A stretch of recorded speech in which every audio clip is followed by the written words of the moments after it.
He has a super handsome and dense physique. It's like the perfect body. Even your hot friend can't take her eyes off him.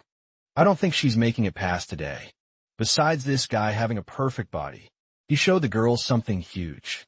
That left her impressed and salivating. A giant dungeon crystal weighing around 2 pounds. I know what you were thinking. You dirty-minded prick. The girl is in shock. Because a crystal of that size and purity can only be obtained in S-rank dungeons or higher. And to this day, only 5 S-rank dungeons have been cleared in the entire country. How could a loser like him have something like that? Or are you wondering how a protagonist, with such a muscular body, is a loser? Then let's go back to the beginning of the story. He was just a crystal scavenger for other hunters in dungeons. In other words, he was trash who lived off everyone else's scraps. That's because he awakened as a 0-star, powerless lay person. So he had 0 chance of acquiring any skills. At least he has a friend that's a big deal. And I mean big. This friend also scavenges scraps with him, which is why she was so happy with that giant stone. Earlier, but a tiny little pebble like that was only worth about $30. So for him, it was just another day as a failure. But things changed when a lawyer arrived, saying his father had passed away and left him something. The kid barely remembers his dad. Just another case of father who went out to buy cigarettes early on. And what he left for his son was a sort of necklace. His friend, upon seeing it, said it was a return stone, but could only be used inside dungeons to escape. Is it just me? Or is this girl getting prettier and prettier? Even the protagonist is getting awkward. I think it's about time he smashes her. Right now at home, he was watching TV. The strongest hunter was giving an interview about how his group managed to clear an S-rank dungeon. This guy is rich, handsome, and gay. Meanwhile, the protagonist only has this weird thing, left by his father. But when he grips the artifact tightly, his hand begins to glow. It glows so bright. He starts to panic. Then he's teleported to another world, and the system welcomes him. He awakened his mana, which was now circulating through his body. But until then, he was just talentless trash. Suddenly, the system announces that he has achieved the impossible. That's because he entered Hell difficulty, while having the lowest level of everyone. Because of that, he earned the title SSS rank. Good luck as compensation for his low level. The effects were boosted. He also took first place in the Hell difficulty ranking, earning the title Hell's Strongest. He is now the final survivor. Without understanding a thing, he started calling out for someone. I think he's already going crazy, but he was soon distracted by a giant dungeon crystal. However, he didn't know that something was about to get him. Quickly, he started spitting ketchup. He was poisoned and paralyzed. His stamina was being consumed bit by bit. The system recognized it as an enemy attack, and so he died for the first time. After 4 minutes in this world to find dust level 1. So, no, not understanding. The protagonist questions whether this could be a dream. He is informed that the mission has begun, and that he must survive until sunrise. Fearful, he gets up, runs, and says that this situation is horrible. Desperate, Humu says he doesn't know who is making him go through this, but he promises revenge on the person responsible. The screen appears and says he died after only 5 minutes of survival. Kneeling Kong apologizes and begs God again. They inform him that he died, this time surviving for 11 minutes. They inform him that the young man's resistance to poison has increased as well as his resistance to paralysis. Plan 2 would be to rid himself of the fine dust. By inhaling once again, the young man dies after the 14th death. The young man reflects that the time he survived the longest was when he was just breathing. He tries to remember what that kind of thing was called, and if they were breathing techniques concentrated. Humo recalls when he learned he needed to keep his breath lower in his lungs. As a child, the boy had access to these techniques. The man who was teaching says that, among all the children he saw, the young man was by far the one with the most potential. Thinking about this, he sits on the ground and tries to concentrate. Once again, he dies, but this time he survived for 1 hour and 41 minutes. After the 28th death, the protagonist feels strange and says his body is lighter. He questions whether his level has increased, but the screen states that the poison has reached a critical point in his body. They assert that he learned the ability for poisonous blood, and that because of this, he will no longer suffer damage from poison. Startled, the young man asks what just happened. Heimao wonders if he gained resistance by breathing fine dust, and that this caused him to have poisonous blood. The young man finds it absurd. Observing the area, he notices there are crystal mosses scattered everywhere, and he says he wishes all of those were real. As if by magic, the screen states that the boy's inventory has been enabled. Reading the instructions, he realizes that those stones on the path were indeed crystal moss, and he realizes he can do all kinds of things. At that moment, still a bit confused, Kong wonders what the sound he has been hearing for a while is, and that it seems somewhat familiar. The noise increases and causes Himu to panic and run away desperately, while being followed by a cloud of mosquitoes. As he tries to shake off the insects, they inform him that the boy's abilities have increased, in contrast to his level suddenly. Many mosquitoes enter the boy's mouth. As he screams in desperation, the screen informs that the young man died, and that his survival was 6 hours and 18 minutes. They inform that he poisoned and kill over 100 monsters at once. Seeking answers, Kong asks if those mosquitoes died from sucking his blood, which is now poisonous, but they assert that he contracted an abnormal state and will begin to lose health constantly. Hyunwoo panics, saying he just came back from death, and that this is nonsense. The screen keeps notifying that bacteria have accumulated inside the boy's body, and that his health has dropped below 10. Tired, the young man says the system seems to be having fun on its own. He comes across the ability to dismantle, and doesn't understand when he got that. But he reflects that, although it is just a normal ability, it served him very well sitting on the ground. He observes the environment and notices a mosquito that is quite large. The boy grabs a chair in his hands and says he should test his new ability. After giving the command to dismantle, the chair is separated into several pieces and parts. He thinks that if he gained the ability to dismantle, it means he can obtain a skill by doing something like that. The screen states that he learned the creation ability. Kong celebrates and says he understands how things work. The young man thinks he obtained rare abilities, and that he planned to do that later, but will do it at that moment. Himu decides to go make a shelter with power in hand. The boy thinks he doesn't know how long he can stay trapped in that place, and that he also doesn't know what kinds of opponents he might encounter there. Therefore, if he survives longer, he will need to create some kind of safe space to remain. Kong thinks he should use all the crystal moss he has to create the shelter looking at the ground. He notices there's a newspaper there and wonders what is written. Then the screen appears and says that the boy has obtained language, a common power the boy enjoys, thinking that there are all kinds of abilities. He starts reading the newspaper and suddenly comes across the name G.D. Lee. This information makes the boy question whether there is a connection between the place he is in and where he was before, still holding the newspaper. He observes the place carefully and thinks that where he was before ended up in ruins. Pensive Hayamu states that even though he knows this, there's nothing he can do to change it. At that moment, without thinking twice, he says he will do his best and starts dismantling the mosquitoes.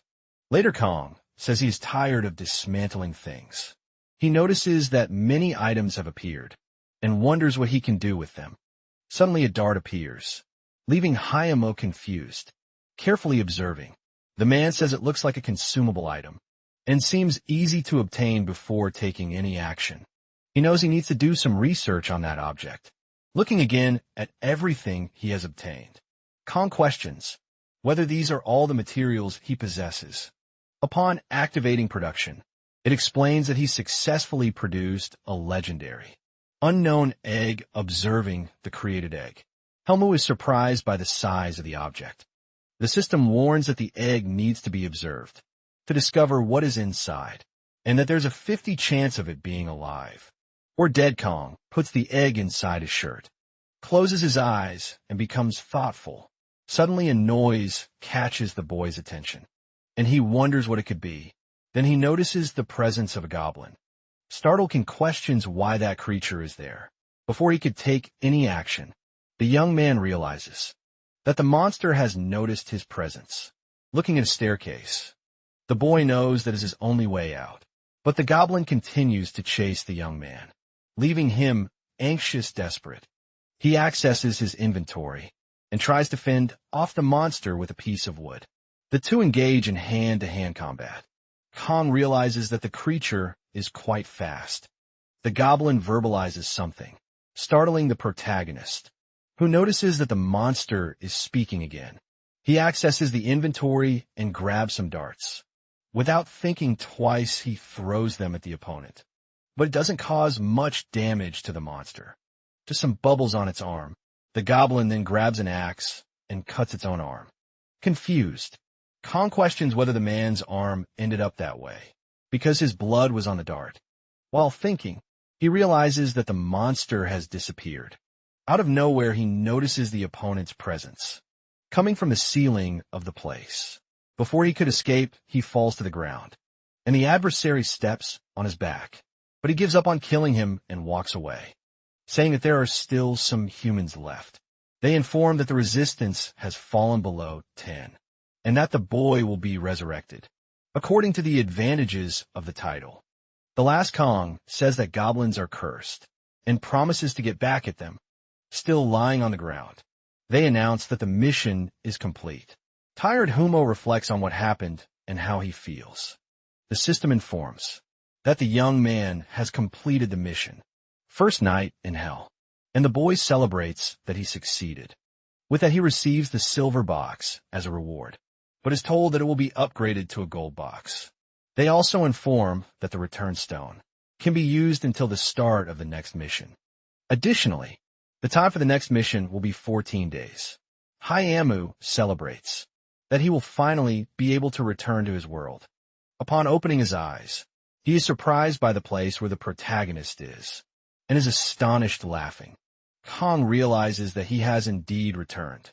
Shouting, he celebrates that he has returned to his world. Then he grabs the stone he is using as a necklace.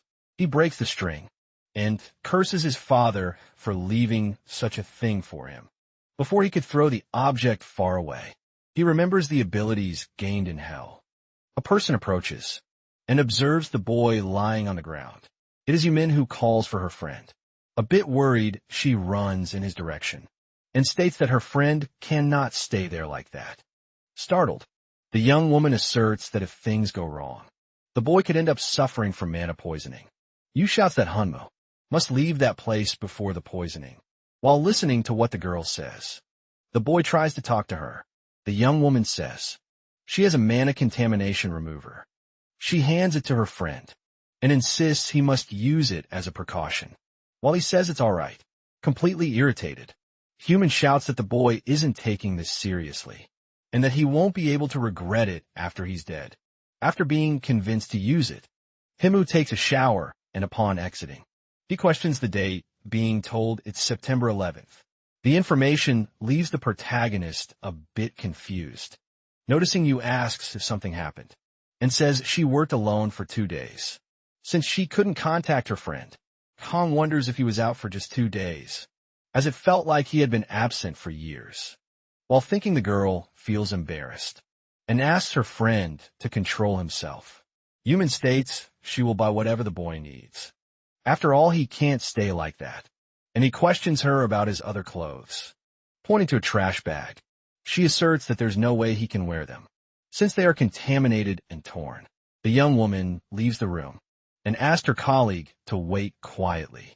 As soon as the woman leaves the room, the boy realizes the system has been activated. A bit confused, he wonders what that is. They explain that it's the gold box he received as a reward for the mission. The system states that the quality of the rewards will increase due to the effect of the title. Good luck rank SDS. Additionally, the protagonist gained the legendary skill of Battle Assistant. The fact that it's a legendary skill catches Huang Ma's attention. He asserts that he is sure there are only 7 people in the world with a special skill, and that this means that since he gained the skill, he has become the 8th bearer of the legendary skill. Still a bit confused, the boy questions what a battle assistant is, and if it will help him soon. Human returns with some clothes, but she looks a bit startled by what she sees. She asks what her friend is doing, and he is at a loss for words. Embarrassed, the young woman states she will pretend she didn't see what was happening. Later, the woman says the right thing to do will be to take the boy to the hospital, but he seemed healthy, so she took him to her home. He questions if the young man has any powers and why he is working as a collector. Responding, Kong says he hasn't had his power for long. He asked his friend about the research she mentioned doing earlier and asked her to take a look at something for him. Curious, you asks what that object is. Him shows the crystal moss he picked up and says he isn't sure how much it's worth. The young woman is in shock at what she sees. In front of her, there's a kilo of crystal moss in the protagonist's hand. He asserts that since his friend is in the middle of research on the subject, she should know more than he does. But he says no way and that it's impossible. While she is perplexed by the crystal, the young woman asks where her friend got that, and says it's not easy to find crystal moss that pure, defining the stone as something 5 stars. Heimo questions if his friend said she was a collector because of the research, stammering. The girl responds yes then. The young man clarifies that he has no intention of giving the stone to his friend, but that in exchange, he will tell her how she could get his crystal moss. Kong asks you for help selling the precious item. Min says that's ridiculous, and with that purity and size, the boy would need more documents. She says if the stone were smaller, it would be easier to sell, but that's not the problem. Before she could finish, Hey Mao breaks the stone into 2 pieces. Irritated, the girl starts to hit the boy, but he asks for calm and claims to have another crystal moss even bigger. Upon hearing this, Yu's eyes fill with tears. With a trembling voice, she asks if her friend really has more, and he confirms, asking again for help selling the moss. After her confirmation, he states he has 2 conditions: that no one knows where it came from, and that he is the one selling it. She agrees and says it's better than seeing the crystals being broken in half. He continues, explaining that they have a purity that can only be obtained in the first dungeon, and she is incredulous that the precious crystals are crushed in her hands. Huma says he will decide what to do later, depending on how well his friend sells the precious product. Then he gets up, takes the clothes from the trash bag, and says he is leaving, but the friend invites him to sleep at her house. The next day, the 2 wake up, and Yu states he is going to the meeting point he arranged with the buyer. A week later, the 2 young people appear together, and the blonde girl says her friend doesn't need to go with her, but he insists he will only go in case something happens. However, Yu says it's not as dangerous a trade as he thinks. The protagonist thinks that, although he is asking her to do that, many people are about to lose everything in society. They both continue on their way, in search of the next client for the moss. They spot the buyer, and Haima says it's a good thing you didn't go alone to the location. Yu approaches and says he came with his partner. That day, Kong realizes he had focused on the wrong man. The seller introduces himself as Park Huiso and shakes hands with Kan Hamu. Just from the handshake, the protagonist already knows the client is quite strong, and that in the case of an attack, he wouldn't be able to defeat the opponent. The sign warns that the boy's abilities have increased. After examining the moss, the man asks if he needs to deposit the money into the same account. As always, and the girl agrees. He leaves the location and says he hopes to meet Kong again. This leaves the protagonist quite confused. He says that's strange after all. The man never greeted her like that.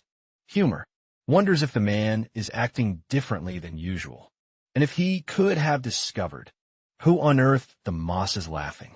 Yu asks if his friend thought they would be robbed by the buyer. She asked him not to be so downcast, since this type of negotiation also happens. Thoughtfully, she asked her friend to share what other thoughts he has, and questions how he feels, seeing 1 million entering his account. Far from there, they ask if the negotiation was successful, and Park Wiseau says yes, that he obtained all the products available in the market. The man says that if all the mosses are combined, they will be quite large. The other person talking asks how all those mosses ended up randomly in the market. Observing the piece, the boy asks Park what he thinks, and he states that besides having a crystal moss, with a purity level only found in a 5-star dungeon, the young man seems like a strong hunter. Still, in the conversation, they say the boy can remain hidden if he can explore the 5-star dungeons, that the protagonist might be from a clan in a foreign country, but there's no reason for him to be interested in Korea. They ask what the person who negotiated the mosses is like and if anyone went with her, but they affirm that with that amount of goods, a great feat was accomplished. Park questions how strong a person needs to be to collect that amount of crystal moss in a 5-star dungeon, concluding that Humu should have at least the level of captain. He asks for help to investigate the boy, and the assistant, Yuminkwisu, says to leave that to him. It is revealed that the boy talking to Park is Captain Lee Jaidi. A few days pass, and the protagonist is training again in hell. On the 150th push-up, he drops from the bar. Humu says that if he weren't in hell, he would have done another 1,000, and that lifting a little already makes him tired. Lying on the ground, he wonders how long he has been there. Since returning to hell, they notify him that the next mission will start in 18 hours. Looking at the necklace, Hama thinks that after going back and forth a few times, he's understanding better how it works. Reflectively, the protagonist thinks that the time spent living in hell will also pass in the real world, and that the remaining time of the mission will correspond to the time in the real world. Kong thinks the only problem is that his location always changes every time he returns from hell. He says he understands everything else, but that this is very complicated. Irritated, Himu asks why his location always changes. The boy falls to the ground and keeps murmuring that he doesn't understand. Again, the system appears and explains that the battle assistant optimizes accuracy by recording and controlling the movements of the skill user. Thoughtfully, Kong thinks that in a game, the assistant is like an illegal cheat or hack, and that getting a cheat like this means he cannot survive in hell without something like it. The battle skill has been activated while training by throwing punches. Hayuma notices something strange in the environment. He says, it seems like he is gradually aiming at a single point. The boy tries to strike again, but feels frustrated, questioning himself. Kong asks if they remembered all his moves and altered them and what the assistant means. He finds the situation incredible. A new mission begins, this time called Friend of a Beginner. In doubt, Helmut thinks about what the word beginner means. Kong says he is already at level 7 and shouldn't be receiving a beginner mission. He thinks about what was said about scarecrows and claims he hasn't seen any in the area. Knowing he needs to level up, he decides to start moving. The boy walks through hell, exploring until he sees a staircase. A bit scared, Hummus says it feels like he's in a horror movie. Some scarecrows appear and stand face to face with the young man. Curious, he doesn't understand what those things are. Then he realizes they are the beginner-level scarecrows. Himu asks them to at least make the scarecrows look cool. Observing, he notices there are no levels on the opponents and concludes that they shouldn't suddenly gain experience. Not knowing what the opponents are, the young man thinks it won't hurt to throw the dart. He prepares to throw the object. After throwing, he hides behind a piece of wood, but the opponents don't move, leaving the boy in doubt if they are really just scarecrows, due to the little action from the monsters. The boy believes the mission will be easy. When trying to punch, Kong is surprised. He says he is sure he hit the opponent with all his power, but it doesn't seem like he hit anything. Suddenly, the scarecrow's eyes turned red, and they claim to have completed the opponents. recognition, and started sparring. Frightened, Kong realizes the opponents adjust to match his level and asks them to talk about the monsters before the battle, but thanks God that the opponents are slower than the goblins. Thoughtful Haimu reflects that being level 7 inches, the real world, is like being treated as a bodyguard or soldier. With at least 5 years of experience, however, in hell he is treated merely as a beginner. Irritated, he threatens the scarecrows and is informed that the battle assistance skill has been activated in that situation. The protagonist would have to take down all those robots. Nervous, he prepares for the first attack. Suddenly, one of his opponents tries to approach with a punch. Noticing the danger, Kong Hyun-moo pays attention to that movement and manages to dodge easily. Seeing a good opportunity, he counterattacks, hitting his enemy. However, he's captured by a robot, trying to put him in a chokehold. With an elbow strike, he hits his opponent squarely, but he can't break free from the robot. In a quick motion, he turns his body and strikes the android's head. The metal begins to show defects as it gets dented. Confused, Kong Haimu wonders if the attack had worked as expected. At that moment, the robot recognizes the opponent and initiates level 2 sparring.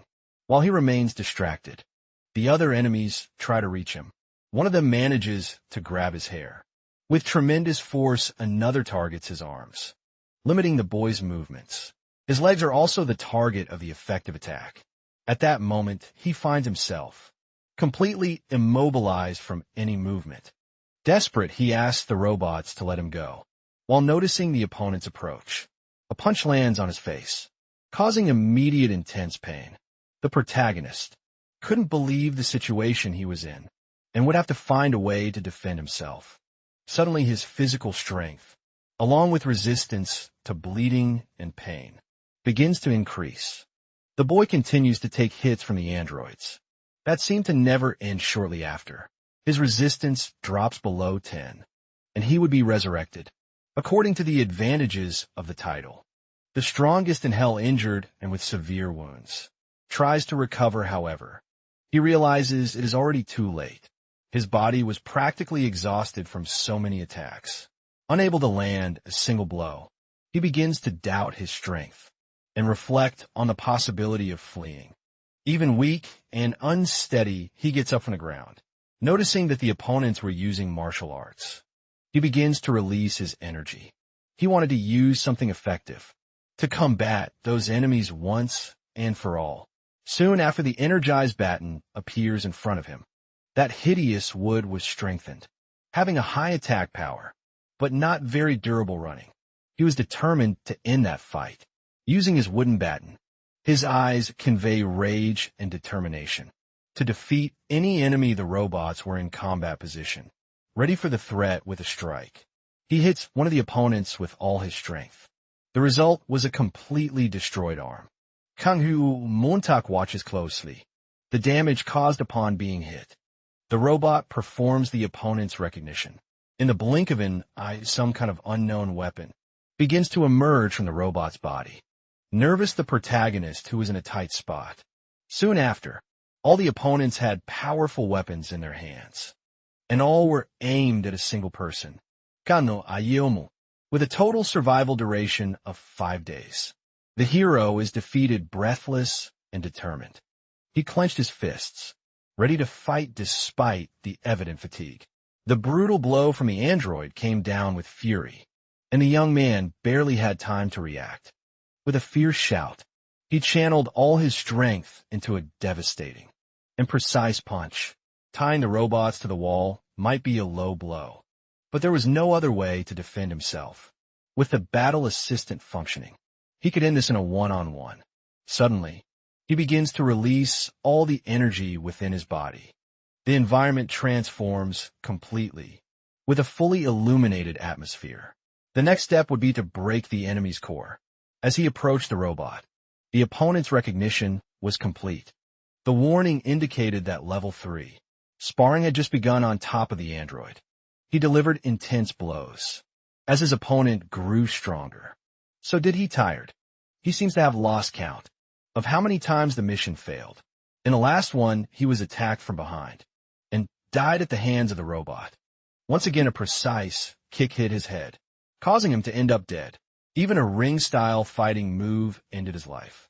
Countless times in a row, he failed the same mission and ended up dead.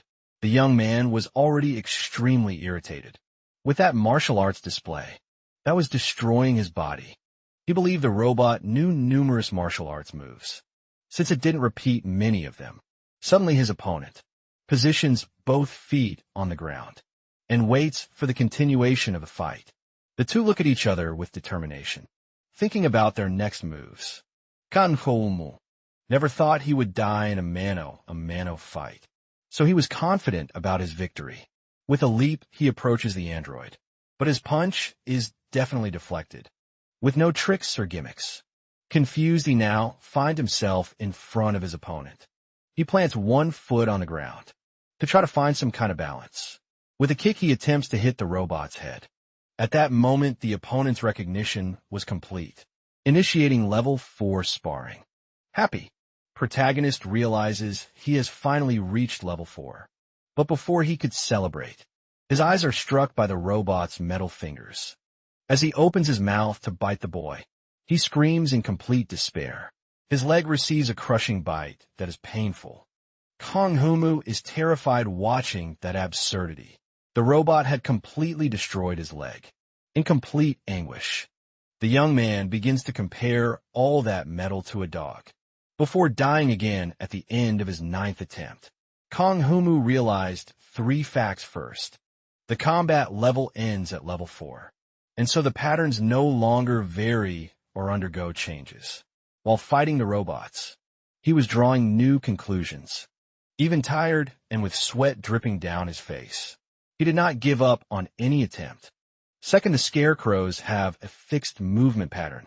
If there is any quirk, it will stop to correct its movement. By realizing these facts, he managed to defeat some of them along the way. His will to win was enormous, and fatigue did not hinder him.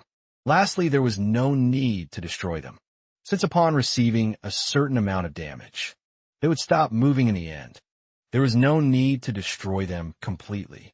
The results that Humu achieved, after realizing those 3 facts, were enormous. Soon after, he managed to complete the sparring several times. In each fight, he acquired more skills and combat powers. The hero was determined to learn everything he could, even knowing there was no need. He ended up destroying one of the scarecrows. If he kept destroying all of them, eventually that fight would stop. With all his energy, he launched intense blows against his enemies.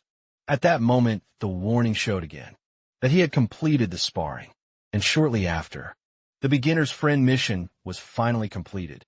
Kong Hyunmu's face showed fatigue and happiness. For reaching that situation, all the scarecrows were down on the ground, with no chance of getting up. Seeing that scene was truly something very satisfying for him. However, being extremely tired, he fell to the ground to catch his breath. The protagonist wanted to fight against things that were at the same level as him, so he didn't even believe in the name of that mission. To him, it had no relation to being a beginner, being almost at the level of a teacher. It was more like they were beating their fighting techniques. Directly into the boy changing the subject, he decided to take a look at the rewards received. The quality of your rewards would increase due to the effect of the title. Good luck, rank SSS.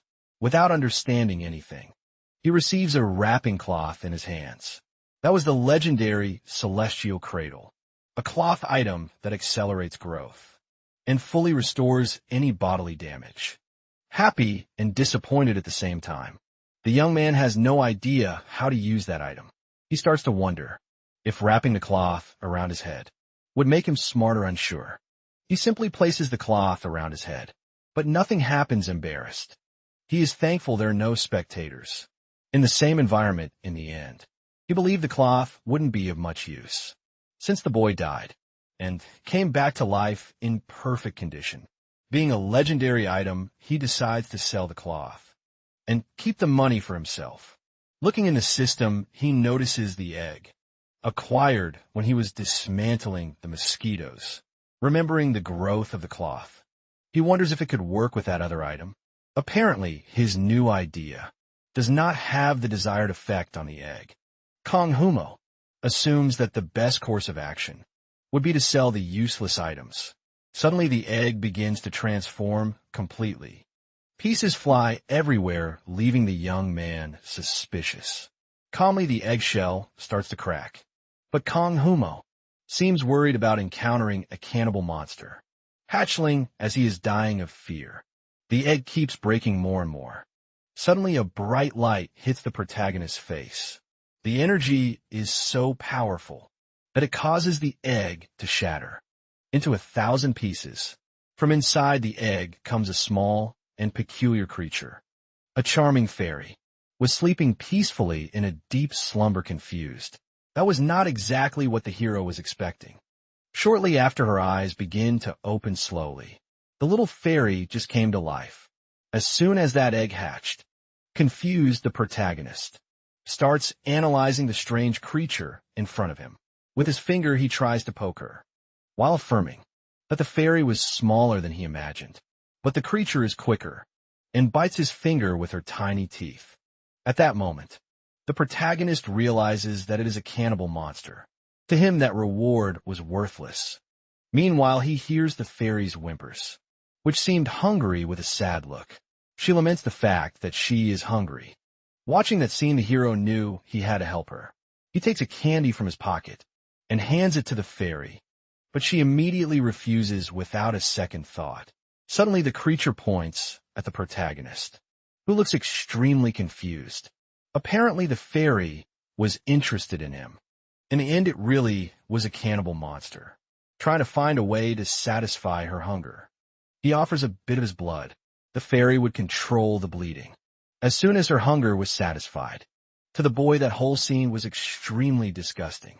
But he couldn't complain, since he got the egg by demonstrating the mosquitoes. Besides, that fairy looked like a mosquito, possibly a mosquito fairy happy. The creature claims that it was a very satisfying meal, but was eager for dessert. Irritated, Kong Hyomu can't believe the audacity of that monster. Retracting her words, she thanks him for the meal from her butler. Releasing the little one, he questions her name. However, the fairy starts to strain her memory as much as she can. Suddenly, she realizes she can't remember her own name. Even so, she knew she was not any kind of mosquito fairy, and firmly denied it shortly after. She manages to remember what she is called. She was the fairy that was supposedly to appear at the end of times, with the goal of eating all living things. When the world ended, confused, the protagonist doesn't understand her dark intentions behind such a delicate creature. At that moment, his only thought was whether or not to kill the fairy. Embarrassed, the little flying creature says she promised to eat all living things. When the world ended while observing, the protagonist doesn't believe she could eat everything. Upon reflection, he thinks that his blood is poisonous, so potent that it would melt a goblin's hands. Even after ingesting his blood, the creature appeared to be perfectly fine. Touching her, he becomes curious to know what her abilities or level are. After a while, he realizes he could get rid of her by domesticating her and using her as a pet. Confused, he tries to understand the intentions of that creature. From that moment on, he would call her Rinyan, and the chosen name pleases her. In the fairy language, it sounded similar to an agent of the apocalypse. The protagonist is left speechless after hearing that. In the end, he asks her to make just one promise. He demands that she never eat a human, and if she were very close to dying of hunger, she should eat someone else who wasn't him. In exchange, he would give a little more blood. While the fairy celebrates the new meal, he thinks it would be good if her diet were a bit unbalanced. The two observe something beside them. It was something like a glorious battlefield, of the victors reflecting a bit. The young man watches the scene attentively. He notes that one of them is split in half, causing strangeness and concern. He can't believe he could have done that so brutally. The system opens before him, showing an alarming and intriguing notice. The brave energy has been added to the battle assistant. I can see those words. He thinks about the additional trait, lifting one of the robots.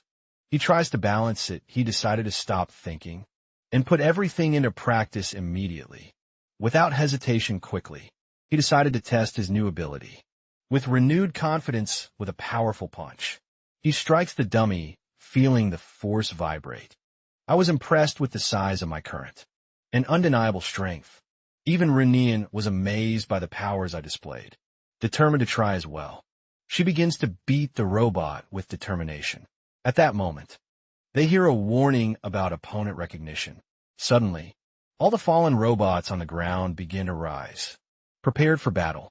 The protagonist already positions himself in place. With one step after another, they start walking in his direction. He was identified as a superhuman, and the lock was deactivated. Not understanding what was happening, he just observed around him. He didn't understand what it meant to be superhuman. Pointing to his left, a robot shows him something. The young man begins to carefully remove the junk. One by one, Rennie smells a very fragrant scent. That intrigues her deeply. With curiosity and attention, she points in the direction from which the aroma was coming. Removing a table from the front, he finds a human skeleton. To the fairy, the smell was very pleasant. Picking up its bones, she begins to gnaw them, screaming. Her boss said she couldn't eat dead people either. Noticing her hand, she sees the presence of a letter upon opening it. She starts to read everything that was written in it. The writing stated that 3 years had passed since the nightmare level, and the children born in the toxic air had died. The users of abilities also couldn't withstand it, and began to die. Hope continues to dwindle, and humanity was heading towards extinction immediately. The protagonist doesn't take those words very seriously. According to that letter, and the message he saw when he entered that place, it was about the future of the world he had seen. The letter mentioned the death of Father Johan and Professor Park Hyasok. However, it was not signed, so he couldn't know who wrote it. Upon finding a return stone, the fairy asks if she could eat. The protagonist begins to reflect on the potential of the skeleton. He asked Renian to hand over that object. Upon touching the stone, a light begins to fill the entire space. Desperate, they don't understand what was happening. His hand was stuck to that stone, unable to let go. The young man remained with his hand frozen until the stone shattered into several pieces. Desperate, the boy began to feel an intense pain. Looking at the palm of his hand, he noticed something truly strange and disturbing. In an inexplicable way, the design of the stone had been transferred to his skin. A warning shows that the stars were watching him. Suddenly, everything begins to change around. Saying goodbye to the friend he called Butler, Renian leaves, asking him to survive and return on his own, while he, gripped by a supernatural force, becomes increasingly desperate. Suddenly, he finds himself in the middle of the universe. Extensive stars surround him. Confused, he doesn't understand anything that was happening. Walking through space, he tries to call for the fairy. Another warning shows that the advanced star barrel recognized the absorption of the star fragment. Barrel was disappointed with the values he had defended until then, so he took the fragment and decided to leave in search of answers. Now scared, he begins to joke about the possibility of dying. He couldn't believe a star could be disappointed in him. Suddenly, a warning shows that the lock has been opened. The owners of the stars are beings who have absolute dominion over their own territory. Somewhere in space, these beings place their absolute power in fragments, and when they do this, in the hope that their kin will use this power to become rulers and expand their territories. The user Kong Humo is in possession of one of those fragments. Thus they wish to see one of their kin. His eyes widen as he connects all the dots. The stone found by Renian was not a stone of return, but one of the fragments of stars. Listening to a strange sound, he pays more attention to his surroundings. Looking up, he sees something with an intense bright light. The colors begin to interlace, and all approach the protagonist. The star whispers Monstrial is in search of its charm that will deceive everyone. The conquering star Arden is offering him command of an army of fire and steel. The hungry star Yagulum is telling him to follow it in the search for the snake that completely swallowed the previous world. The brittle star Gallus is offering a world behind a screen for him to govern. The green lamenting star is predicting his dominion over all things that have passed. Those beings were waiting to invest in the boy after seeing his abilities. Thus he should choose a star to proceed.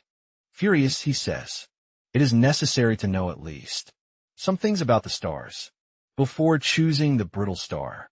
Gallus is an absolute ruler who laughs behind a plot he planned, acting secretly in the shadows. The green lamenting star is the father of all pain and melancholy, commanding an army of the dead and watching despair. The hungry star Yogulame is a snake of greed and desire that wishes to swallow everything in this world. The whispering star Monstral is the one that instigates in the light and deceives in the dark, able to fool any powerful being. The conquering star Arden is a loser who advances with fire and kills his enemies with steel, burning the world with hatred.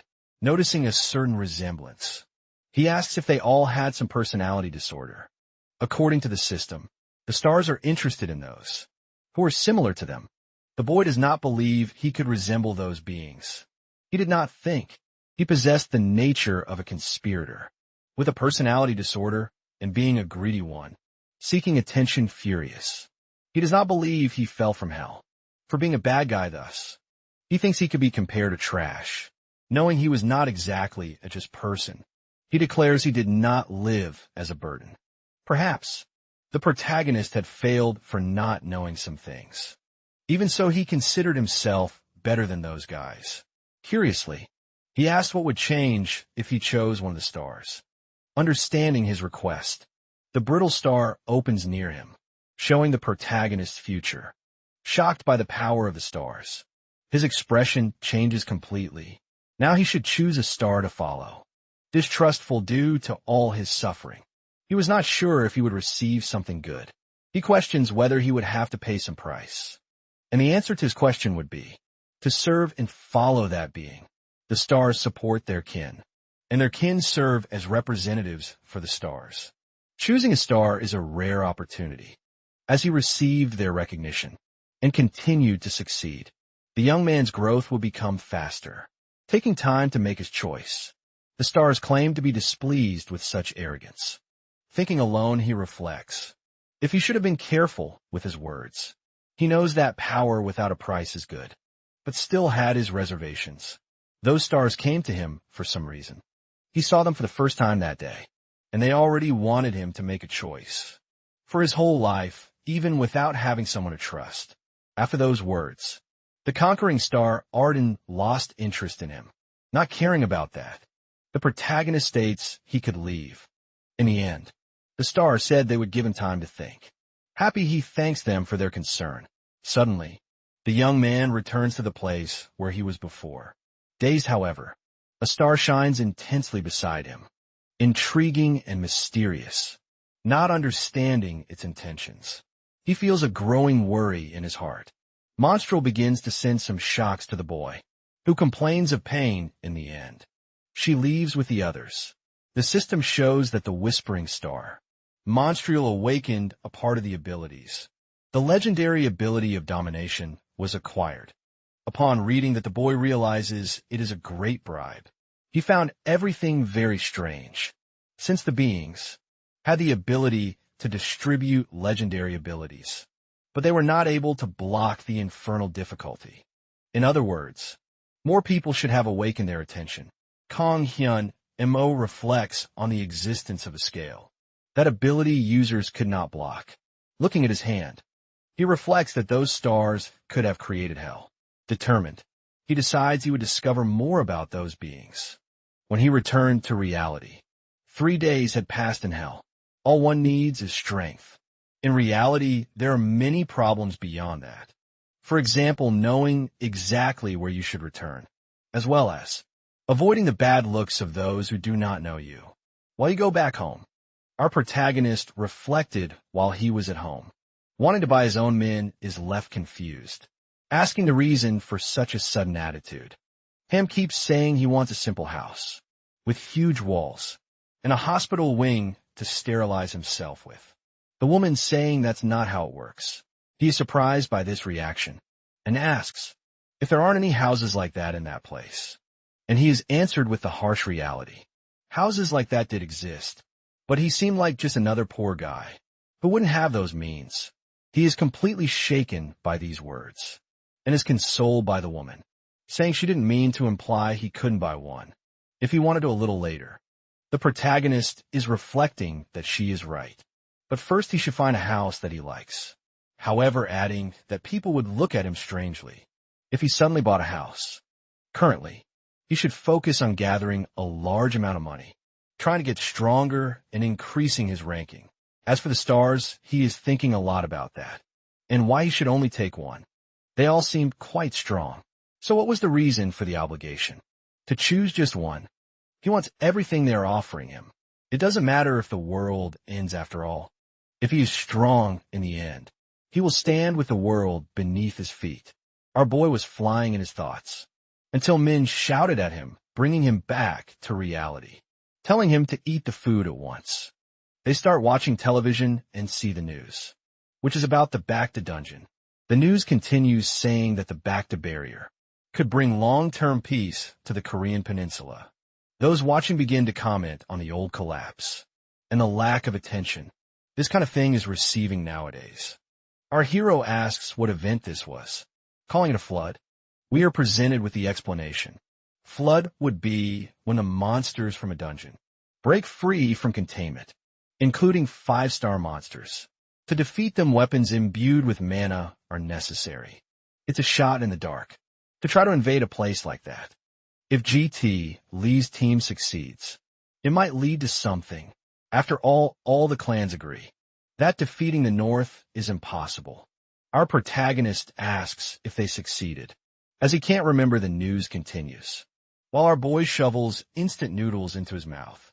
There will be a test over 3 days to select a talent. This test will be as extensive as possible, since it will choose a group capable of entering Bacta. So they are gathering large-scale talents. This catches our boy's attention, and he immediately turns off the television to start focusing, but this seems to have annoyed men. In reality, she was just angry, because he was always stopping eating to chat, which makes him apologize embarrassed. In another location, at the registration area for the test, we can see that the place is crowded. Our hero is super annoyed by the many people present, causing a commotion, with a random guy shouting at him in the background. He even looks back furious, yelling at the man who was bothering him. The man makes up an excuse, saying he wasn't talking to him, but to someone else. The random guy continues, asking if this would be the protagonist's first time. The boy responds in silence and reflection. Our hero starts to remember when he was little. He was classified during the orphanage, strangely being the only one to go through that. Our boy answers the man saying yes. It was his first time. The man replies that this was obvious. You can see from afar that he is a newbie, but he also adds that, since the evaluators don't filter who is new and who isn't, the line is pure chaos. He asks if the hunters are simply all mixed together. The random guy confirms that, since the clan is recruiting, it would be something like that. The boy asks him if he was there for the same purpose. The man says no, he just wanted to renew his registration, adding that they only recognize his level now. So when it was reviewed, if approved, he could charge higher prices. Our protagonist reflects on how everyone is classified by level, adding that not even weapons can stand up against users with weapons. But it's normal to become obsessed with that. It's quite easy to control people using this method. If he did anything out of the ordinary, he would be caught, and since this is the case, he will finish the competition so quickly that no one will notice during the first stage. We have an explanation of how everything works. There are 3 different tests: identity, status, and skill. The registrar looks at the protagonist identity, feeling somewhat confused. All of this is a big bureaucracy. If you fail the first stage, For example, it will become a big problem. The status test is done with a blood sample. That will be analyzed in a laboratory. The most important next step after the status test will be the skills test. This test is simply a combat competency test. We are introduced to this system while we see Random celebrating his score of 140. The normal level for a man hovers around 100. Some are above, some are below that. But despite all this, getting a high score doesn't mean much. Most don't care about numbers. Our boy thinks about this. As his turn approaches to start, he should place his hand on a device and hold a sphere inside it. He searches for what sphere it is until he finds one deep inside. He squeezes it, and we can hear a loud noise of something breaking. The scientists are shocked, and the boy is scared, with everyone looking at each other, not understanding anything, and feeling a bit awkward. Hyun quickly pulls his arm out of the device, startled by the noise, while the scientist is astonished by the numbers displayed. The evaluators cannot comprehend how the device broke. If it was just a machine to measure skill levels, they try to think about what someone's level would have to be to do this, concluding that the device must have been defective. The boy is very worried about having broken the machine, but the evaluator comments that this is normal. He just needs to try again. They start fixing the machine, while the protagonist wonders in thought if he should hold back his own strength. This time he plans not to hold back too hard. Maybe this way, he can prevent the machine from breaking again. With his strength, we can hear a beep and conversations in the background with the evaluators, not understanding why the machine didn't work, and wanting to test again. In the end, our hero passes the test, leaving the evaluation as pending. After that, the divisions begin. Those with higher defense to one side, those with higher attack to the other side. If you're unsure or have some kind of buff, you should go to the far left side. Hyun hears these instructions and feels confused, not knowing if he needs confirmation or not, since his evaluation is pending. He remembers how he ended up there. His access was granted with the staff, thinking his companions were just being lazy, and she subsequently asks if his skills were difficult to measure. Our boy replies that he isn't sure, but thinks that was indeed the case. While we can see that in the test, he somehow modified the machine. The interviewer tells him that she can pass him, but will give him a pamphlet to follow. She adds that this current test will be different from the previous one, as it will now be guided by Clan Taeseo. Therefore, she doesn't want to sound annoying, but there are great chances of the boy getting hurt, or worse, so if he is worried about money. Even though the company pays well, it might be better to look for another job. Han says he isn't doing this for money, so the interviewer asks what reason that would be.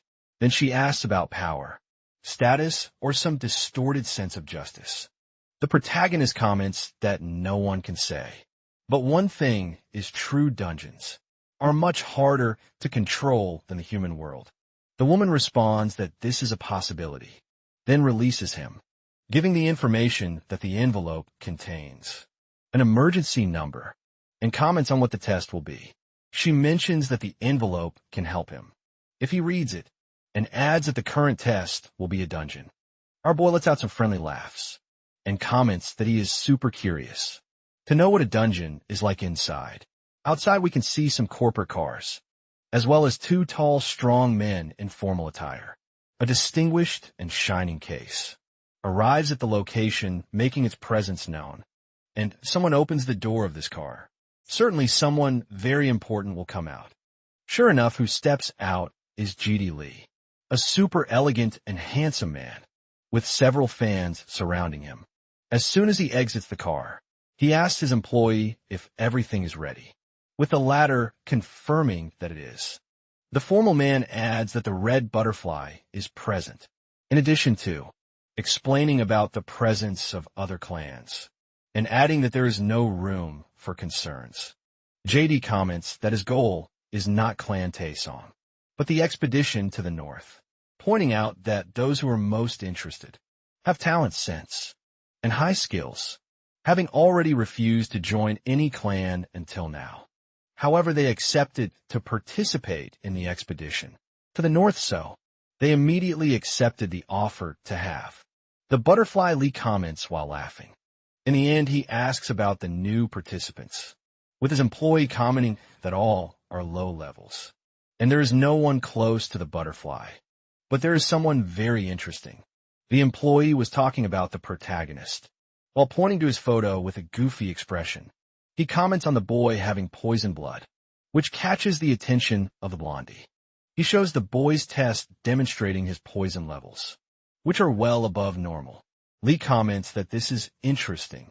However, this ability could be a problem for group fights, since the blood could harm his allies. Finally, he says it's good for them to keep an eye on the boy. Despite that, then we're taken to a room called Gate B. Inside we can see several participants, a tall one, a blonde with slick back hair, a redhead, and a four-eyed one. And finally, of course, our protagonist. Upon entering the room, an employee catches Huang's attention, and soon after he hands something to him, which he doesn't quite understand what's happening. The employee just turns his back and leaves, with the boy feeling somewhat outraged, asking what that was. He tries to ask the employee once more about what that object was, and the employee runs away to escape the questions. The protagonist looks dumbfounded, not comprehending anything, while the others present pretend not to see anything. A voice in the background asks all candidates to enter the room, which is obeyed. This is the third dungeon of the Young Sun Department's user skills gym, as we are LED to an evaluation room. The voice continues talking about the new participants, giving information about the dungeon, stating that it is a simulation of a 2-star dungeon, a copy of a dungeon from Eastern Europe. The participants' objective is to collect as many cards as possible until the end of the test. The theme of the test is dungeon. For the next 3 hours, everyone will have a true dungeon experience. All people will have 1 piece, while the monsters will have 3 pieces. Whoever collects the most pieces will receive the reward. This means that besides the monsters, humans are also prey in that situation, says the nerdy one, while asking if Humu would like to join them. The protagonist responds to the call, just scratching his ear a bit, as if he didn't care about it, ending his response with a simple no. While the others are surprised by this, he opens a mischievous smile, with several lights drawn around him, making a cheeky face, repeating his denial he doesn't want to. The one with glasses tries to argue that they have more people and still have defensive and recovery skills, but the protagonist doesn't care, ending his argument by saying that, since the one with the most points is the one who wins, it doesn't make sense to have a group, since they would have to share the prize. His counter-arguer tries to ask if that is really the reason, with him responding that there would be no other reason to refuse. The tallest one present tries to argue about the fights they will have against other groups, with Himu just wishing them good luck. But this response didn't stop there. The tallest one grabs the shortest by his clothes and pulls him while cursing at him, saying that if Himu is going to be robbed, at least he should hand over his piece to them. Our boy just looks back and says that if that's what he wants, then fine, he was right. But in a quick move, he positions himself lower than the tallest and delivers a lateral punch right in the middle of his face, sending him flying, following up by taking the item from the one in front of him, as if it were nothing, completing the action with a wicked expression, saying he forgot to take the pieces from those amateurs, threateningly asking the others who will be next to hand over their items. The short one with glasses, without thinking twice, raises his hands and surrenders, with the protagonist asking if that boy really believes he will just turn his back and walk away. After someone has surrendered, the shortest one simply throws his piece on the ground, in front of the strongest. Our boy asks if the four-eyed one doesn't need the item more than he does, but he argues that there was no information about that, ending his argument by saying that the knocked-out one was the only one with defensive skills, and that no one else could stop him. Meanwhile, Kong finishes by saying he doesn't care, as long as he has the pass. In another place, more formal and organized, we can see that the boy's actions were being monitored, with the one in white saying that the red butterfly was indeed very good, calling her talented, and praising her ability. Have stolen several cards, even saying that she could go into 3-star dungeons. The other one by his side says that this is very impressive, but he still adds that the girl could grow much more, with the right support ending by saying that there is no need to watch over her. For now, since only the most talented will be able to overcome that challenge. A challenge that was about endurance. We can see the girl facing a humanoid being, full of armor, and the man continues, saying that when the time comes to face monsters, even the most talented would have serious problems. As we see that mechanized monster preparing its attack. When I asked what creature that would be, Blonde Boy says it would be a unique android, produced by DW Industries. These monsters are produced with spores and skin materials, taken from mushroom monsters found in the CR. Noble Dungeon, its official name, is Mushroom Droid. But despite the rather bad name, it is one of the best current technologies, with great combat skills durability, and mana expansion with even auto repair. Due to the unique characteristics of the mushrooms, we can hear all this explanation while we see several of these robots fighting against the test participants, punching one of them, sending it into the air. And the man continues explaining that the weaker ones would have difficulties facing that monster. However, this is not so bad, since in a group, even the weakest have a chance. The real problems arise for those who fight alone. Like the red butterfly herself, she would have some difficulties fighting a single one, alone, especially since the card is very deep, making extraction difficult. Besides, the fact that the monsters are not the only concern, as other participants could take advantage of this situation. To finish her off, he gives the entire explanation until something catches his attention, and he tells his companion to be silent.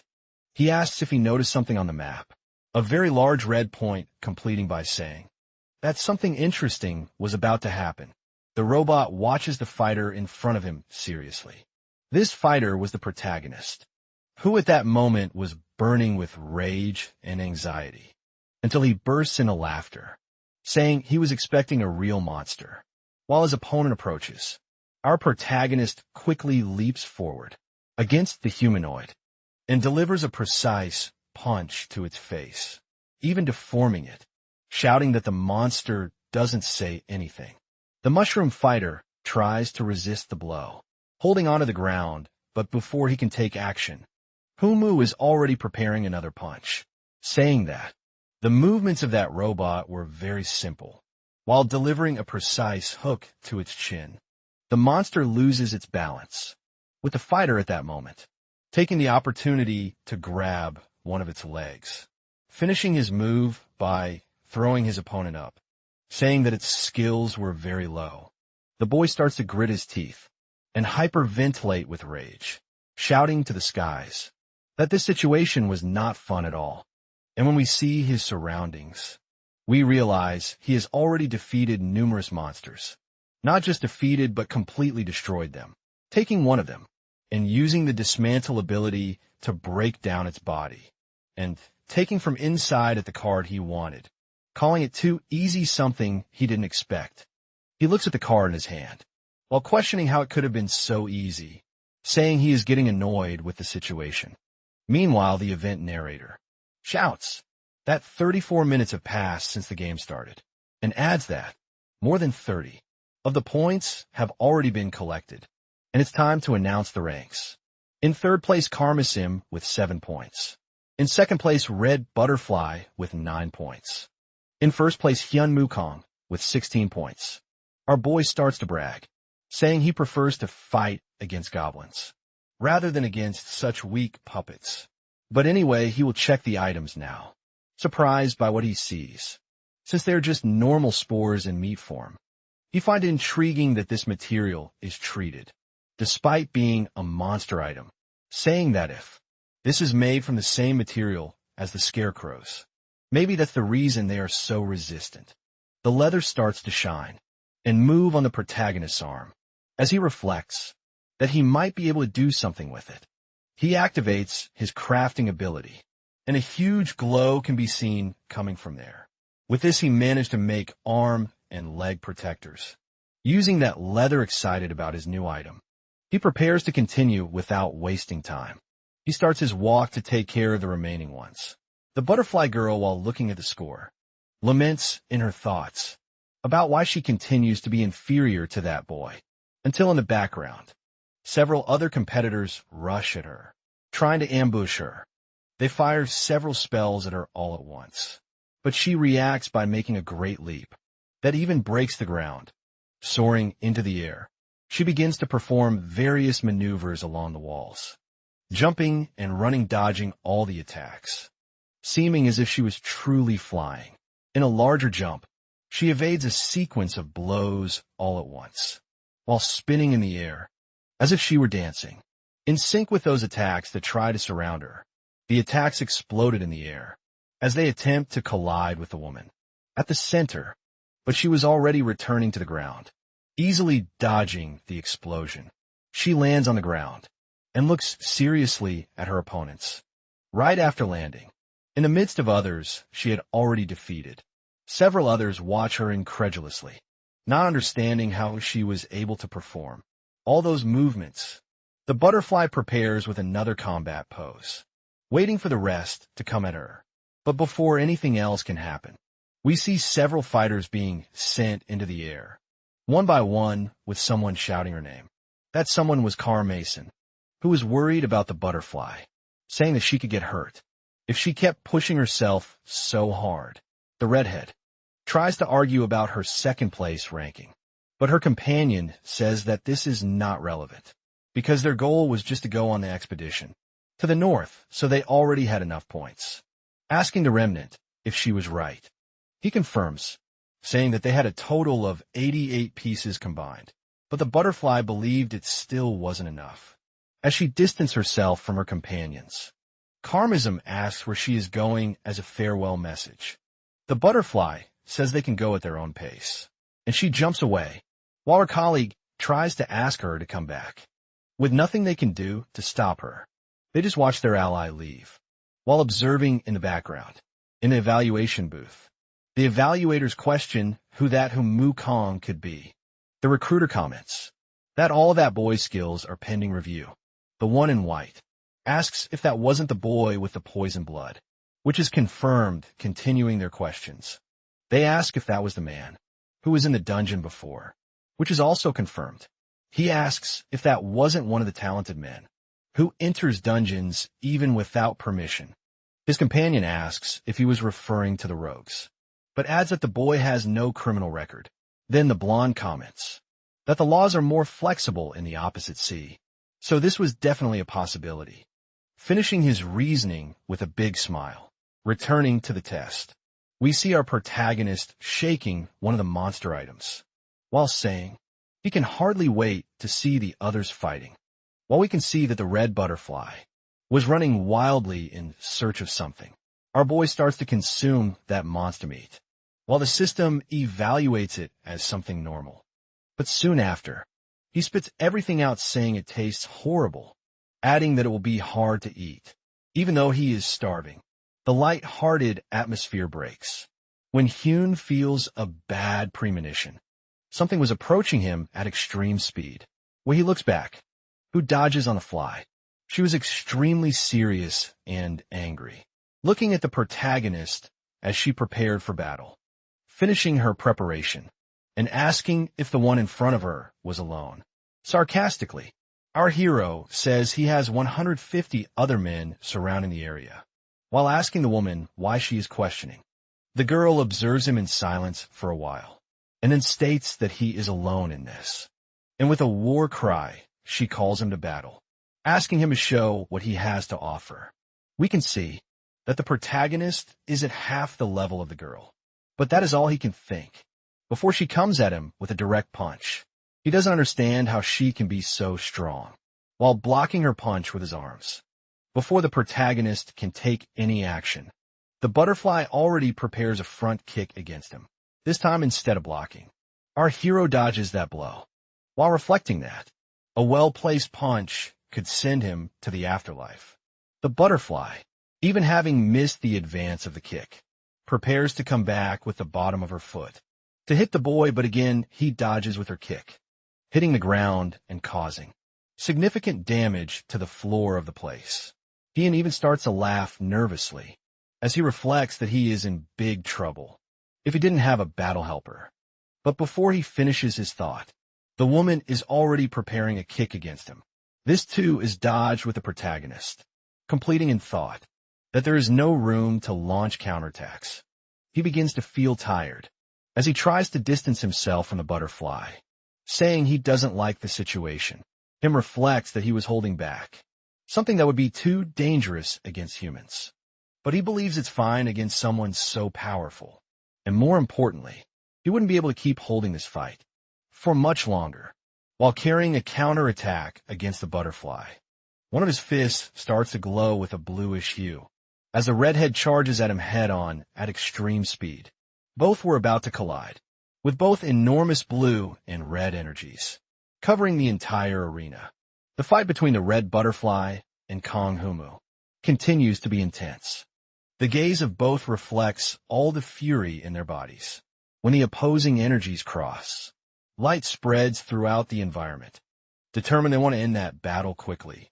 As she delivers a punch, the red butterfly notices something strange. Suddenly she is hitting the arm and leg simultaneously and falls to the ground due to her injuries. Tired Kong Hyo-mu tries to catch his breath. He demands that the woman hand over her pieces. Not believing she had lost the battle, she throws the bag to the ground curious. She wants to know what kind of ability he was using. Before she could explain anything, she hears a strange noise approaching. Turning her body, she gets nervous upon realizing the proximity of that person. Shortly after he is hit with full force, his body spins on the ground, doing numerous somersaults. With no time to understand what happened, he becomes extremely anxious about the situation. He recognizes those people from before, who were causing trouble for the protagonist. The man introduces himself as the Red Snake. Hong Ryong gets irritated upon noticing the injuries on her friend's body, but she tries to calm her down, since the opponent was quite strong. Kneeling Kong Humu claims to be the bastard who hurt the red butterfly. As he speaks, the announcer explains that after 3 hours, the match was concluded. Upon hearing that they would announce the rankings, the protagonist gets nervous about not securing first place. In third place with 21 pieces is Hae Yum-taek. Kong Hyun-mu is shocked to realize he came in second place. With 69 pieces, the grand champion was the red butterfly, with a total of 88 pieces. Hong Gyeon isn't even surprised by her friend's victory. Meanwhile, the red butterfly is confused by the situation, but realizes she has many pieces near her. Kong Hyun-mo notices that she received more pieces while he was distracted, but she claims it's a misunderstanding with pain. In his back, he drops the subject and tries to leave. But Hong Ryan isn't going to let the boy leave without an apology for what he did to Yuni's arm. Although he couldn't afford to be noticed by others, he also didn't want to apologize. Thinking about the situation, he notices his teammate's concern as she runs to see if the arm is broken. To her, it seemed like the young man was trying to steal the red butterfly's pieces, which wasn't the case in the end. He just fought fairly and won, even after having first place stolen. Moreover, he knew he wasn't a bad guy, so he was willing to teach them all a lesson. With just one word, he casts a domination spell. On the other side, Hong Ryong was shouting, trying to get the boy's attention at all costs. However, her expression changes as she notices something strange about her body. Worried, the red butterfly stands up and asks what happened to her teammate. The protagonist remains quiet as the spell spreads throughout the area. Suddenly, the powerful monsters behind him reveal themselves, hungry, and falls to the ground in despair, increasing all those fears. Near the woman, a terrifying figure addresses her. Only she can see those creatures, which is why she was so desperate.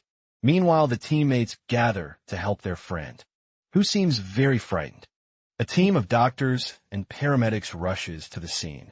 Kong Humu realizes the situation he caused was much worse than he imagined.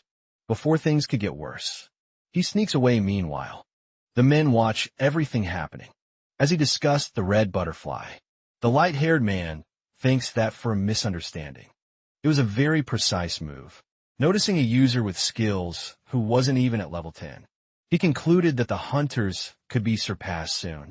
Nervous, the man asked the captain if they should meet with the red butterfly. But first, he wanted to have a conversation with Kong Humo. Meanwhile, the young man seemed quite tired, using a cold can to ease his pain. Although the battle assistant with brave energy was fine, the domination consumed a lot of his mana. At that moment, he wished he hadn't used that, feeling as if he had just wasted his mana. Suddenly, a mysterious figure calls for the boy. Taemin Su, leader of the Taesin clan's secretariat team, congratulates him for successfully passing the test. Handing over his card, he states that his clan would very much like to provide everything necessary for the young man to enhance his skills. Moreover, they would ensure that Kong Hyun-woo would be able to reach his greatest potential. As a hunter confused, the protagonist carefully analyzes the information. On that business card, he murmurs something that leaves the man not understanding his words. With curiosity in his gaze, he asks if they could help him reach the stars. Meanwhile, the captain is sitting in the back of his car. His gaze attentively analyzes the video on the laptop. Repeatedly, he watched the fight between the red butterfly and Kong Humo. A smile grows on his face as he analyzes each of the strikes. For him, it was like watching a movie with a tap on the glass. He notices the return of his subordinate, who was apologizing for being rejected by the young man. He informs that the boy didn't seem interested, even after hearing about the conditions. But the captain had already expected that. Taemin Su informs that upon rejecting the proposal, the hero mentions something about the stars. At that moment, the man explains that it could be some kind of new term among the younger generation curious. He questions if the leader had any idea of the meaning, but it was the first time he had heard the term. However, the offer was accepted by the red butterfly, since her only goal was to join the northern expedition. The captain thanks for the information brought to him and informs that he would go to his house, bidding farewell to his boss. Taemin Su asked him to be careful on the way back. Inside the car, the man in the white suit tried to determine what that type of response meant. Not arriving at an acceptable conclusion, he realizes he would have to keep his eyes on Kong Hyun-woo. Meanwhile, the young man was in the car with a woman who seemed curious to know what was in his hands. The protagonist explains that it was a reporter's card from talent recruiters who came to him after the test. But the woman wanted to know what the large box on his lap was. Opening the box, he begins to try to explain what it was about. In front of him, Yuni desperately apologizes, saying that Hong Ryan intended to do her best. At that moment, he remembered the strong woman from before, who was terribly scared. Hong Ryan had to be helped by her teammates, but the young man considers all that past, asking the red butterfly to forget everything, saying it should have been his by right. He hands over the prize for first place in the test. Thus, the young man had no choice but to accept that item. Inside the box were 2 tenacious gauntlets that increased the strength and defense of the hand. Beside him, the blonde informs that she sold the crystal to Park. Waisa, who showed genuine interest in the item. Confused, the protagonist asks if all that was for him. He thinks that someone acting behind the scenes would explain why they needed the crystal moss so much. In that case, it would be more beneficial to contact them directly, without the intermediary like Park Kwiso. At that moment, he notices how that old man was extremely suspicious. Not being an easy target, the conversation continues, with the girl questioning if the gloves were the only prize for the test. Rummaging through the box, he wonders about the cash prize. Shortly after, a piece of paper falls into his lap. Extending his hand, he shows it to the woman beside him. Excited, he asks if the blonde would like to eat some meat to spend that newly acquired prize. The total prize amount represented 50 million won. Soon after she parks the car in a spot. Arriving home, the two talked about the association that seemed to have much more respect for hunters. Worichi questions if the young man shouldn't be more careful, but he shrugs suddenly. He begins to sniff a suspicious smell. As Human presses the elevator button, Kong Humo realizes it was blood. The smell starts to get stronger. Sensing something wrong, he orders the girl not to enter the house and to return immediately to the car. Kong Humo asks her to lock herself inside the vehicle and not to leave until he returns. Walking, he follows the scent that calls him. Suddenly, he comes face to face with a horrifying scene. In the back of the building, a mysterious figure quickly defeated several men with intense blows. Old Park Wiso-si seemed pleased to reunite with the protagonist. After a long time, he explains that those were members of the Japanese Yakuza who were after the mysterious crystal moss. If the old man hadn't shown up, and as a small offer, asked Kong Hyun-moo to form an alliance with Tae-song. However, the hero informs that he had just rejected an offer from the clan. After doing some research on Kong Hyun-moo, the old man couldn't find much information. It was as if someone had erased everything about his existence. Moreover, he heard that the boy displayed movements that only experienced people in dungeons are capable of noticing his intentions. The young man thanks Park Wiso for his help. Still, he insisted that the man was misunderstanding things, since he didn't want to join organizations. At that moment, his expression completely changed, realizing he had chosen the wrong approach to that problem. Nervous, the protagonist senses the shift in the situation. Before being hit by a powerful blow, he shouts for the old man to listen a little longer. Despite the plea, Park Wiso tries to strike the young man. Ignoring those warnings, Kong Hyun-moo manages to dodge the attack. With great effort putting his hand in his pocket, he tries to make the old man stop. The protagonist wanted the man to hear what he was saying. With his gloves, he strikes the man's face. Who didn't expect such a strong attack? Suddenly, the precise blow is capable of pushing the old man away. Park Wiso recognizes that item as the first-place prize, given to the red butterfly, with determination in his gaze. The warrior claimed that it was merely self-defense. Face to face, the two converse with their bodies fallen beside them. Kong Hyun-moo is confronted by the old man, who believes the boy likes to make the hardest decisions. With anger etched on his face, he removes his overcoat at that moment. He knew the boy wouldn't listen to his words. Therefore, his only choice would be to be rude and combat the young man's actions. With an intense fight quickly, he throws his suit to cover the protagonist's vision. But the boy is very skilled and was already watching all the movements. Suddenly, Park Wiso transforms his cane into a sword, determined he would end that discussion once and for all, even if cheating. However, Kong Hyun-moo screams desperately, implying the use of the battle helper skill. Without caring about anything, the man charges forward with his weapon drawn, while exchanging intense blows. The young man managed to dodge with difficulty. Shortly after, he supports himself on the ground. But not giving up, he gains momentum and leaps. Kong Hyun-moo flies over the confused old man.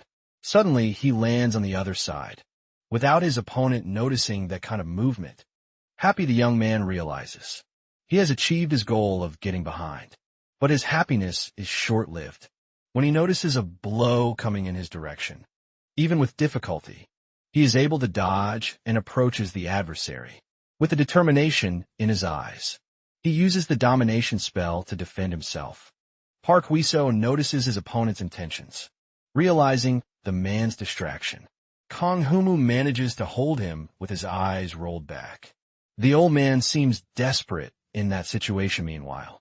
The protagonist remains determined to finish him off. Once and for all, however, the young man stops walking for a second, noticing something strange. Park Wiso woke from the trance and brought his weapon close to the boy's face. Feeling something strange, he realizes it is an illusory spell. Suddenly a deep cut strikes the warrior. The sweat on his face reveals all the pain felt by his body. That old man had no intention of killing Kong Hae-mon. That's why he made a cut on his wrist, instead of the neck at that moment. His main goal was to extract certain information from the person who was giving him orders. Not understanding anything, he notices strange laughter coming from the young man. His expression reveals all his irritation, as he questions whether the old man was forgetting something. Confused, Park Hwaiso doesn't understand those mysterious words. However, he observes smoke coming from his sword, which was apparently being corroded. While watching his instrument, he thought about the possibility of poisonous blood. With one of his hands, he approaches the face of the distracted old man. Using his gloves, he pushes the man's body until it hits a thick wall. At that moment, Park Hwaiso had already dropped his sword and was trying to defend himself from that immense force despite all his experience. He probably still didn't have resistance to poison. With a smile on his face, the young man realized he had just turned the game in his favor. However, his opponent was very skilled and was already preparing a counterattack. Using his elbow, he manages to hit the protagonist's arm. Screaming in pain, he notes that it was a powerful blow and loses some of his strength. Suddenly, Park Hwaiso kicks his enemy's stomach, sending him flying away face to face. Each of them carries the pains of battle in their bodies. Meanwhile, the old man searches for something inside his vest. A small vial is found with a mysterious liquid. Without wasting time, he pours it all over his face. Kong Hembu taunted him, saying it was a very effective medicine. As he stood up again, he asked to be shared with him if there was any left. Confused Park Hwaiso was sure he had managed to break the young man's arm and ribs, who was now standing normally. To him, the protagonist might possess some kind of healing ability, but he just wanted to fight more. Park Hwaiso observes his weapon very close to his body. However, he declares that fight had come to an end. Rising, he states that his goal was to offer an agreement to the boy, not to fight against him. Upon encountering more resistance than expected, he wondered who was behind Kong Hanmu's actions. With determination, the boy asserted that he was completely alone, with no one pulling the strings. Park Hwaiso wanted him to join Tae-sung, but the young man showed zero desire to work for anyone. Although some thoughts crossed his mind, they caught the old man's attention. With a smile on his face, he claimed that everything could change if Park Hwaiso decided to work for him. The mustache man noticed the nonsensical things coming out of that spoiled boy's mouth. If he continued with those delusions, he would leave immediately. Kong Hae-mu wanted the man by his side because of his connections, as well as being a skilled user, capable of handling information determined.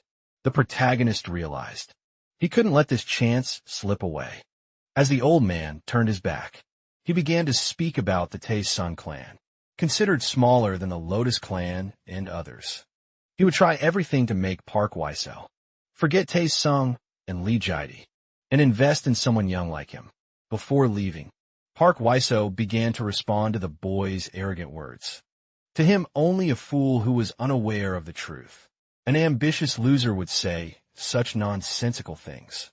Laughing, Kong Hae-mu didn't seem to care about what he had just heard. When provoked again, the old man prepared his weapon for a possible fight, but he would be unable to use that broken weapon. Contrary to the boy, Park Hwaiso began to run towards him, wielding his sword at that moment. The boy's eyes widened, noticing the intense movement cutting a bit of his hair. Park Hwaiso knew that if he intended to kill the young man, nothing could be done. His powerful sword caused damage to the wall behind him. The man explained that many members of the Tae-sung clan were stronger than him, and above all was Lee Jae-di. To him, it wasn't even funny for someone who barely reached level 10 to speak that way. However, the protagonist didn't understand what was so impressive about Lee Jae-di. Upon hearing that, the old man was shocked. With determination in his gaze, Kong Hae-mu would show everything to his opponent. As energy coursed through his body, he asserted that he would show he was better than Lee Jae-di. Curiously, he asked how much stronger he should become, compared to the powerful man. At that moment, Park Kwisu realized. He was validating with a hard-headed boy. Even so, he explained that Lee Ji-dae reached level 20, half a year after becoming a hunter. That's why a person like him had the support of a clan like Tae-sung, as an ordinary person would take over a year. If the boy wanted to show he was different, that was the minimum to be done. As the old man gathered his belongings to leave, Kong Humo exclaimed that he would do everything. In 2 weeks, he wanted to ensure. The man saw that he was better than Lee Ji-dae, making him change his mind about working for him. However, Park Wesso believed that was a completely nonsensical and absurd offer, turning his back. He warned that the place the young man was training should be better than Legitace. With silent steps, he distanced himself more and more, leaving the boy completely alone. Smiling, Kong Himu had only one place on his mind. The landscape revealed the buildings, completely destroyed and corroded over time. Suddenly, the protagonist approached with a clenched fist, ready to punch someone on the other side. The monster lets out a scream of fury. The boy's speed is truly impressive and hard to keep up with his enemy falling to the ground. He continues with various attacks, but his enemy spots an opening and begins to bring its mouth, full of sharp teeth, closer. Suddenly it bites down hard on his hand. The young man wasn't expecting that movement and feels the pain coursing through his body. Even so, he knew he could defeat the creature and use his hand to go deeper into the monster's throat. Now he was pleased to realize all his skill in a fight with it while the monster thrashed. Kong Humo joked about not spitting out what was put in its mouth. The monster's head was completely destroyed and its jaw shattered, causing the protagonist to reach level 15. At that moment, the Star of Conquest, Arden watched with curiosity. Looking at the sky, he tried to see something different. Kong Hyumu's hand was completely injured and covered in blood from the monster's bite. Shortly after, he reflected on the recent fight. After managing to bandage it, he realized he shouldn't have pushed his body so hard. The fairy beside him scolded him for his butler fighting so boldly, noticing Rinyan's appearance. A warrior asked where she had been for so long. However, the fairy seemed much more concerned about her friend's hand. With a straw, she tried to suck his blood, but he didn't care about the situation, since he could be revived in hell. When he died, fighting moreover, things seemed to be improving for him, compared to going to rent those unknowns. To find a bunch of monsters to fight, that was a big improvement. The only problem was with the red-hooded goblin he encountered before the creature. From the first time of all the goblins he fought, that one had yet to be found. Probably the red-hooded goblin could be the strongest of them all. While he was distracted, Kong Hyomu didn't notice the stealthy approach of the creature. With a hook in place of its arm, it walked calmly through the surroundings. Upon noticing the opponent, he jumped away desperate. He shouted for Rinyan to hide as quickly as possible. However, the fairy had long since left the protagonist completely alone. Meanwhile, that beast approached the pile of bodies. Sniffing each one suddenly, the red-hooded goblin let out an angry scream. Looking at Kong Hyunmu, it observed him with fury in its eyes. It seemed very sad to notice that its own kind was dead, putting weapons in its injured hand. The warrior didn't want to waste any more time talking, and prepared for battle on the opposite side. The goblin seemed determined to end the life of that young man. Its terrifying face showed all its rage, an intent to destroy its enemy with its own hands. Soon after, the system indicated that the protagonist had died. The new mission, Enemies on a Wooden Bridge, had begun, and the objective was to defeat the black-handed goblin. Remembering his opponent, Kong Hae-mu realized he had left the monster, terribly enraged at that moment. He couldn't do anything to defend himself, and ended up defeated meanwhile. Lying on the ground, he reflected on the fight. In the end, it was just a goblin, and he shouldn't worry. Determined, he got up, ready to start the new mission. His plan was to lure it into a trap, with poison spikes and a deep hole, while counting all the necessary items.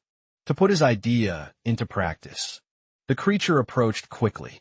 Hearing the sounds of footsteps, Kong Hyumu turned his body to observe better. However, he ended up dead again, with a total survival duration of 1 minute. On the 6th attempt of the mission, enemies on a wooden bridge. The protagonist ran in despair. The goblin pursued him, without giving him a moment's rest angry. The monster was ready to defeat the warrior once more. With determination in his eyes, the young man didn't want to be defeated again. Using his gloves, he attempted a counter-attack on the goblin. At that moment, he seemed quite pleased to have discovered some kind of weakness. But his happiness lasted very little, because the creature managed to hit him with a powerful sword. The protagonist was no match for the goblin, and considered the possibility of hiding. As soon as he resurrected, an old saying that revenge only leads to more revenge, and forgiveness is the only way to achieve true victory. But Kong Humu would rather die than forget that goblin, and spend his time trying to level up. Therefore, he wouldn't let anyone escape unpunished, or regret their actions. If someone tried to stab him in the back, he would make them pay in kind. However, if he couldn't do that and continued to flee from them, in the end, he wouldn't believe that his pride could handle that. As his thoughts flowed, the red chaos goblin wandered over the wreckage. After a long time without fighting, the presence of a human, Carson assumed he might finally have left. Even so, it was still too early to relax, since his opponent had the ability to revive, and was very cunning. His ultimate goal was to prevent the human from getting close to his kind. Suddenly a monster calls for Carson. Tears in its eyes, the creature came to warn his friend that everyone was dying. Someone had poisoned the entire water source, and therefore the powerful goblin should return. The situation was desperate, with many goblins sick and fighting for their lives. Apparently, someone mixed the poison into the water supply, and now they couldn't even eat the animals. The two discussed the motivation for doing something so cruel, but Carson already had someone in mind. His eyes revealed all his anger. Upon realizing that Kong Humu was the only one who could do that, the goblin felt extremely guilty for not capturing the young man and ending his life shortly after. Another creature called for Carson, even knowing he was very busy. However, his presence was requested to observe something. The child in his arms cried more and more, looking for Carson all the time. His eyes filled with tears as he watched his son. Determined, the red, hooded goblin ran away. His friend tried to hold him back, preventing him from doing something stupid. Even with all that ambition, it wouldn't be possible to fight against an enemy who had the ability to revive. The goblin declared that they should give up on revenge, so that the human wouldn't have a reason to bother them again. They should flee and find a new place before things got worse. But Carson did not agree with that kind of attitude and was willing to take revenge. Upon realizing they were whispering to Carson, they concluded they had no choice. At that moment, one of the monsters noticed something strange that deserved attention. Lying on the ground was one of the scouts, who had just come out smelling the poison. They were sure it was some trap set by the human. The best thing to do would be to return to the hideout as quickly as possible. The fact that they were leaving clues must mean that the human was trying to lure them away from everyone else. Carson would stay outside to go after the enemy, who was still not stronger than him. The goblin declared it would be an easy fight, killing the opponent with his eyes closed. Despite everything, his companions were genuinely worried about his safety. But Carson assured them he would return alive from the battle, even without resurrection powers. With determination, he walked through the destroyed landscape. In the apocalyptic setting, his ears heard a noise in his direction, but the goblin was faster and managed to hit the weapon with his hook. With fury in his gaze, Carson was determined to ensure a painful death. For that human, Kong Himu was already positioned behind his enemy, waiting for the fight to begin. Smiling wickedly, he informed that he would give the goblin a chance. However, he was toying with the adversary. while declaring he was giving him the opportunity to die, by his hands not understanding anything. Curzon did not comprehend the meaning of his actions. Apparently his opponent was trying to buy some time. The human explained that if he wanted to use the poison to kill everyone, no one would be alive, although some of his people had died this time. He wasn't sure what could happen next. Knowing he could resurrect, he was curious to see if the goblin would be able to prevent his own death. Curzon's goal was to bring the boy back alive, to cut off his limbs and ensure he regretted it. With his magical gloves, he held the goblin's sword, claiming he could kill himself and come back to life. The protagonist could threaten the opponent's family, but he couldn't do anything to stop it. All Kang Hyun-moo wanted was to have his revenge, without harming his innocent family. However, if the enemy kept coming at him, his plans could change completely. At that moment, Curzon found himself with his hands tied, as he would do anything to protect his people. Suddenly, he threw his sword in front of the protagonist. His goal was to offer his life, in exchange for the safety of his family. Without wasting time, the young man stated that this was his greatest objective. That's why Curzon demanded that he leave that place, once and for all, as soon as he killed him. Moreover, Kang Hyun-moo should agree, and not lay a hand on anyone from his people.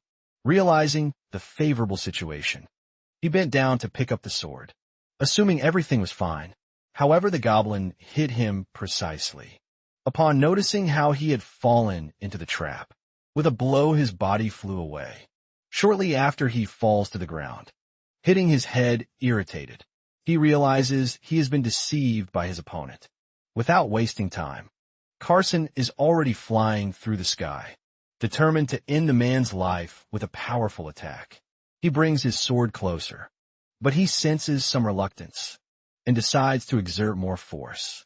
To finish off his enemy, his expression reveals all the anger he felt towards that disgusting human. On the other side, Kang Hyun-moo tries to defend himself with his magical gloves. The goblin doesn't seem to be giving up easily, preparing for another attack. Launching his sword, he shows his determination to disagree with everything that has been said. Curzon was going to make sure to guarantee the most painful death of all. However, the protagonist continues with a smile on his face. Even at a disadvantage, he believes his enemy is a complete idiot for not killing him earlier. At that moment, his health was below 10. With regeneration starting, the warrior regained his strength and counterattacked. The monster feels pain from a powerful blow to its stomach. Soon after, Kang Hyun-moo grabbed his opponent's neck with force. Curzon tries some kind of approach, a way to retaliate against that attack. Suddenly he decides to use his hook-shaped arm, but the boy manages to dodge. Showcasing all his skills, the goblin is thrown far away and ends up hitting a wall. Even so, he wouldn't end the fight that way, letting his opponent go unpunished. With a smile on his face, the boy doesn't seem tired at all. Desperate, the monster can't believe all that audacity from the young man. The hole in the wall grows larger with a new, powerful attack shortly after. A bright and unusual energy comes in his direction. Even injured, the protagonist was recovering quickly and efficiently. To Curzon, his opponent was hiding some kind of powerful ability. Despite taking so many hits, he seemed fine and determined to finish off the goblin. A knockout is delivered to the creature's face, which no longer knows how to defend itself. Suddenly his enemy became 10 times stronger than before, delivering increasingly powerful blows. Meanwhile, Curzon was sure something strange was happening. It was impossible for someone so close to death to do all that at that moment. He was trying to regain his strength amidst the rubble. For the protagonist, it was nothing special, since the goblin was just careless. For all the time he had, he always killed him with the same blow. Thus, they had never had a real fight. That's why his enemy believed he could kill him whenever he wanted. In the end, the blame was on Curzon. For that carelessness tired the monster, claimed that the human was very arrogant and could be easily defeated. Rising, he declares that he would destroy the opponent's neck. but shortly after blood spurts from his mouth, causing the young man to smile. Apparently, the battle had come to an end with Kong Humu's victory. The goblin was already losing all its strength, unable to stand on its 2 feet anymore. Unlike a certain someone, the young man had no intention of being careless. In complete despair, Carson begs for forgiveness for all the times he killed the human. The souls that could not be blessed cannot live in that place. And if he dies, all these people will die too. Carson remembers the boy's words when he said he did not intend to harm his family. With attention in his gaze, Carson waits for the boy's response, but he seems determined to end the life of that goblin and all the others in the end. He wondered if he would gain the experience of all the others by killing the opponent, laughing with satisfaction. He brings his weapon closer to put an end to the enemy. Carson's gaze reveals all his nervousness about the situation. Without remorse, Kong Humu cuts off the goblin's head and throws it away. The red sky illuminates the entire environment. Filled with buildings, Kong Humu takes a deep breath as he observes the landscape. Opening his arms, he reflects on how everything was really clean. The system informs him that he had defeated the level 21 red-hooded goblin, completing the mission enemies on a wooden bridge. As a reward, he would receive a silver box converted into a gold box. In addition to having his return stone activated, he managed to level up 3 times. For killing that goblin suddenly, Ranyan appears calling for his butler. As soon as the body passes through a thorough inspection, the fairy could drink all its blood. The young man sought to discover what made the goblin so strong, as his physical capabilities were too great to rely on a weapon suddenly. His eyes turn to something strange. With curiosity, he holds the creature's hand, while observing attentively. On your skin, there were some writings, different from everything that had ever been seen. That moment, the fragile Gaulish star was guiding your hand. An unusual movement begins, leaving the boy completely lost.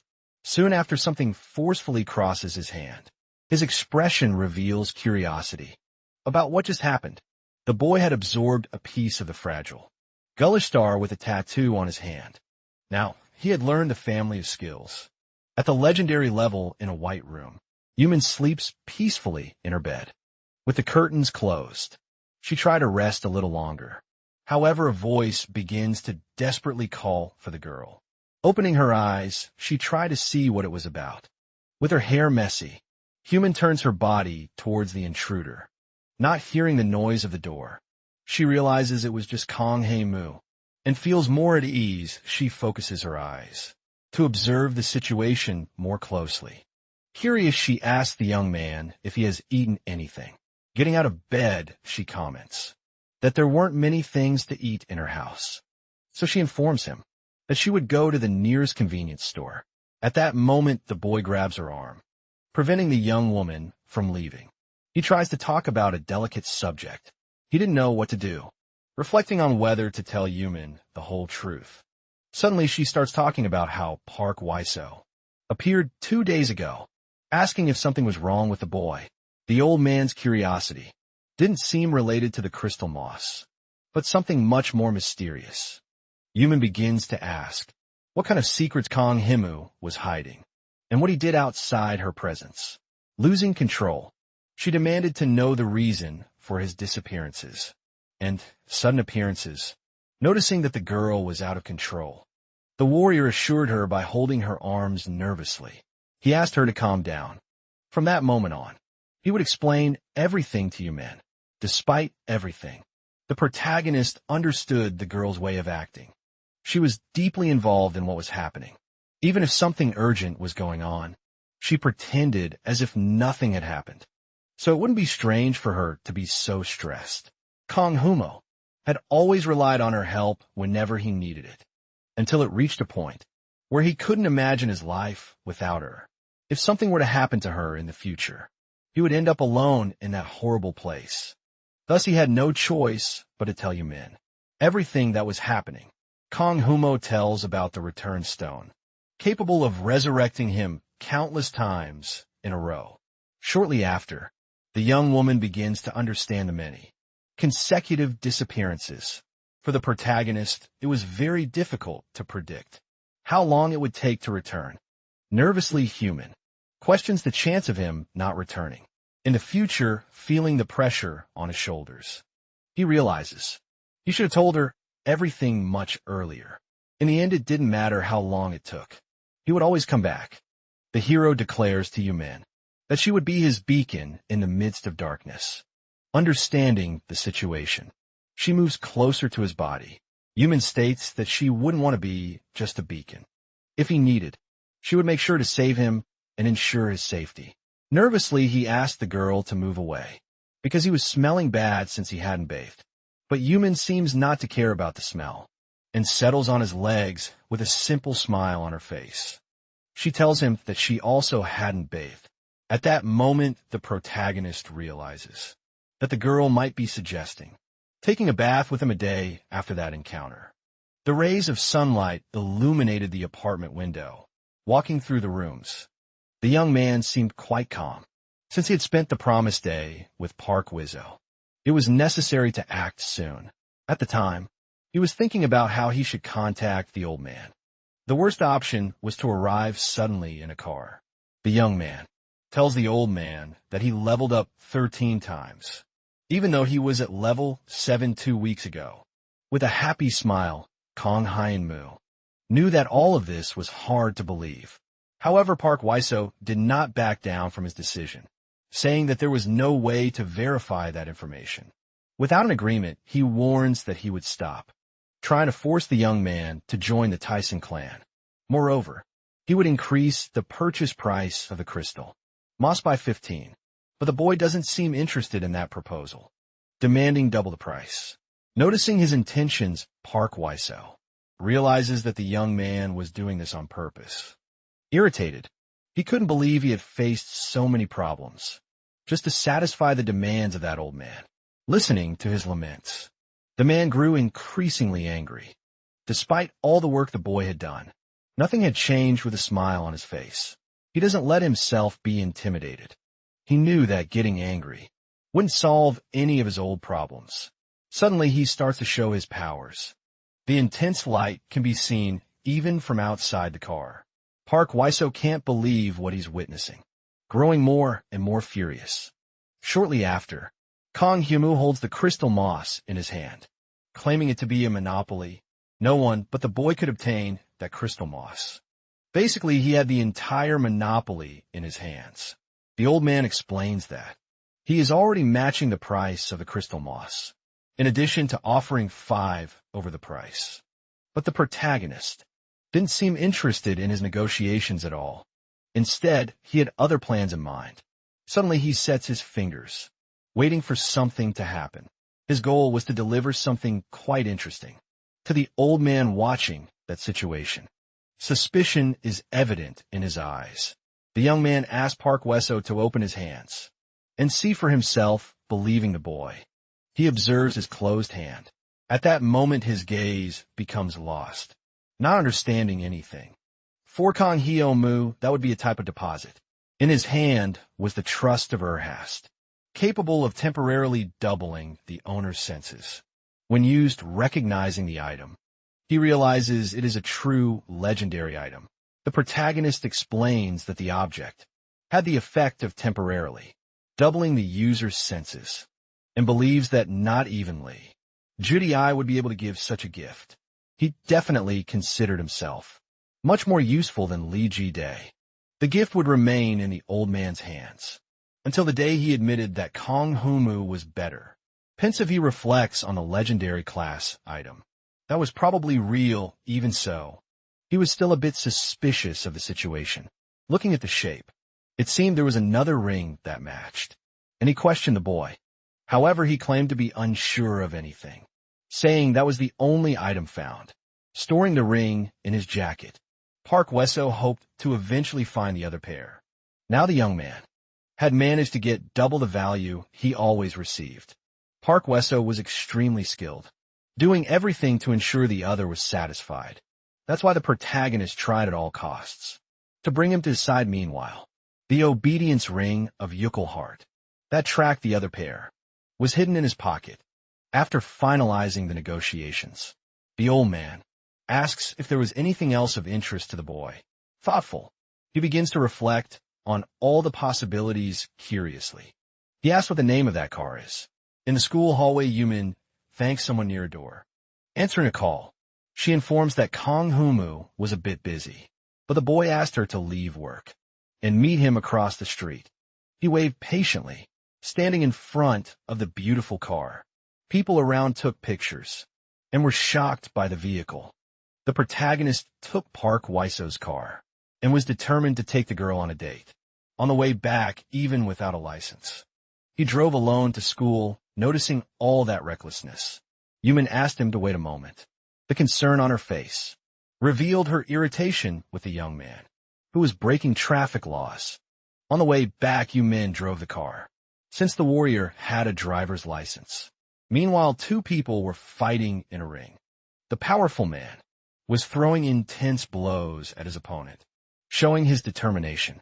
He claimed that the clan was not the best organization of users with skills.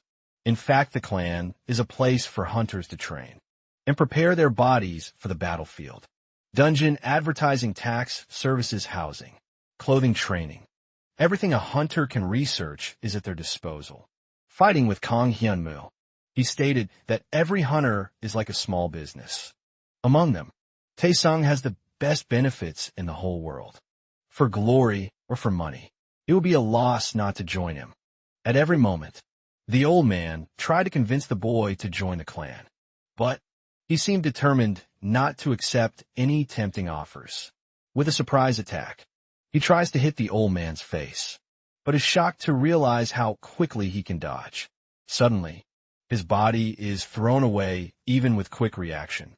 Time Kong Hyemu falls to the ground, feeling intense pain, trying to get up.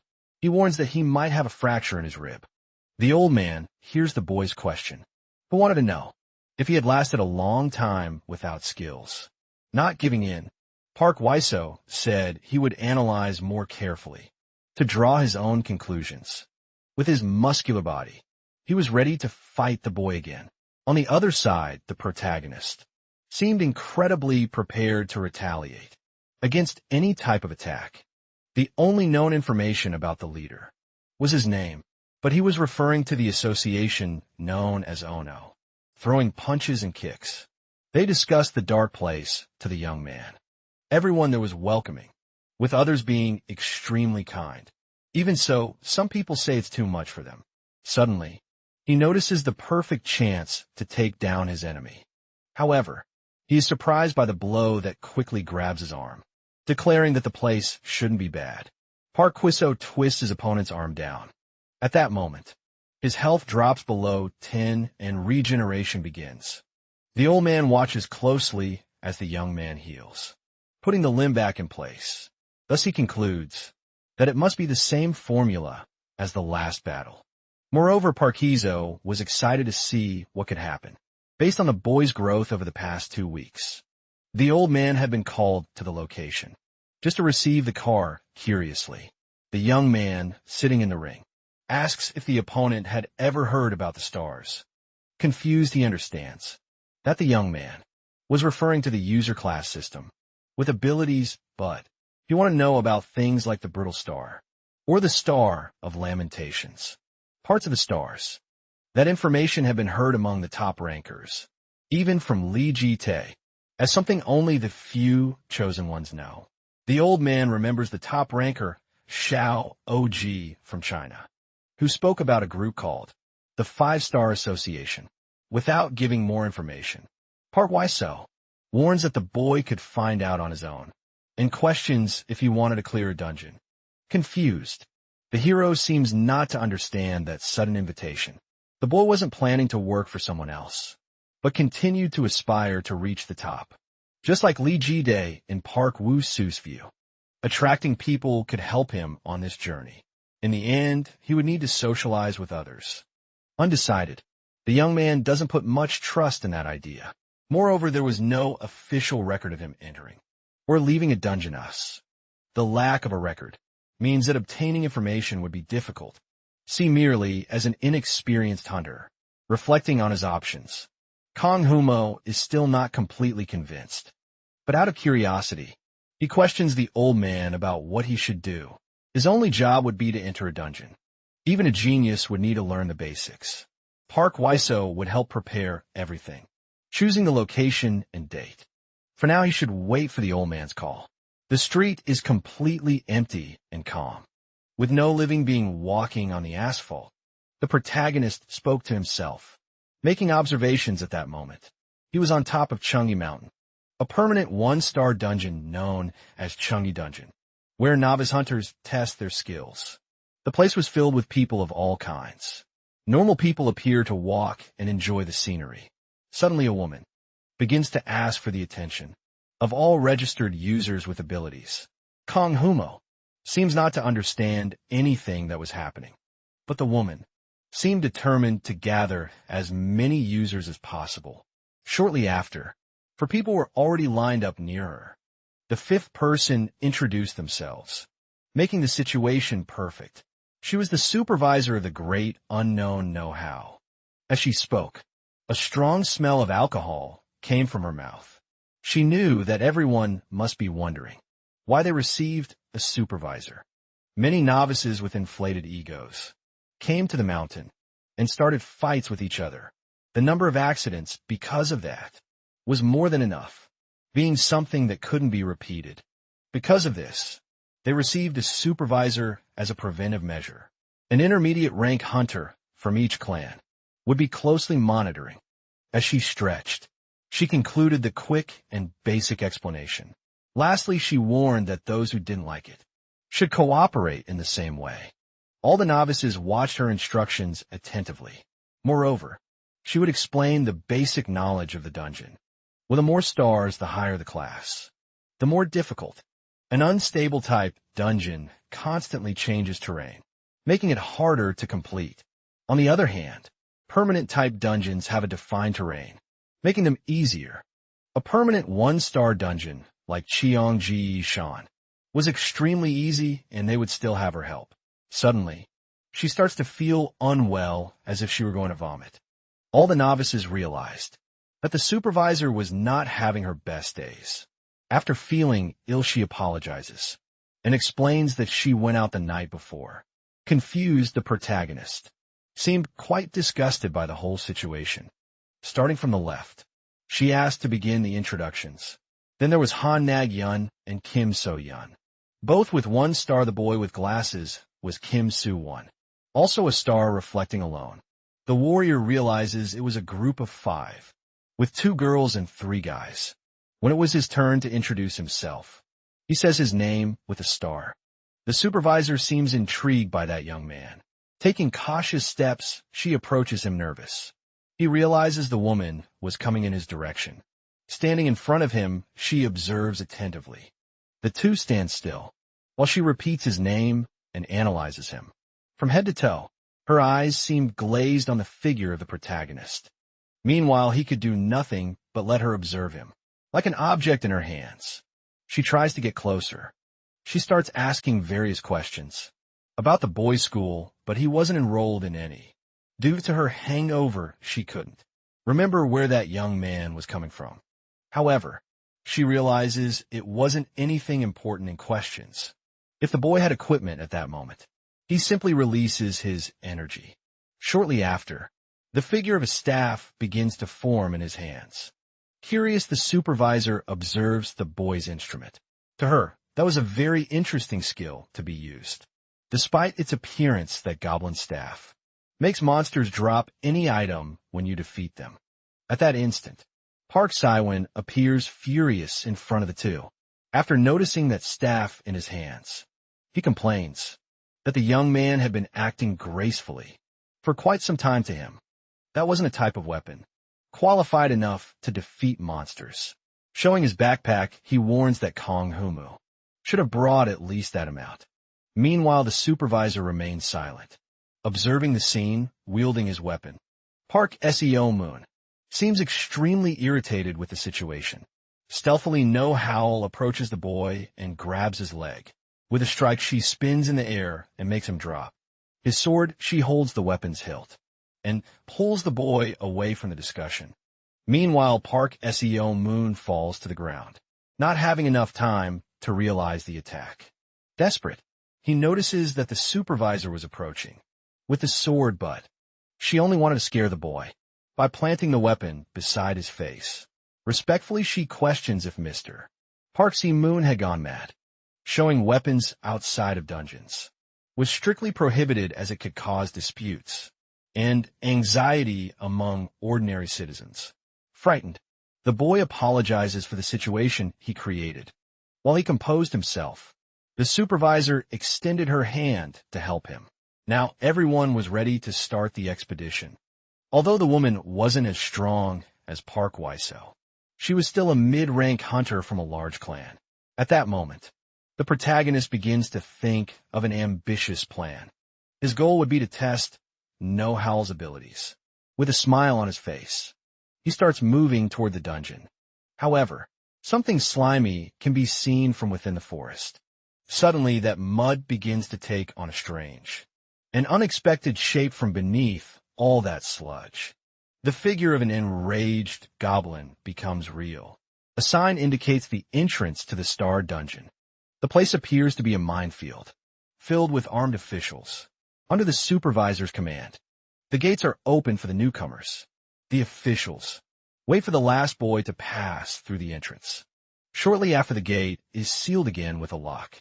Suspicious, the newcomers seemed nervous about the situation they faced, however.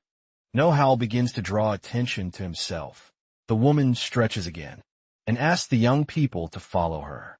At that moment, they were observing the interior of the dungeon. Although it doesn't seem so dangerous now, the deeper they go, the more goblins would appear. Curious, the supervisor asks if anyone in that group knew how to clear that dungeon. Quickly, Park Seo Moon responds accurately that it would be necessary to obtain the return crystal. As a first condition, they would follow the goblins, find a cave, and inside they would be able to obtain the crystal. The return crystal allows one to exit the dungeon once certain objectives are completed, something akin to hell for the protagonist. An additional condition would result in a greater reward, but as newcomers, they would complete the first condition. Without No Howl's help, suddenly, Park Seo Moon takes control of the situation and asks his companions to gather to distribute roles. The goblins had a sensitive sense of smell, so he would use some grass to mask the scent of their bodies. Additionally, he advised that everyone be prepared for any stealth attack, keeping their heads up while he explained the tasks. Kong Haimu didn't understand the reason for those orders. All of that was what Park Seo learned from the famous streamer, Wild Breath Hunter, on his channel. Again, the fight between the two begins, needing to be controlled by the supervisor. She asked the boy to stop arguing and to cooperate with the others, saying what he found strange. The young man did not understand the use of grass, since having a sensitive sense of smell, they would be able to differentiate fresh grass from old. Moreover, they did not need to worry about their heads, but rather their ankles. Disregarding an attack from above, irritated Park Seo could no longer tolerate the abuse from that young man, who considered himself so clever. However, he is quickly stopped by the supervisor. She claimed that Park Seo-han's suggestion was true. However, she added that it was information from 10 years ago. Streamer Wild Breath no longer cleared 1-star dungeons, and all tips had changed over time. On the other hand, she stated that the information brought by Kong Hae Yun Mu was true. That information was very specific knowledge that could not be obtained without experience.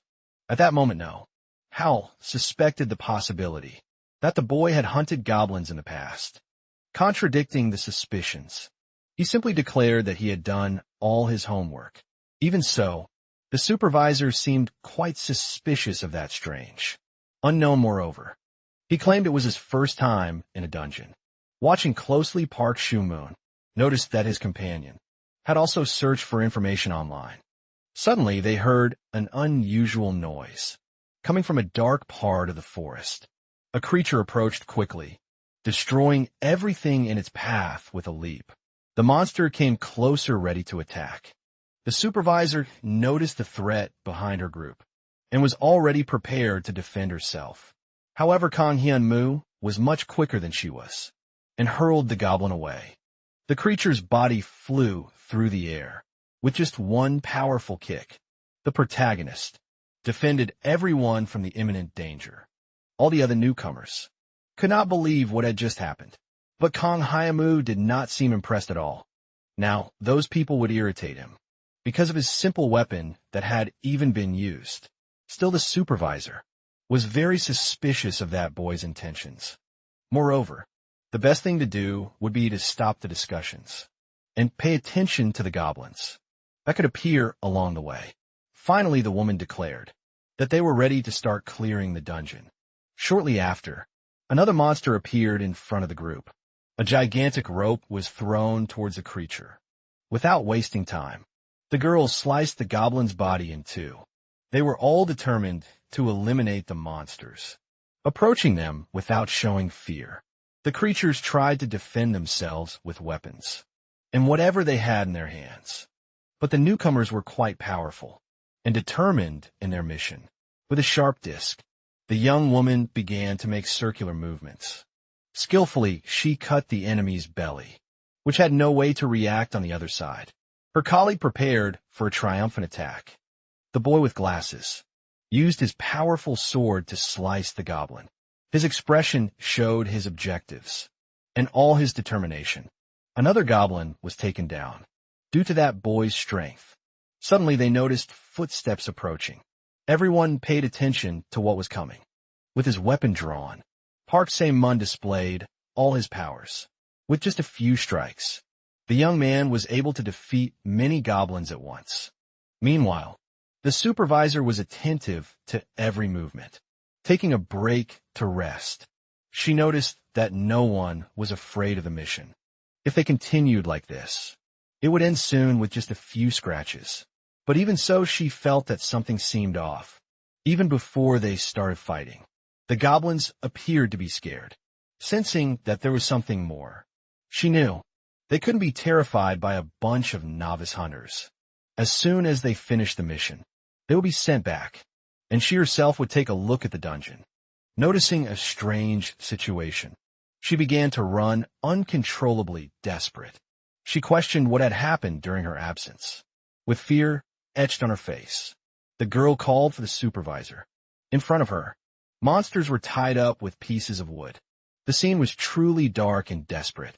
Dozens of dead creatures all around. That was exactly the opposite direction from where they had come at that moment. No-Hwed tried to reason about what was happening before his eyes in despair. She stated that this was an emergency, and they should return. As soon as they found the return stone, something mysterious had massacred the goblins and played with their bodies, which was not common in a one-star dungeon. Not knowing what had caused that situation, she was sure it was something dangerous. They needed to leave as quickly as they could before someone got seriously hurt. At that moment, they realized that a colleague was missing from the group. Desperate, she asked everyone where Kang Hyun-moo was. The supervisor shouted the boy's name, but received no response. Meanwhile, the red-hooded goblin watched the scene closely. Upon hearing that terrible name, his eyes turned to pure hatred. 1 hour before everything that was happening, the newcomers were still there in an intense battle. From afar, the supervisor watched the fight closely behind her. Kang Hyun-moo also observed the scene, with curiosity on his face. After easily defeating several goblins, he realized that it was nowhere near the difficulty of hell. At that moment, he could understand why the supervisor was so calm. Watching from distance, he began to have an unusual idea. Without thinking twice, he disappeared from everyone's sight shortly after. Know-how was already tired of waiting for the battle to end. Meanwhile, the protagonist was already inside the forest alone. He trained his skills with determination.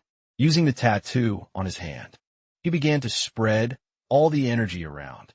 Suddenly, the training started to take effect, and he propagated the familiar skill through the space.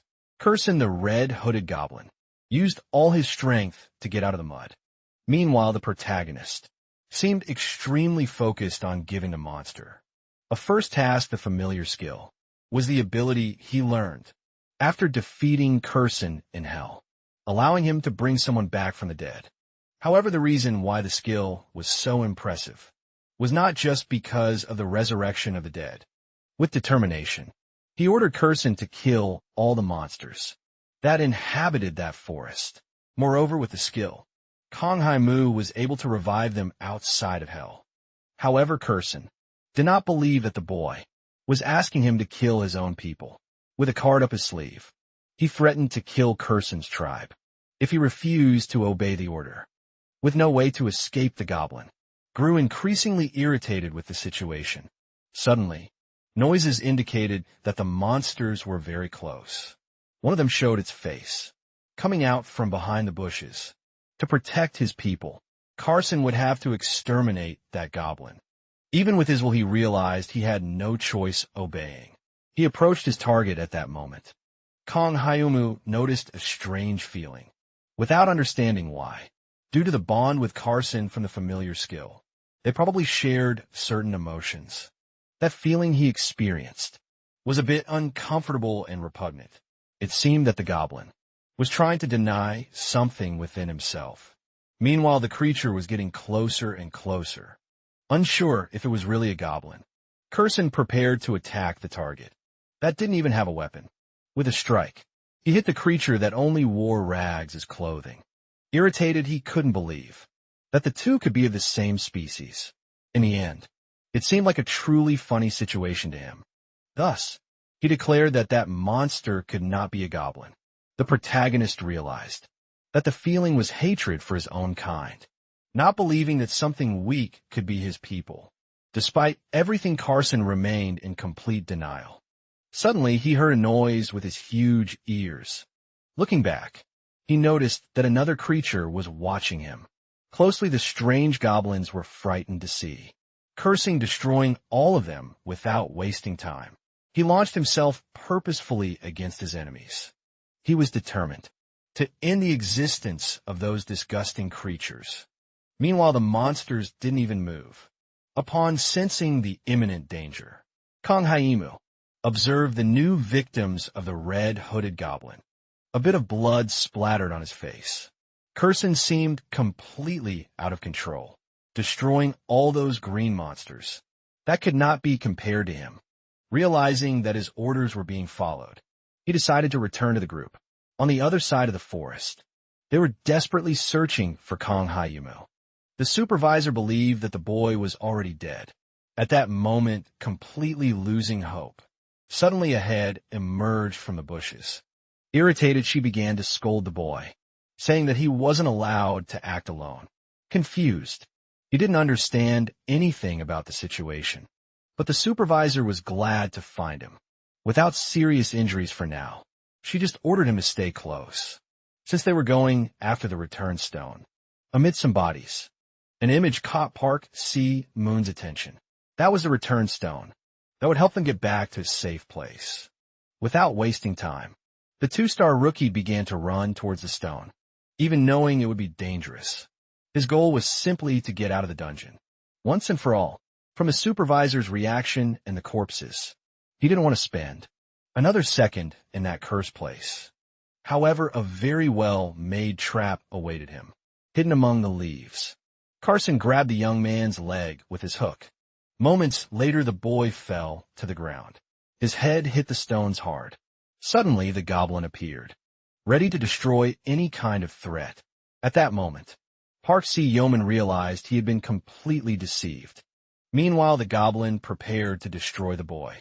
But the supervisor wouldn't let that happen. Before her eyes, the hook was already very close to the boy's face. Quickly, the woman grabs one of her powerful weapons. With a precise strike, she hits Carson in the stomach, using her formidable skills. Everyone around is extremely shocked by the situation. Fear was evident on their faces. However, the heroes seemed quite calm, understanding everything that was happening. Without backing down, the supervisor appears, determined to defeat her opponent. But Carson was not weak, and was determined to fight until the last second. With a sword in his hands, he tries to strike No Hao. She manages to dodge, but her arm is hit by a cut. From afar, Kong Hamu wondered what a mid-level hunter could do against a Hell Goblin. The fight seemed so interesting that he couldn't take his eyes off it. In the end, the hunter from the clan, the Great Unknown, knew she would have to face a difficult battle ahead. With determination, her goal was to protect the newcomers at all costs. But Curson watched her as if she were his next victim. His gaze reflected the anger he felt towards the wretched humans. Suddenly, he starts running towards the supervisor. However, she doesn't stay still for long and advances with her knives. Clash between the two reflects a light that illuminates the entire environment. The familiar skill allowed the user to give orders to those who are bound. The only disadvantage is that if the bound target is of a higher level, the user will have limited control. However, this was not a problem if the protagonist died. Curson would die too, leading to the destruction of his entire tribe. Perhaps the goblin was frustrated by that situation. Even so, he was making a huge mess as a way to express his pain. Meanwhile, the newcomers remained frozen, doing absolutely nothing. The most important piece at that moment was the supervisor No Hao, a mid-level member of the clan, the Great Unknown, who had extensive skills on her resume. However, Kong Hyoemo wondered if she would be able to fight against Curson, level 21, and come out victorious. The fight continued without pauses or rest. The combatants were truly very powerful, and neither side wanted to give up so easily. Suddenly, the monster finds an opening and lunges towards a group of newcomers. Desperate, the hunter starts cursing the creature in every way. As it advances with its sword, No Hao steps in front of its path and ends up getting hurt. She couldn't understand how something so powerful existed in a one-star dungeon. That monster had better equipment than many hunters, in addition to being meticulous and cunning with its movements.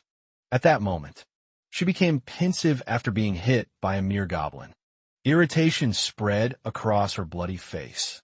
Determined, she preferred to activate a new skill to fight against her enemy. The skill Accelerate begins before the eyes of all those spectators. Curson feels a bit threatened, confused by the situation from afar. Kong Haimu notices that the supervisor has already managed to disappear quickly now. The protagonist tried to warn the goblin to hurry and flee before something worse happened. Without wasting time, the monster begins to move with the goal of leaving. But the supervisor was already following her enemy, like a mysterious shadow looking back. He realizes the arrival of the great threat. Wielding her weapons, she was ready to defeat the goblin once and for all. A blow heads towards his body. Gonghun Media Unit is worried about the situation of his subordinate. The cut on her belly is large and deep, spreading blood across the stones. Shortly after, No Hao disappears again, without leaving a trace for a short period. The skill Accelerate doubles all the movements the user makes. If she didn't hurry, other people could get seriously hurt, so she wanted to finish as quickly as possible. Like a shadow, she reappears above the head of the distracted goblin. Now was the opportune moment to end that imminent danger. That tormented everyone irritated. The monster didn't know how to react, since it couldn't even see the swift supervisor. At that moment, a great explosion filled the dungeon. Smoke spread everywhere, leaving the newcomers extremely worried. Suddenly, the hunter jumps out of the confusion and lands on the ground calmly. Upon realizing that her enemy had smoke bombs, she begins to suspect the origin of that species. While searching for her opponent, she hears a threat asking her not to move. On the other side, she sees Curson, pointing a sword at Park Shu-moon's neck. If she moved, the goblin would kill a human mercilessly. The supervisor couldn't believe that the creature was capable of taking a hostage. Moreover, it could speak normally, which was very strange. Shocked, she realizes that this creature was not only intelligent, but also had the gift of speech. First of all, the situation needed to be assessed immediately, prioritizing safety or calling for backup. If they lost, they could end up dealing with something even worse. While silently evaluating his options, Kang Hyun Mo watched the supervisor closely. The woman seemed desperate, not knowing how to proceed with the situation. The rookie Park Siwon appeared increasingly terrified, pleading for help with his eyes, while apologizing to the young man. No Hao decides that he would not lower his weapons. At any cost suddenly, a stone is thrown into the chaos. Kang Hyun Woo enters the fight, asserting that one of those subordinates cannot die like this. Kurson notices the boy's interference and observes the situation created. The stone's throw causes him to release the rookie, leaving him free to escape. The force of the stone is so great that it pierces the tree with precision. The protagonist's stick could have increased his attack power. Nervous, the supervisor starts to argue with that crazy boy, who was interfering and doing whatever he felt like, ordering him not to show off anymore. She asked the young man to protect himself behind her, but his plans were different, and he smiled without showing any fear. No Hao did not understand all that disobedience from the boy he had just met. Apparently, he was not interested in listening to anyone's orders. Terror takes over the woman's face, as she no longer knows how to proceed or control the rookie to the young man. The hunter was much more disappointing than he had thought. He did not believe that everyone, with a level close to hers, had only those abilities being so weak. If Noel had fought Carson when he was alive, she would surely have died in an instant. Moreover, she thought, she had given clear instructions to the goblin not to kill any humans even now. When Noel began to run, Carson intended to kill the hostage, not being fully under his control. If things continued like this, he could end up killing someone innocent. Clearing his throat, the boy decides to have a clarifying conversation. With the supervisor, he explains that Park Si-hun's death will become a big problem for her, but she was not being judged for her decision. However, if the goblin disappeared, things could have been worse. Additionally, it seemed a bit cruel to sacrifice a rookie like that. Kang Hae-mo asserts that he had done nothing on this expedition and did not want to waste any more time. Therefore, this was the perfect situation to intervene.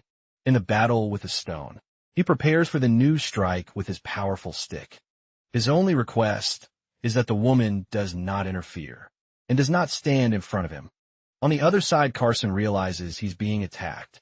The stone hits his face with precision. Determined, he starts to run to finish off the humans quickly.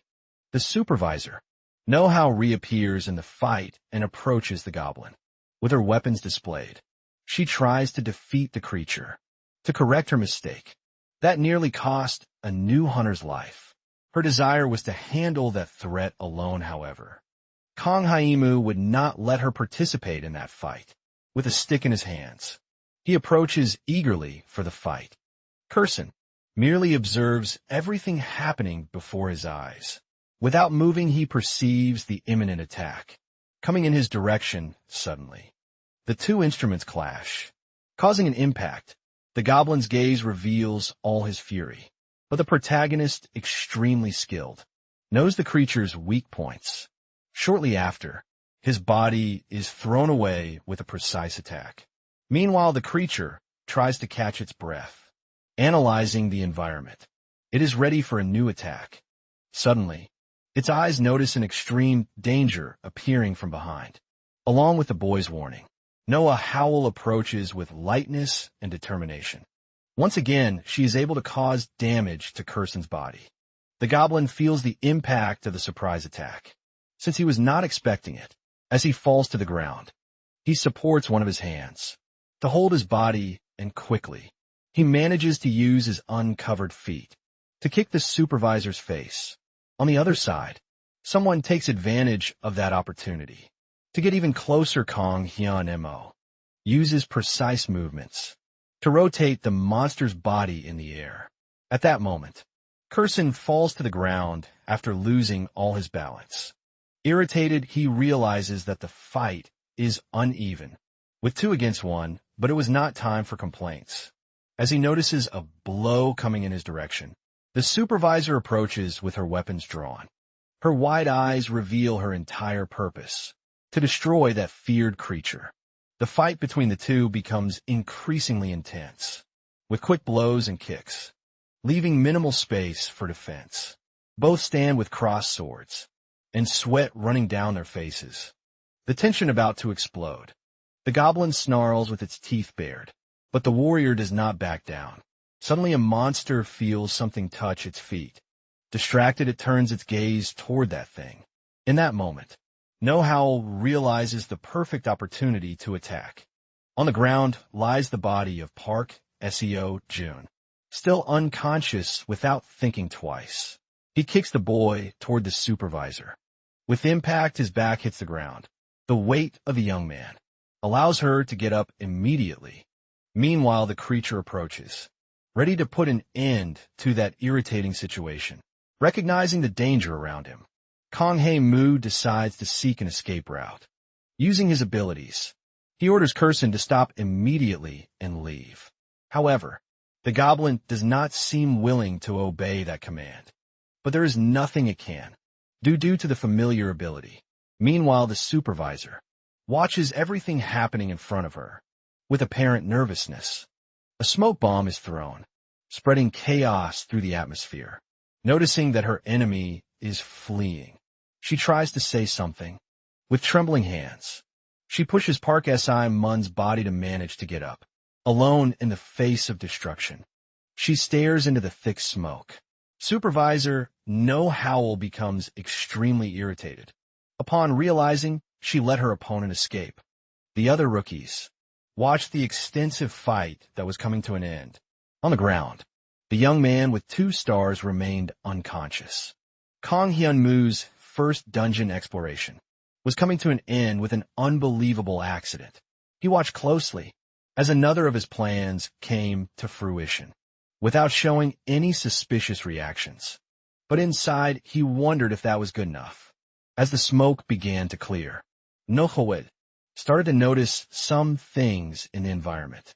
The woman finds a trail of blood and affirms her determination to track the goblin, while the others could leave at that moment. The protagonist couldn't believe what he had just heard. Before they could stop her, the supervisor ran desperately after the opponent she had let escape shortly after. She leaned her hand on an office desk. Talking to an employee, she discovers that no one found any hidden conditions. Moreover, there seemed to be no signs of change in the dungeon, and none of the hunters saw anything similar. Nervously, the man said he could do nothing to help the supervisor, but she was not convinced, as she knew what she had witnessed outside. She took off her cap to rest a bit, sitting on a wooden bench. She couldn't be satisfied with the fact that no one was hurt, disheartened. She reflected alone, while the voice began to call her consciousness back to reality beside her. Kong Hae Moo appeared, suddenly startled. The huntress couldn't hide her shock at the boy's appearance. He was worried about the situation the woman was in. At that moment, looking quite reflective, the protagonist was curious to know if the woman had managed to deal with that goblin. Upon hearing his question, she took a moment to respond. In the end, she commented that she found a creature. While showing the red hood, she stated that she was unable to recognize the monster. Apparently, it had been dismembered by someone when she found it. Her assumption was that other goblins might have noticed it, was injured and attacked when they had a chance. With a smile on her face, the supervisor thanked the boy for his help. Inside the dungeon, extending her hand, she affirmed that the young man had done a good job. Earlier, although she almost lost someone's life because of her decision, none of that happened due to the boy's actions. Thoughtful, he reflected on those words spoken by the supervisor and asked her not to forget the thanks curiously. He asked her if one day he would be able to enter 2-star dungeons. With his abilities, however, the supervisor was sure that the goblin could be from a 3-star dungeon. In the woman's opinion, The hero's abilities were something remarkable. Even speculated that he was a hunter who took a break, or chose the one-star dungeon, due to ranking restrictions. Without confirming with total veracity, the protagonist stated that the second option could be more accurate. In fact, he affirmed that it was something similar to that. At that moment, the woman began the interrogation by asking if the young man had any associated clan. The important fact was that he seemed not to be used to working with other people. Know-how was sure he was looking for a clan to join, so she offered an invitation to the great unknown. As long as he was associated with a clan, he could register to enter difficult dungeons and would receive support.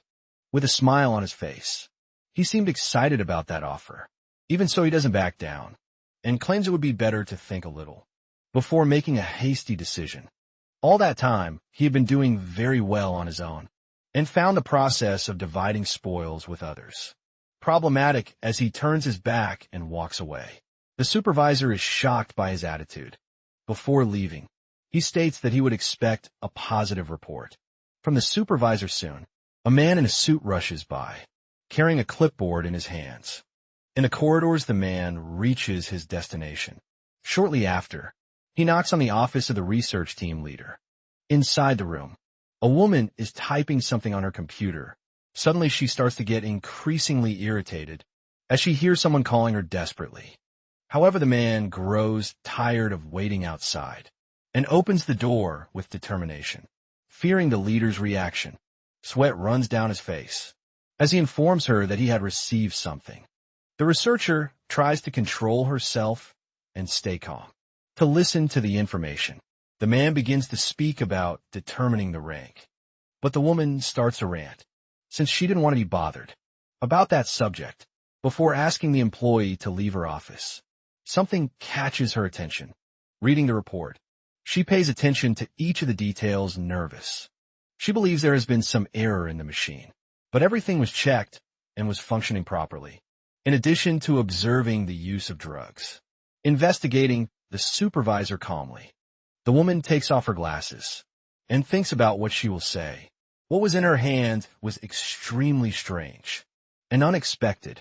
She didn't know how she should respond appropriately, or what kind of reaction would be acceptable. Suddenly, another employee enters with a clipboard, received from a user management center, with abilities despite checking 3 times. The result was always the same. Shortly after, information reaches the boss, reporting the receipt of a phone call. From the great unknown, they said that if they released information about the results before the official report, they would receive 1 million in cash.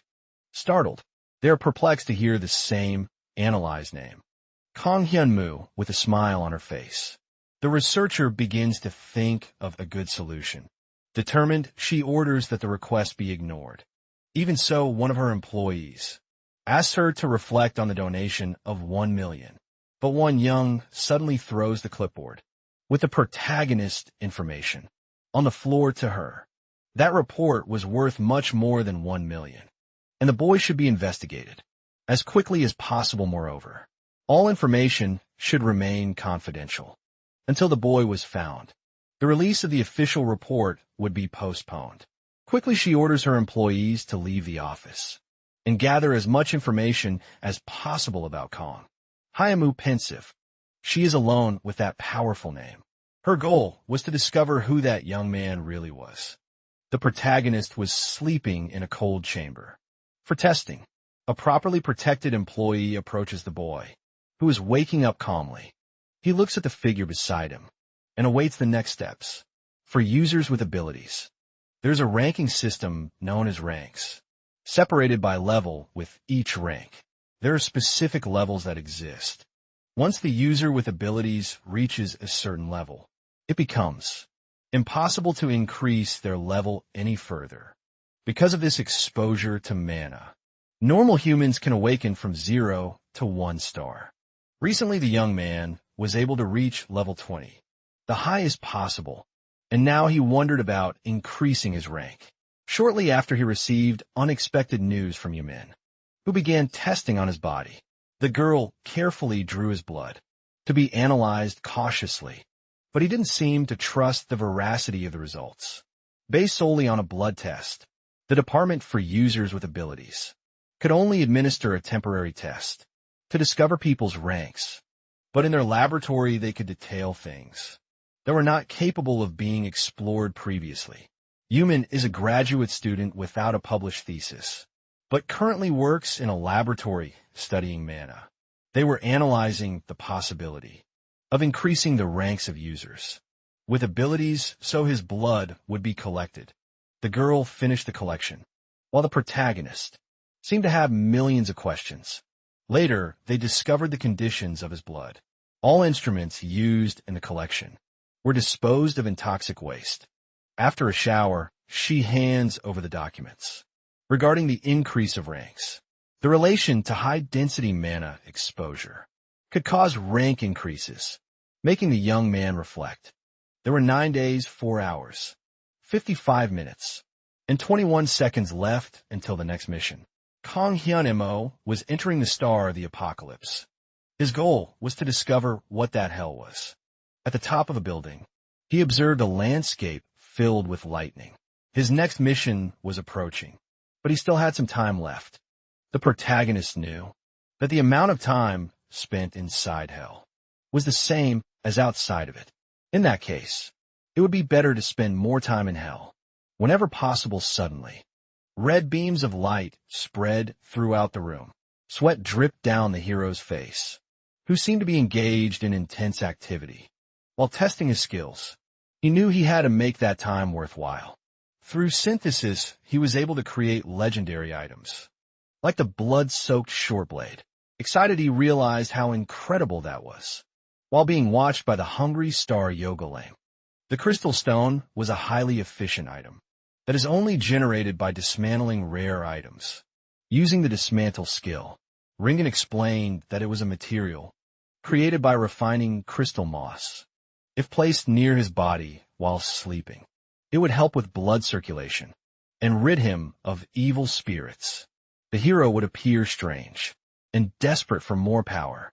Suddenly, his smile appeared upon noticing Kursen's arrival. Fearful, the goblin responded to his master's orders. Kang Haimu wanted his subordinate to hand over half of his rare equipment, but none of that was a cause for concern, since he would be rewarded for it. Outside, the landscape remained the same, with the sky terribly red. Shortly after, the hungry star Yoga Lane began to appear. As it shone brightly, it approached and observed the entire situation.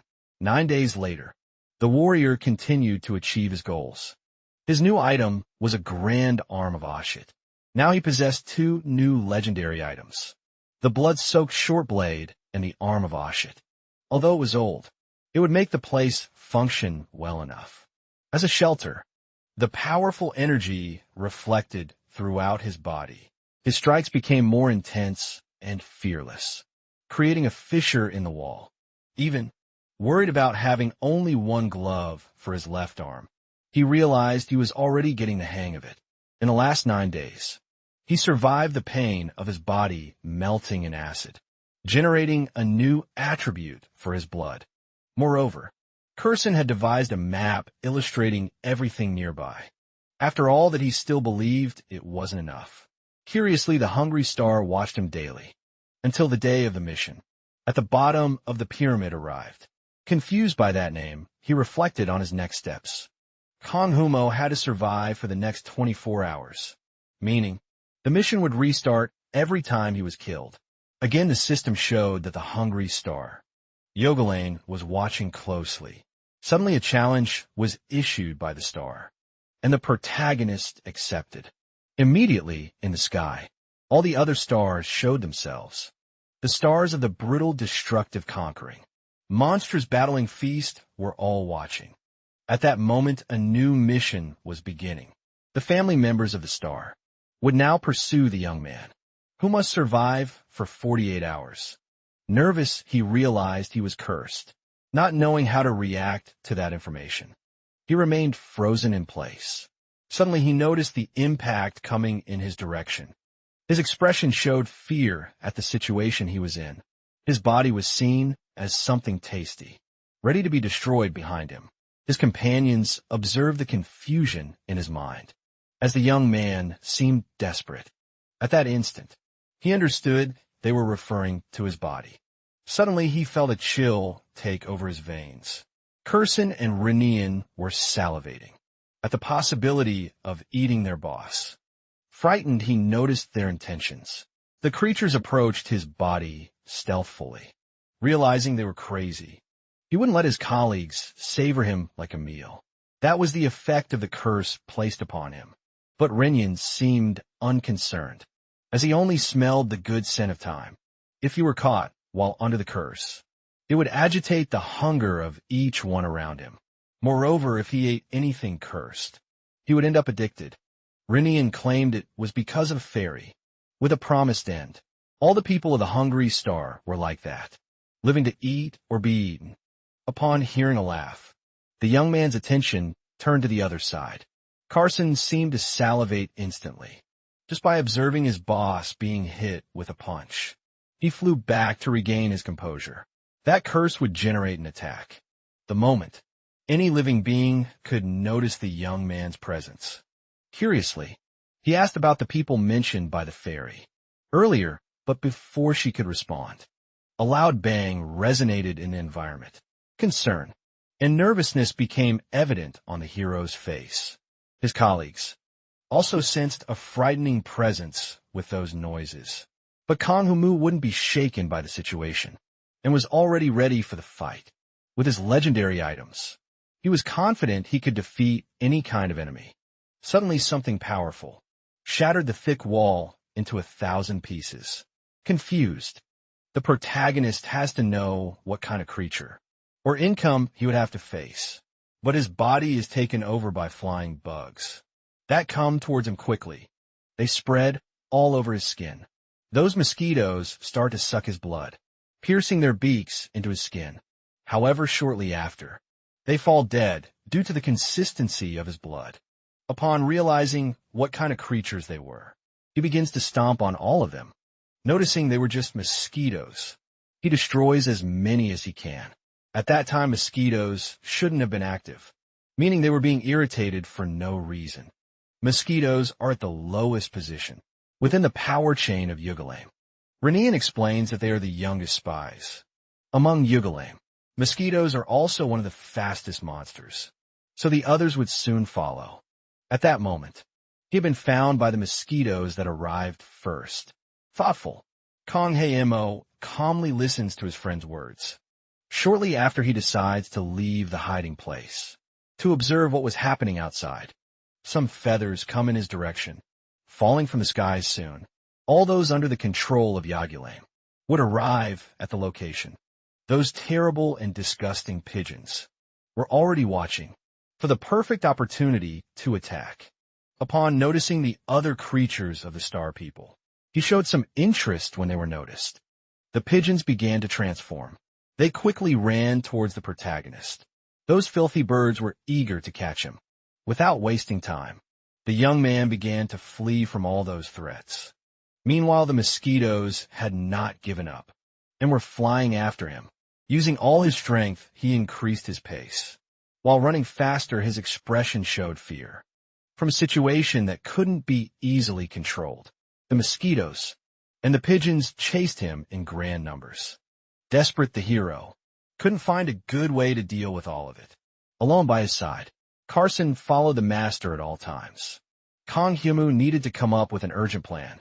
Curiously, he asked the goblin if there was space in his village. But the monster couldn't help in that case. Recently, the growth rate had increased in his village, causing the population to grow nervous.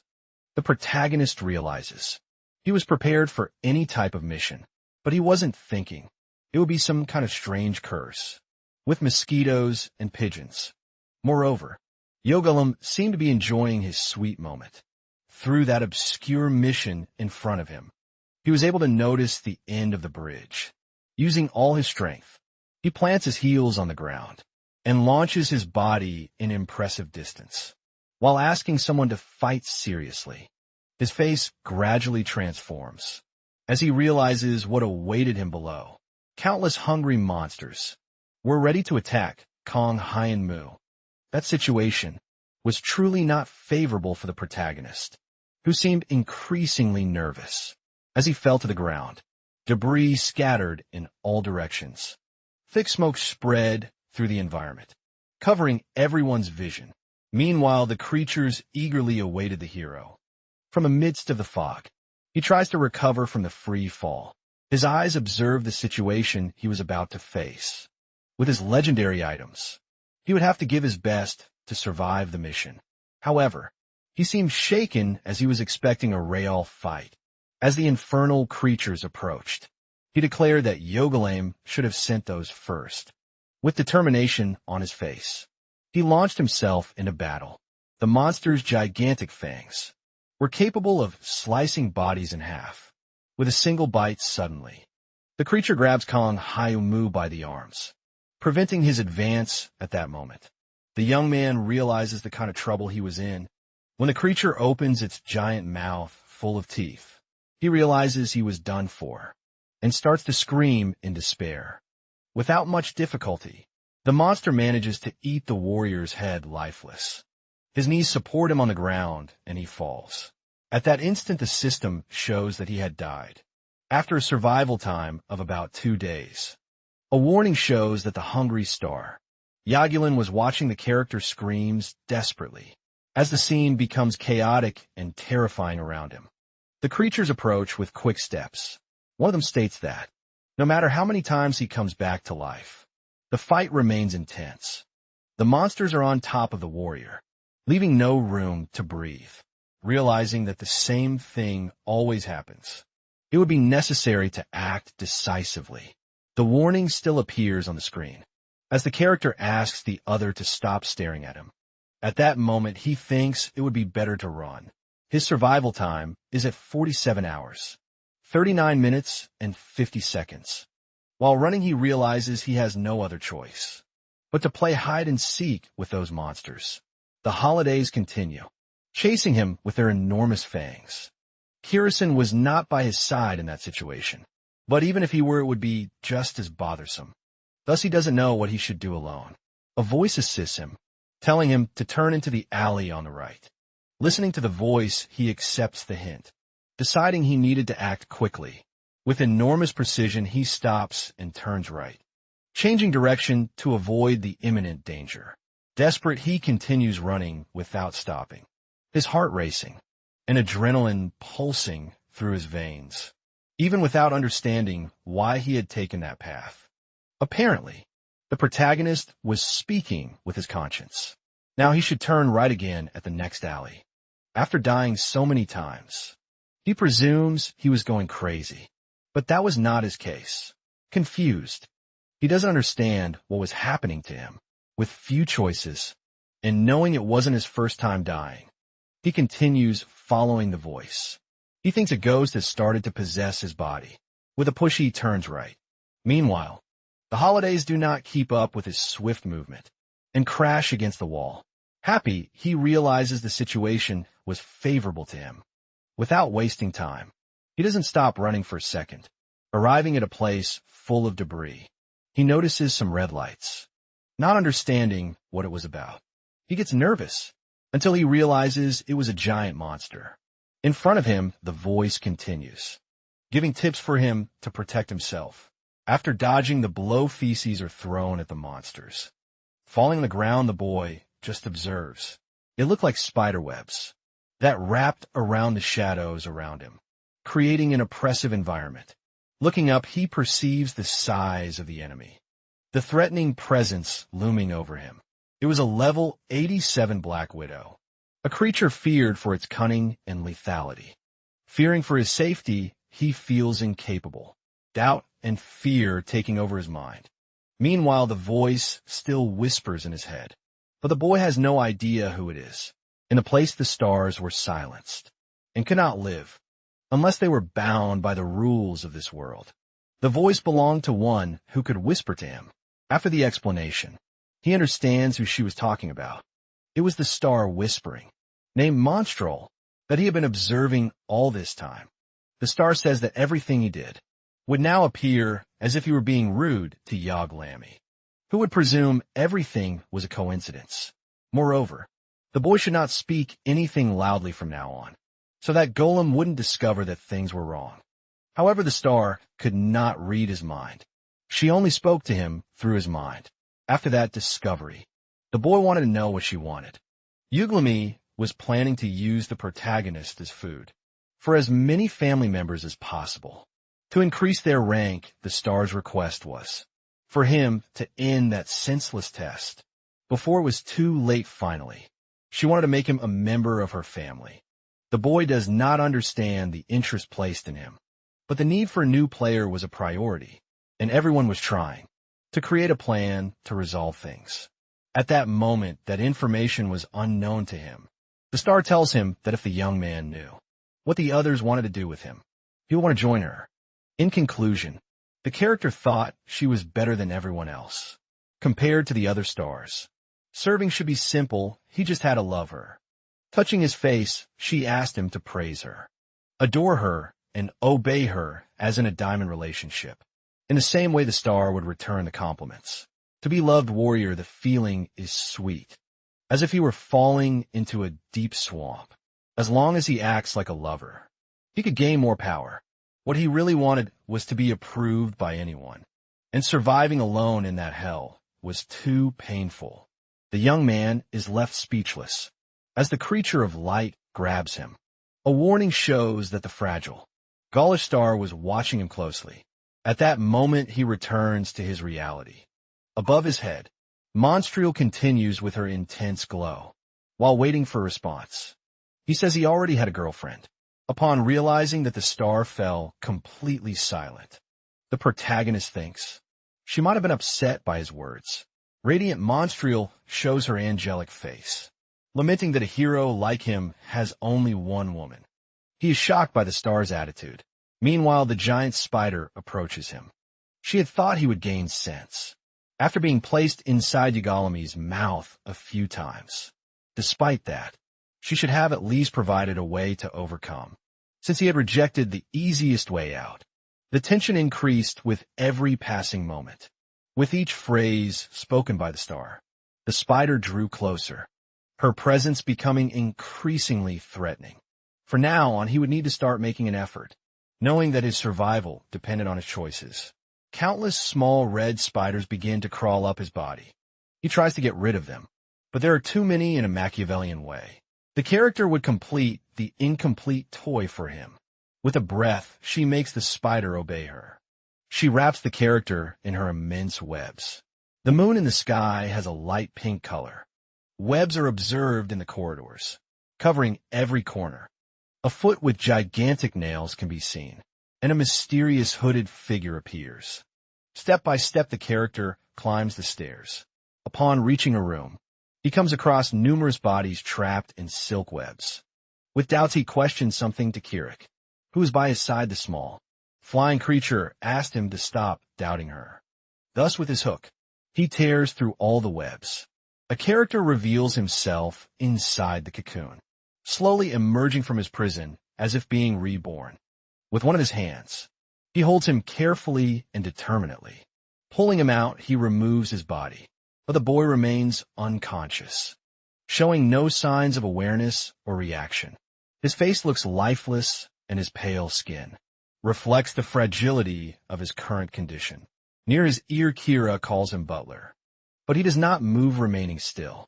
With a strategic blow, she demands that he wake up immediately. As if startled, he returns, and his eyes shed tears.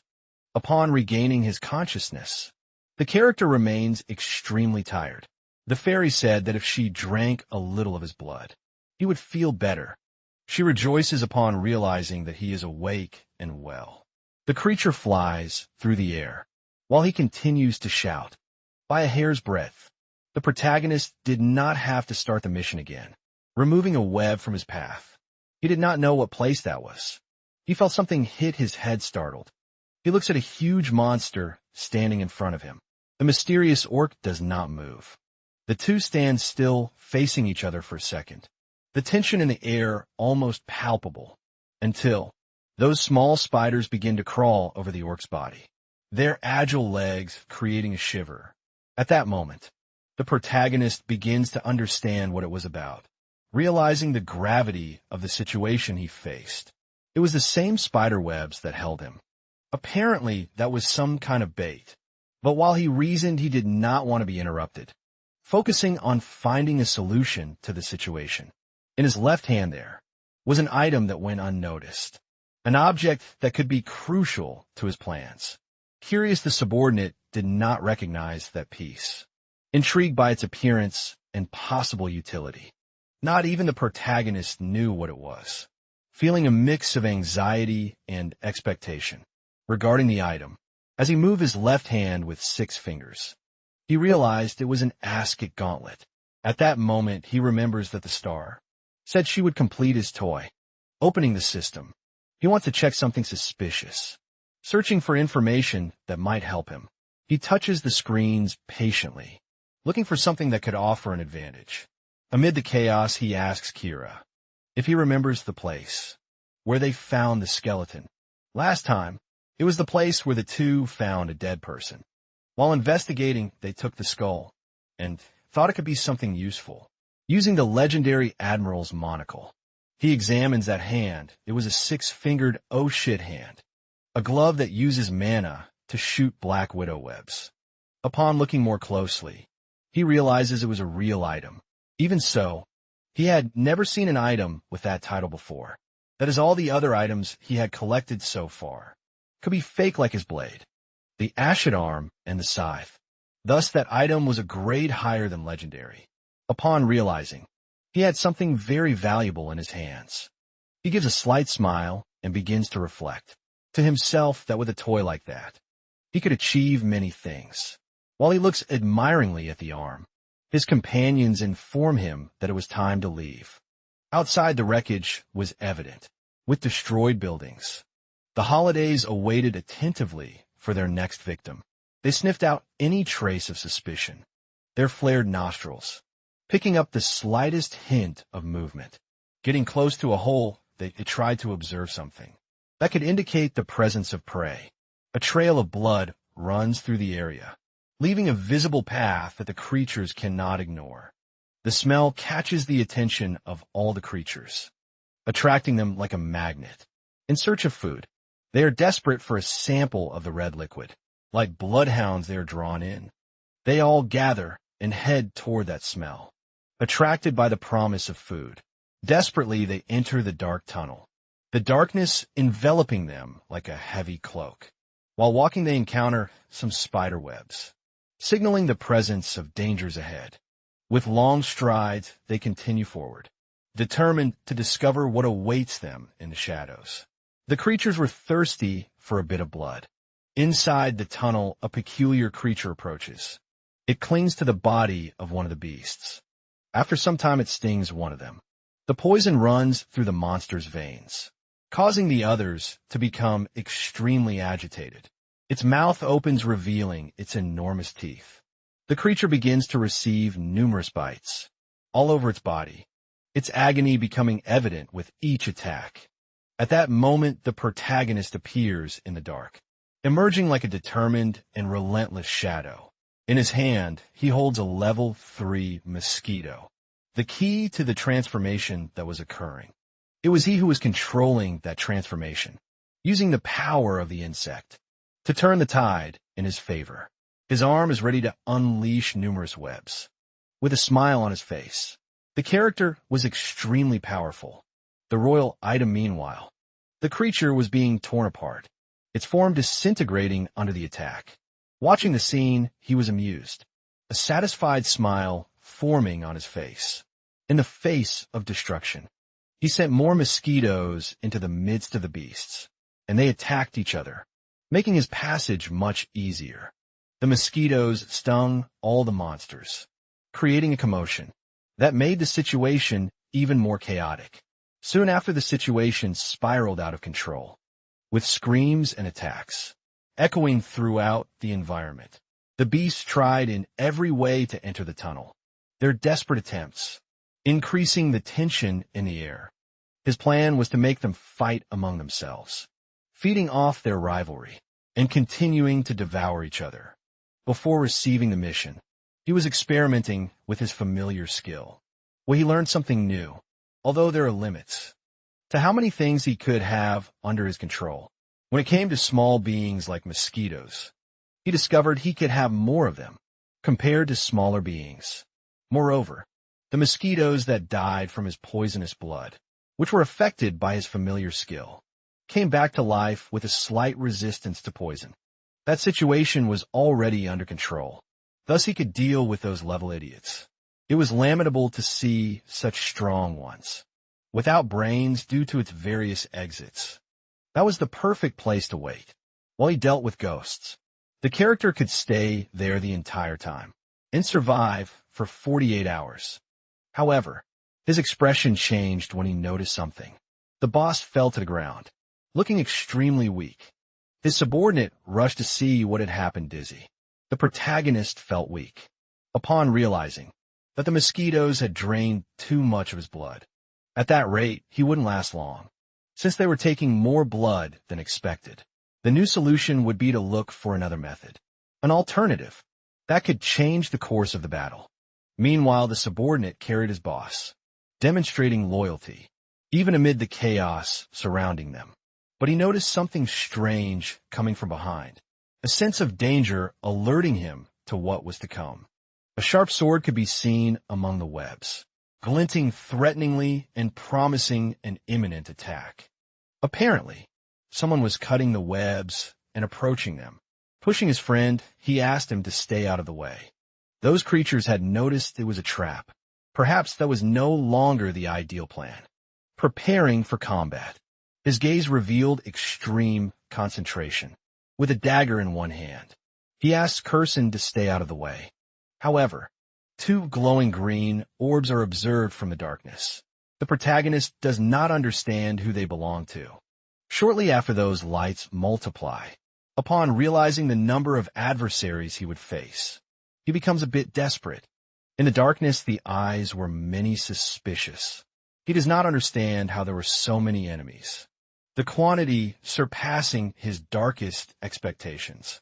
Moreover, the creatures kept multiplying, as if they were an unrelenting plague with no end, until a person in military clothing appeared in front of him, bringing a sense of distrust. Immediately, he thinks it must be a soldier, but he remains prepared for combat, his determination firm in the face of the unknown. The enemy does not reveal his face, remaining in the shadows, creating an air of mystery and threat. The protagonist waits patiently to see what would appear, attentive to every movement around him. The soldiers reveal themselves as numerous undead, rising from the darkness, increasing the tension of the situation. Now he understood what kind of battle lay ahead. It was a level 22 zombie. The hungry won slowly. The creatures continue to draw closer. The zombie commander orders them to capture the protagonist. At that moment, they would come after the boss. Suddenly, instead of walking slowly, they begin to run, but with his items. He is already preparing for the fight and starts to launch webs. And he knew it would be too easy if it were just the ghosts. His weapon hit precisely the brain of one of the zombies. The short blade, bathed in legendary blood, had a special effect where the user could inject blood into the opponent, holding the opponents with his real ones. He realized they must be starving, since they were quite thin. The zombies thought of nothing but eating. Upon receiving blood from the hero, the hit zombie became a target for the others. It created the perfect opportunity for him to escape. Angrily, the commander realized how foolish his soldiers were. While they devoured each other, the man was fleeing when one of them noticed his exit. He realized he was in trouble. Quickly, he tried to climb the stairs.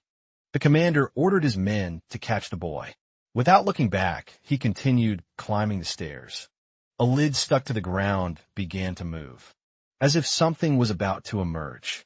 With vibrant energy, the lids were thrown away, creating a thunderous sound that echoed through the environment. With force, the hero tried to escape the hole, determined to face whatever followed. He walked away, hoping the zombies hadn't followed him. Noticing the landscape, he saw items shining all around. They were at the same level, but they had military training. Thus it might not be possible to reason with them, since they used to be human, and had become mere undead. They already saw what delicacies the Yogelheim could offer, now under their control. Screams could be heard in the darkness. With each passing minute, the noises intensified, creating a cacophony of terror around him. The protagonist knew he couldn't talk to the zombies. Communication was impossible.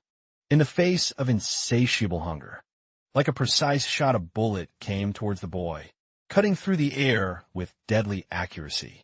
His leg was hit almost instantly, the pain exploding and making him stagger from the impact. Realizing the attack, he twisted even more. He supported one of his knees on the ground and tried to stay firm, fighting against the pain that tormented him. The zombies boasted about hitting him with just one shot, celebrating the small victory amid the chaos. He decided he would save bullets to avoid waste, aware that every shot counted in this battle. Nervous, the hero didn't know how to free himself from that situation, feeling the pressure increase with each moment, until he felt a very intense and powerful wind. Looking up, he began to reason. He noticed that the surroundings had gone quiet. Out of nowhere, thinking a bit, he remembered the blood, realizing that this could be his only salvation. Nervously, his eyes showed an unexpected fright, reflecting the gravity of the situation he was in.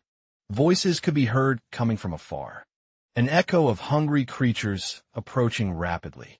They were those who were getting closer, even hungrier, drawn by the smell of blood that permeated the air.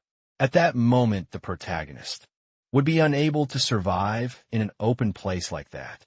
Looking at the system, he realized he had only 46 minutes and 46 seconds, even though it was less than an hour. It was enough time for the creatures to kill him. 100 times one of the soldiers reported that all the zombies had come out of the sewer.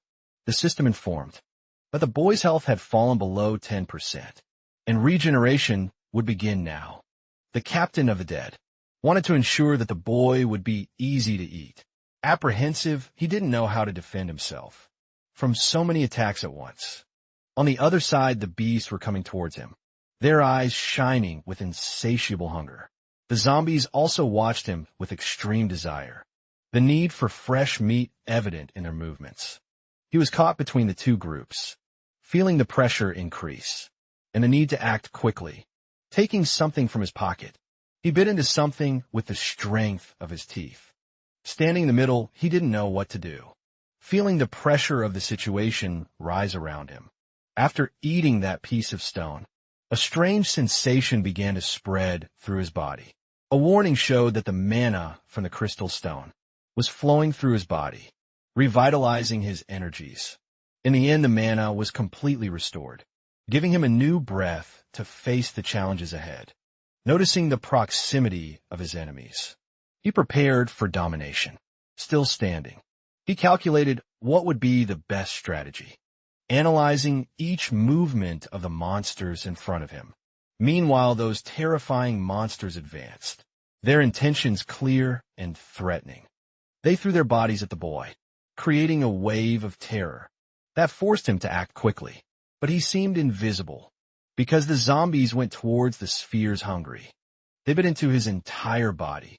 A fight began between the two groups. The protagonist was not exactly controlling the monsters. Everything he did was to take all the ghosts, bitten by his mosquitoes, and amplify the scent they emitted.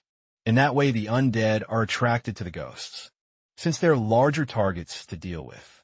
Seeing the destruction caused, he remains quiet. He wonders if humans before the devastation had witnessed scenes like that regularly. GPT-4o Mini. He imagines that hell would be like that, surrounded by creatures and threats at every moment. While he was lost in thought, a blow comes in his direction, abruptly breaking his concentration.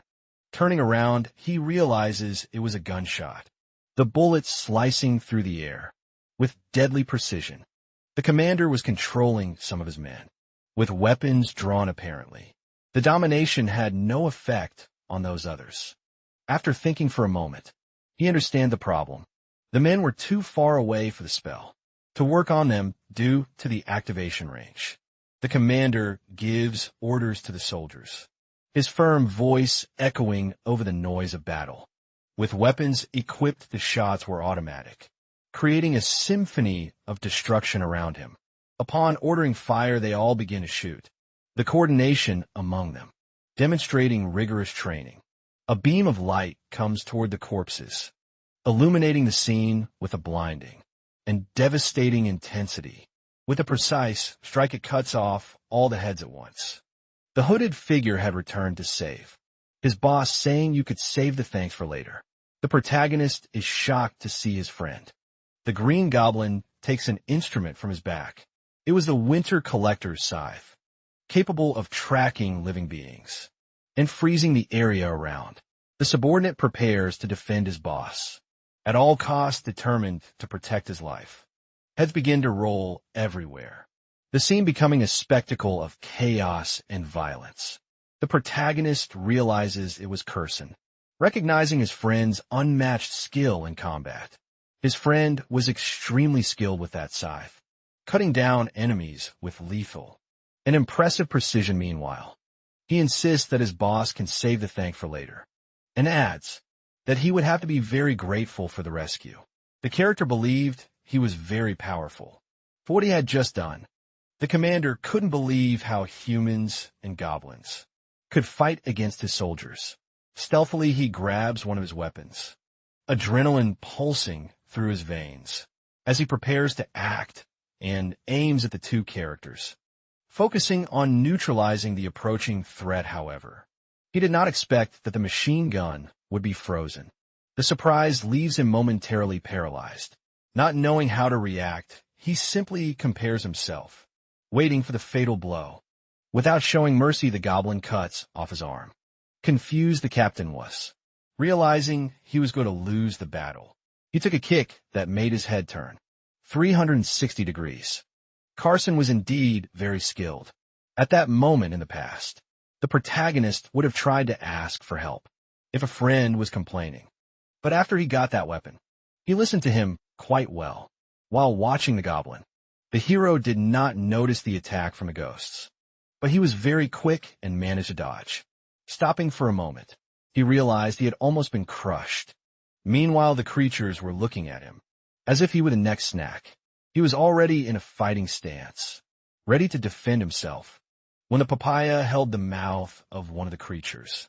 The scene became even more chaotic and unexpected. There were zombies still attracted by the blood, their threatening presence, increasing the tension in the air. Turning from side to side, he seemed confused, trying to understand what was happening around him. At that moment, he realized he was running out of time and would be unable to maintain the domination for long. Thus, he would need a plan B to avoid being devoured by the creatures. However, everyone stops fighting for a moment. Apparently, something is hovering over their heads. The sky has a blood-red color. The mosquitoes are usually nocturnal, although they were only weakened by the protagonists. Blood scent as soon as the sun sets. They begin to become hyperactive. Standing still, the hero still doesn't know how to proceed. Feeling the pressure of the situation rising around him, he decides to open the system and check some information, looking for a strategy to face the approaching challenges. Some lightning radiates through his body, energizing him and awakening a latent strength he didn't know he possessed. He decides to test the spider webs, imagining how they could help him escape or attack his enemies. His movements attract the attention of the ghosts. Moreover, the zombies also become interested. The hero covers his body with the spider web. Meanwhile, the undead are already heading toward him. Along with the ghosts, the protagonist says he hopes the two will take care of each other. At that moment, a swarm of mosquitoes descends from the sky and heads toward the hero. The ghosts try to protect themselves, just like the undead while fighting. Carson takes a kick from the mosquitoes. He hovers over every corner, occupying all the places in a fight like that. It would be hard to tell friend from foe. And thanks to the effects of the scythe, many were frozen if it continued like that. The warrior would manage to survive until time ran out. Although he was getting a bit euphoric, he needed to play it safe and calm down. He couldn't forget that his goal was not to kill everyone, but to survive the 48 hours. The boy didn't notice that a zombie was approaching. His leg, he only feels an intense pain, as if every fiber of his being was screaming for relief. Looking down, he realizes he has been bitten, the wound pulsing and threatening his sanity. With his foot, he crushes the head of the undead, releasing a satisfying crack that echoes in the air. When he let his guard down, the creature seized the perfect chance. This was terrible for his plan, since he was low on blood. A few more zombies were crawling towards him. The hungry star Yugolain was still watching him. The situation seemed extremely dangerous, and he didn't know what to do anymore. As he looks at his leg, he notices the wound, feeling the pain pulse with every movement he makes. It would be necessary to replenish the blood he had lost. The urgency to recover was becoming increasingly evident. The zombies continued to eat the bodies of the ghosts, devouring the flesh with insatiable voracity. Looking at the liquid flowing on the ground, he realizes that the battle was not over, and that he needed to act. He has a somewhat unusual idea. He orders his mosquitoes to grab one of the ghosts. The species of Kong Hyunmu was a level 3 mosquito, and was tasked with sucking all the blood from the creature. In the end, only skin and bones remained, a grim reminder of what had happened. Loaded with red liquid, they rushed to their master, the urgency in their movements evident, and they stung him, transferring all the stored blood. A macabre exchange that could change the course of the battle. Even though it was a stupid idea, there was nothing else he could do. Besides that, he holds on tight while receiving several stings. At that moment, his fury becomes intense. Kneeling on the ground, it seems that his body is completely sore. He leans for a while, trying to regain his strength. The ghosts are already approaching his body. Their ethereal presence is creating an atmosphere of terror. They show their sharp claws, preparing to destroy the boy, ready to attack mercilessly. With a strike, they try to hit the boy. The speed of their movements, surprising even the swiftest, like a spray, blood is splattered everywhere, staining the ground and revealing the brutality of the confrontation. But the boy doesn't seem to have suffered any attack, his agility surprising everyone around. He flies off after cutting one of the beast's arms, demonstrating impressive skill in combat. Now he had regained all his energy, feeling revitalized and ready to face new challenges. He throws the creature's arm to the ground, a disdainful gesture, symbolizing his victory over the enemy. His face reveals a frightening expression, and his teeth are sharp, desperate. The ghosts begin to run, flying over them. The boy goes to meet the others. The creatures try to reach him, but he is too fast.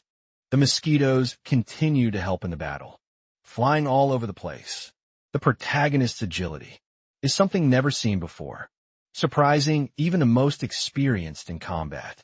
Without his enemy noticing, he quickly positions himself, stopping behind him in a stealthy move with both hands. He grabs his face, holding it with unwavering strength and determination. His mouth has teeth like those of the ghosts, sharp and ready to cause pain and terror. Thirsty for blood, he bites the beast's head, showing his ferocity and insatiable thirst for victory. Without shame, he tears a piece of its skull. The trait of the greedy was added to his venous blood. In the end, he finished off his opponent, using only the strength of his new teeth.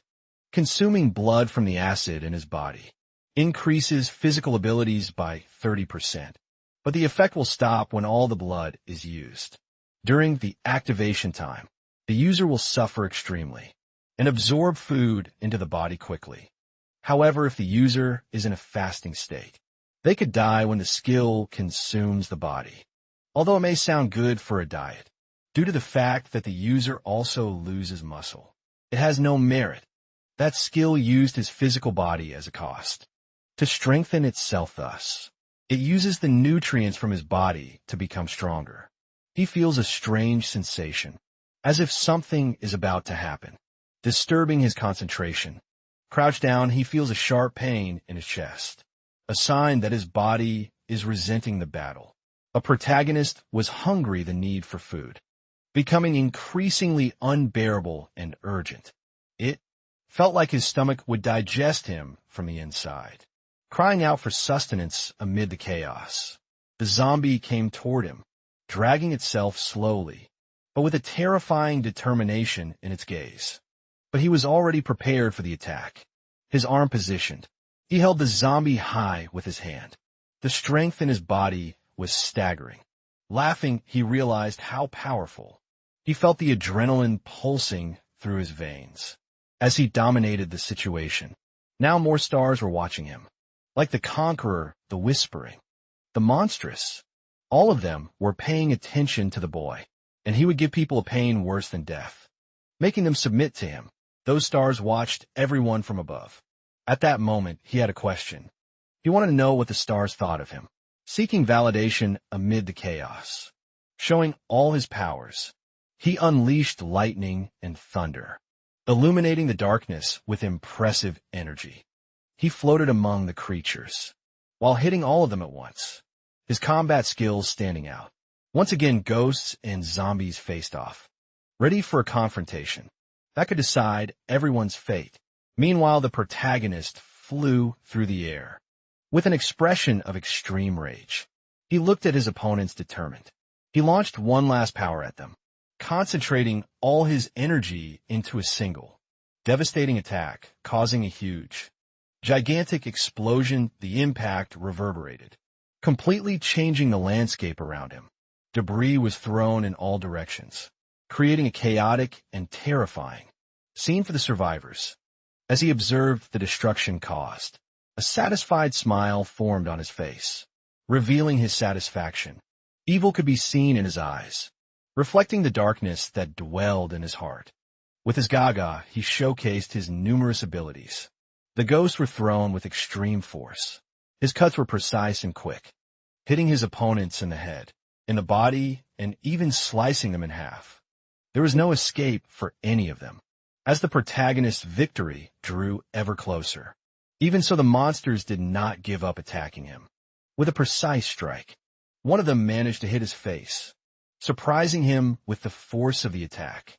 He was thrown backward due to the impact strength, feeling the gravity of the situation in his body, and he fell to the ground, rolling back, trying to recover and get back up quickly.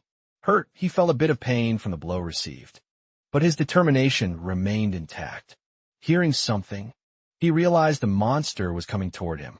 He jumped precisely toward the boy, trying to hit her with his hands. He drove his head into the ground. All the other creatures were around, creating some kind of power. A hand with extremely sharp claws was revealed. The protagonist tried to curse his opponents, but realized he was losing the fight. Blood began to flow from his body, while the monsters were thirsty to end his life. The monsters plunged their hands into the protagonist's body. He felt all the worst pains in the universe. He could do nothing to escape that situation. On top of his body, the creatures completely devoured him, his blood draining from his body, forming puddles around him, highlighted the gravity of the situation. His veins were completely dry, as if life was being slowly drained from his being. However, he flashed a dreaded smile, challenging death, and showing that he had not yet given up. Upon noticing the perfect chance, he bit into the body of one of the ghosts. He clung to the skin with his giant teeth, displaying a ferocity that impressed everyone around, and he tore a piece from the enemy's body, savoring the victory in a brutal and bloody manner. He would not lower himself to those corpses, for his determination made him superior to that situation. Determined, he would tear them all apart limb by limb, without hesitation, in search of his revenge. With immense fury, his eyes revealed all his rage. The undead and ghosts were trying to reach him, but he ripped them in half and cut their bodies. With his powerful weapon, he held the heads of his enemies and crushed them as if they were watermelons. He was just one against all the opponents. With his smile, he seemed to be having fun, as if the battle were just a game to him. More attacks were launched from all directions, creating a chaos that made the situation unbearable. At the end of the battle, only the bodies remained, silent witnesses to what had occurred in that place. Apparently, everyone was dead and fallen, leaving a trail of destruction and despair around. The zombie thought that none of them should have shown up, although they had decided to bring the entire squad. Due to the invitation received, all were killed by that gluttonous bastard. The last undead tried to flee, even without its legs, curiously. He asked what its name and rank were, but the boy doesn't want to answer anything. He just wants to destroy everything in front of him. At that moment, the zombie realized it was his. Quickly, the boy walks towards him. Meanwhile, the character begs him to have compassion and to stay away from him. He holds one of the weapons and aims it at the enemy, but it remains frozen, unable to fire. On the other side, he finds a sharp claw and decides to use it. He tries to land a non-protagonist blow. He manages to tear his leg, leaving him weaker, unable to stand anymore. The warrior tries to approach the soldier, while he pleads for him to stay away. The boy pays no attention to his request. With his skillful strikes, he tears the opponent's arm, showing impressive dexterity in combat. His teeth are extremely sharp, glistening in the light, ready to cause more pain, and they head towards the enemy's face, threatening a potentially devastating attack. He rips off his nose without showing any difficulty.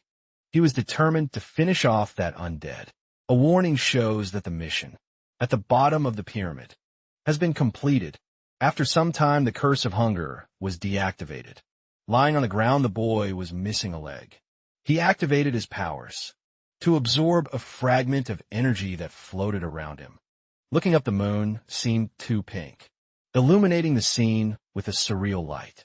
Tired from the battle, he lay on the ground, feeling the weight of exhaustion in his body. Breathing calmly, he was still hungry, the need for sustenance weighing on his mind. Opening the system, he realized there was still some time left. Looking around, he noticed the destruction he had caused, even though he was dying of hunger. What he did was dreadful, closing his eyes. He tries to rest a little. As hunger advances, he realizes he was on the brink of death. A loud sound plays, and he composes himself, trying to understand the source of that unexpected noise. As he lifts his head, he carefully observes what was happening around him. Intrigued troops advanced towards him, marching with determination, and he felt a chill in his stomach. He was surprised to realize what it was about, as he hadn't expected this situation. He thought the mission was over, but now he found himself facing a new challenge. Huge flags could be seen from afar. The tribe was getting closer, playing curious instruments. The master rode atop a monster with sharp teeth, while his men moved a carriage. Upon hearing that scene, the astonishment on the boy's face was evident. Each of those beings was bigger and stronger than the ghast and those zombies. But he still hadn't discovered why they were protecting the carriage. The vehicle moved slowly meanwhile. Someone inside could be seen through the shadow. Shortly after, the creature was in front of the protagonist, saying he seemed to have enjoyed the meal, even though he wasn't fully prepared. It was Kaworu, from a society and laziness of level 118 nervous. The boy didn't know how to respond. Getting closer, the creature realized he knew him, but the protagonist already knew. He was being tested at that moment. Curiously, he asked how he managed to survive at such a low level, thinking that all humans had been extinct, wanting to know if there were other survivors. The two characters exchanged glances, the tension between them growing every second. Suddenly, the boy's skin was cut, an unexpected blow that surprised him. The creature brought the blood to its mouth and savored it, relishing the essence of life flowing. Upon tasting it, claimed that it seemed he had fallen from the sky, an irony that echoed amidst the horror. After John and Maria Keller, some believe humanity had been wiped out like a candle. Thus the character would never think there was such a fresh human in the area. He wouldn't let a precious child like him be out in the open while picking up some bodies. The protagonist felt a lot of disgust, repulsion taking over his senses. He asked the creature to stop doing that immediately, his voice trembling with the urgency of the situation. But the creature was already touching his body, ignoring his request and advancing with its intentions. It gave him a new leg, allowing him to walk again. A second chance amidst the chaos. He stood up, asking the young one to follow him. However, the hero asked to wait a bit. He questioned whether the goal of that being was to make him part of the Yu Gao Lin family. Before he could explain, he was interrupted. The boy stated that he had no intention of becoming a mere delicacy. Upon hearing that, the smile turned into astonishment for just a second. Placing his hand on his forehead, the character began to laugh. He claimed that the boy had misunderstood everything, asked if he knew what the most basic and simple desire was while licking his lips. He answers that it was hunger, squinting his eyes. He said that the hunger of Yog Saron is infinite. Influence, sexual discipline, capital power. He devours everyone and uses them whenever he wants.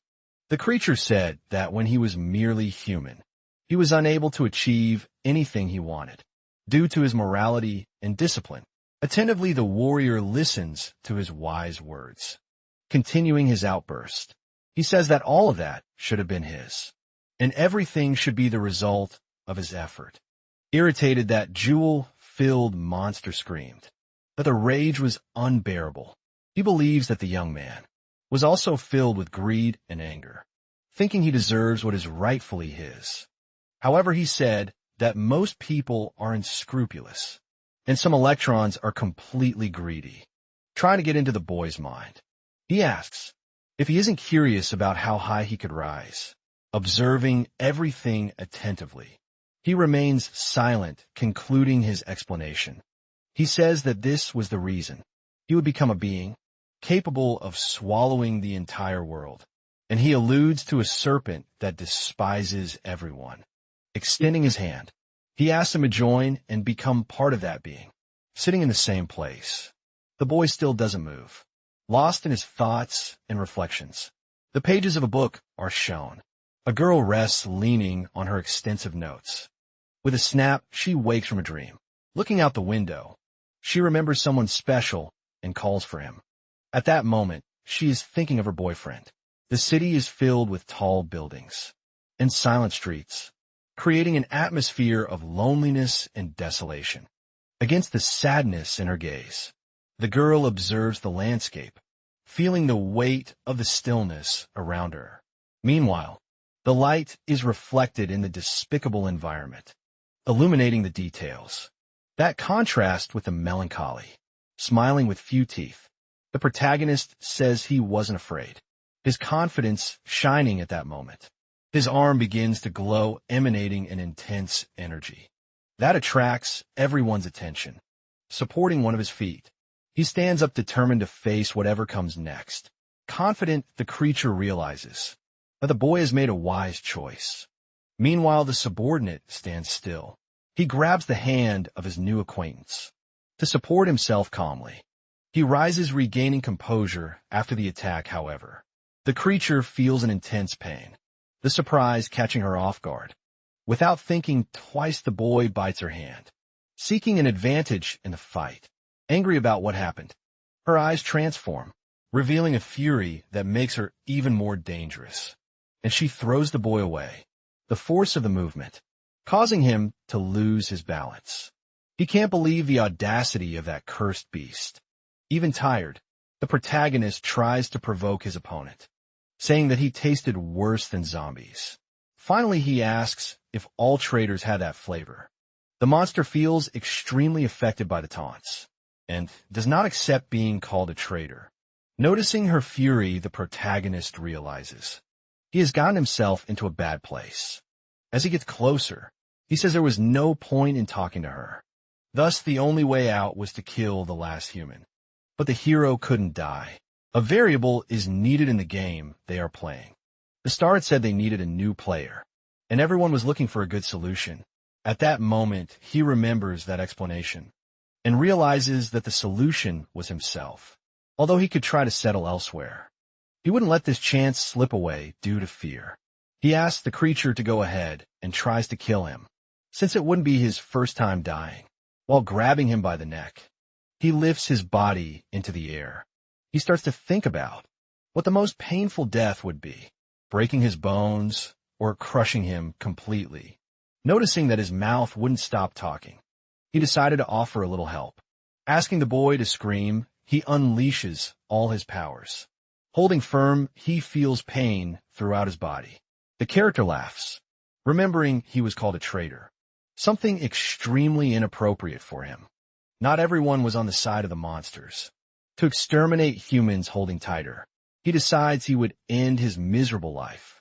At that moment, the monster star Augusto was watching everything, and the creature was startled to notice something unusual. The boy becomes stronger than ever. He throws his opponent away with a defensive move, but shortly after, he loses his strength and falls to the ground. His head hits hard and his eyes are almost closing. Meanwhile, his enemy is feeling a lot of pain. The force causes debris to hit those who are merely watching. A wind takes over the entire place, sweeping through the destroyed buildings and bringing a tense atmosphere. Noticing what had happened, the creature asks for calm. He said he was just excited and had no intention of breaking the rules. At that moment, he realizes his troops should retreat. Hastily, everyone flees the location. The skies have a pink color mixed with black, giving a shadowy air. The protagonist remains fallen on the ground, having no strength to stand. Throughout the space, there are numerous striking lightning bolts. Confused, he didn't know what was happening. The clouds in the sky continued to move. Rising, he realized that his enemy had fled out of fear. As he tries to walk a little, he looks up and shouts at someone who seemed to have enormous power in their hands. He was irritated by the threat of being torn apart, broken into pieces, or burned alive. Even while shouting, he felt weak. And he realized that it didn't matter what they did to him. The protagonist begins to reflect on his life. As the formation of the clouds starts to change, alone he is kneeling amidst the wreckage of war. A girl with long hair watches. Her name is Yuman, and she is extremely happy to see someone smiling. She said she was glad for his return. Remembering the girl, his eyes saddened. The girl with wings asks if the butler was awake. Showing her leg, she asked to see the bite. She came to find him thinking it was all over. However, the man's eyes were shining green, and he simply bit. After he had said the consciousness, he remembered nothing else. Finally, the fairy claims she made sure to eat beforehand, trying to forget what had just happened. He was interested in seeing how many rewards he had received. Looking at the system, he is surprised, as the screen reveals something unexpected. It was a gift box Yogolame, glowing with a mysterious and intriguing aura. A light comes towards his eyes, momentarily blinding his vision. That was a platinum card promising powers and rewards that could change his destiny. He had never seen a card that wasn't silver or gold. Again, the light undergoes a transformation. The two try to protect themselves as best they can. A blade appears in the room. Observing the object, he realizes that the gift was quite disappointing. But he decided he shouldn't be disappointed yet, since he had received a platinum card. Found in a gift box, looking closer, he confirms it was a common and authentic gluttonous sword according to its special effect. It absorbed sacrificed weapons and gained their effects. That sword had been used by people of authority. Like El Mahero, a direct member of the Star family, he asks Rinian's opinion on a new object. He decides to sacrifice the short blade, stained with blood, bringing the two weapons close. He hopes something will happen, but everything seems exactly the same. Disappointed, he realizes he was being quite foolish. He tries to offer the blade as food for the sword, noticing a different spark. The instrument opens, appearing to have a hungry mouth. It breaks the blade in half, and the protagonist is startled. Desperate, he doesn't understand what is happening. In the end, that sword had modified and taken on the appearance of the blood blade. After that transformation, The system changed the sword from common to legendary. Easily everything had high rank, pleasing the protagonist, changing the subject. He realized he could become stronger with that thing. Renee pays attention to his words, smiling. She says that seeing her butler happy also made her happy and hoped he would become tastier. Nervous, the boy doesn't know how to respond. Now he would have to visit another place. A place he had been thinking about returning to. A lit candle illuminates the environment. Walking down the street, the character carries a box in his hands. He is determined to reach the location. He says that taking the items from the deceased person and just leaving was something weighing on his conscience. Sitting, he thinks about life. It would be great if there was some way to identify that person, so he could raise a tombstone, since staying until the end could mean they were rancors. At that moment, he begins to remember everything he had faced. The hungry had the intelligence of humans, but would attack just at the sight of human flesh. The other creature had joined the monsters and commanded them all the human Kawaro. Besides that, there was him who commanded Curse and Iranian. With some doubts, the protagonist begins to think. He wasn't so different from the others. Regaining his consciousness, he presumes he is not like them, for not giving up his sanity for greed. Thus he was the reason to think the skull was someone very impressive, for while fighting in a world full of people like them, he had managed to protect others alone. Maybe it's because he was the exact opposite of the boy, being installed deep in his mind. Searching through the drawers, he tries to find the identity of the skeleton. He thought he would be able to discover it after returning to the real world, but he had no clues. A book appears in one of the drawers. Flipping through the pages, he discovers that his dead friend had a diary. As he reads his notes, he is shocked. Items with high stats are not the only important things. Even a book with substantial information is valuable, as it can become an item that can change the world. Opening the book, he makes a significant discovery. All the information, from the first dungeon to the end of humanity, was contained within it. He closes the book and heads out of the room. Every event in human history was documented on those pages. What happened and when, and a way to prevent them from happening. He begins to think about the veracity of that information. At that moment, he is already walking the streets again. With a light smile on his face, he starts to devise a plan. With that book, he possessed the key that could save all of humanity.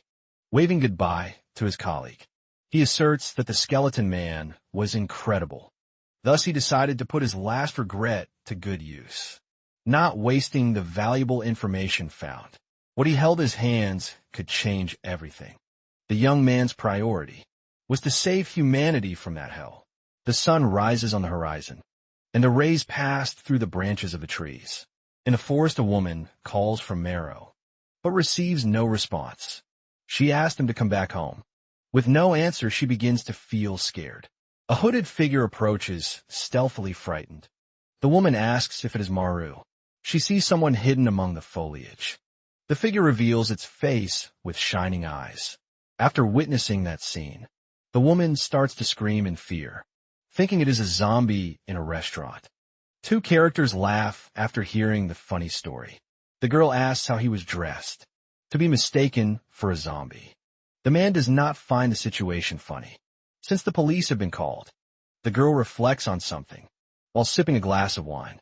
She wants to know why he taught her to use money. In the present time, people like to be extravagant, buying luxury products and cars. One thing the girl liked about her companion was that he thought differently. They toast to celebrate the high-class experience, while the character says he wants to live like a minister. Intrigued, she thinks he believed things were superficial. However, he thought that only those who had experienced something, like having to work hard to earn money, should be able to criticize. With each passing moment, the girl becomes more enchanted with him. Being honest, the protagonist desired a life of a magnate, but not through the wrong paths. He had a rough side, but would not take advantage of the loss of his parents. He believes nothing would have changed if his parents were alive. Amazed, she says he was the best person among all the men she had known. She feels jealous, thinking that the graduate student had many dates. She did not believe she would have so much free time to visit restaurants like that. She explains that when he doesn't call, she usually stays overnight at the lab. Moreover, the girl's professor was someone peculiar, for sending students to be collectors for corporations. Changing the subject, she informs him that she did research on the amount of mana needed to rank up looking at his system. He says it is hard to access information. Upon opening the page, his eyes catch something strange. His rank showed exactly level 26, which made no sense since he had been stuck at level 20 for a long time. The girl returns to talking about the results, but he feels a bit lost. She wants to know why the protagonist's user skill rank was marked as non-existent. The character does not understand what that meant. He wanted to know if it was something good or bad, but it didn't work that way. A star begins to shine in the sky. Meanwhile, Curson defends himself with the scythe. He cuts the creatures in half, dividing their bodies into two parts. In place of one of his hands, there's a hook. His muscles begin to double in size. His clothes tear as his body grows. She was about to be knocked to the ground. The goblin lets out a terrifying scream. Now he was at level 27, becoming a hobgoblin. The creature is frightfully immense, with muscles all over its body. The lights of an apartment remain on. Some books are scattered on a table concentrated. The protagonist reads one of them. Coming out of the shower, the girl informs that it seemed to be German, due to his language skill. He could read it, but even so, he couldn't understand it. Prepared. The girl had already prepared a copy of the summary. For him, she explains about bacteria and viruses, while the character pays attention to her words, pointing to something on the sheet. She informs, it is the blood and crystal accumulated in his dantian, used as indicators to estimate the rank. 1 star is the shape of a needle, but 3 stars have the shape of a triangle. However, the boy's crystal was circular in shape. That shape had never been seen before, only in the case of monsters. Hearing that word, the boy becomes scared. Shocked by the information, the boy starts to compare himself to a monster, and sweats cold. Even so, the girl says that Appa was not a monster, since everything else was like humans. The crystals were just the part that stood out, and the effect of mana on the human body is varied, possibly being of a special class. There was a rumor that there was a person with stars, and probably the protagonist was even better than him. Smiling with her eyes, she waits for his reaction. The good side of all this was that he was not a star. The message the human body awakened appeared even without indicating its rank. Curious, the girl asks how he leveled up so quickly, but even he didn't know what he had done. She still wasn't sure what level her colleague was at. Smiling, he claims to be at level 26. Thus, he managed to level up 6 times in just 11 days. The girl noticed something different about him, and the reason for that was the level change. Now he was at a level that even she couldn't identify. Without help, she starts to think that maybe an assistant would be necessary. But he doesn't want any strangers around. The girl claims she hasn't told anyone anything. Even so, she believes others have discovered something. Curious, the boy asks who she was referring to. Not being sure, the girl thinks that the Sejong Institute might know something, not knowing the place. He feels confused. It was the skill management department, and she had sent many emails with his data there. The announcement about the skill level this time must have been intentionally delayed due to office exam results. She received some calls since he left, and thinks the institute was doing that to divert attention, taking his phone. He claims he thought it was spam. Since the girl knew everything, he would still keep in touch with her. Huffing a little, she agrees with the statement. He notices that she looks a bit sad, but he wanted to put that aside for now. Grabbing a hairdryer, he started drying her hair. In the meantime, he asked Yumin to keep analyzing everything for him. The possibility of buying more advanced equipment comes up in the conversation, or even buying a large house with few employees, being hard to access like a bunker. The girl complains when the hairdryer gets too hot, but he apologizes for burning her. Blowing on her hair, he states that he couldn't continue living in that place. but the girl doesn't want him to leave her side. However, his plan was to take the girl wherever he went. Looking at her skin, he notices many wounds. This time laughing. He claims they would fade over time. Looking more closely, it seemed painful. Even so, he reaffirms that it would disappear quickly. Suddenly, the girl bites his arm. Confused, he doesn't understand the situation. To her, somehow, Appa had a delicious smell. Her expression changes when she sees what happened. The girl bit so hard that it left a mark. Happy to have such an important person by her side. He caresses her hair, getting closer. She bites his cheek. The girl lets out a scream that can be heard from outside. The next day, some birds fly near the building. The rays of sunlight invade the room. In bed, only the girl sleeps peacefully. The protagonist has been up for a long time. He remembers everything he had to face in the other world. All the deaths, all the destruction, and everything he had to do to survive. He starts to cry, feeling bad. Those memories were extremely disgusting to him. The passive recording function of the battle assistant is helping to keep the experience of that battle alive. He could feel everything as if he were trapped there. Again, a message shows that fragments have been acquired. Looking at the palm of his hand, he notices that the pattern has changed. Those star fragments were level 2 and had the power of absorption. However, that note was very confusing due to the blank spaces with that ability. The summoner can absorb the target's followers and learn some skills, physical strength, and human abilities from the target. It would have been much easier to pass the yoga lamp. Approval if he had that mark. At that moment, he starts to think that everything was related. An elderly man asks why he had been called. The protagonist states that he had some corrections to make regarding his classification, holding a lens close to his eyes. He asked the man to stay still. Confusion etched on his face. He was not liking the situation. He wanted to understand what the boy was up to now. That gentleman was Park Kwai-so, and he was level 40, with dual wielding and stealth skills. Questions if Kong Hyun-moo thought he had nothing to do.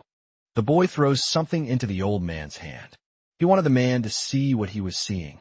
It was the only way to believe in what he was saying.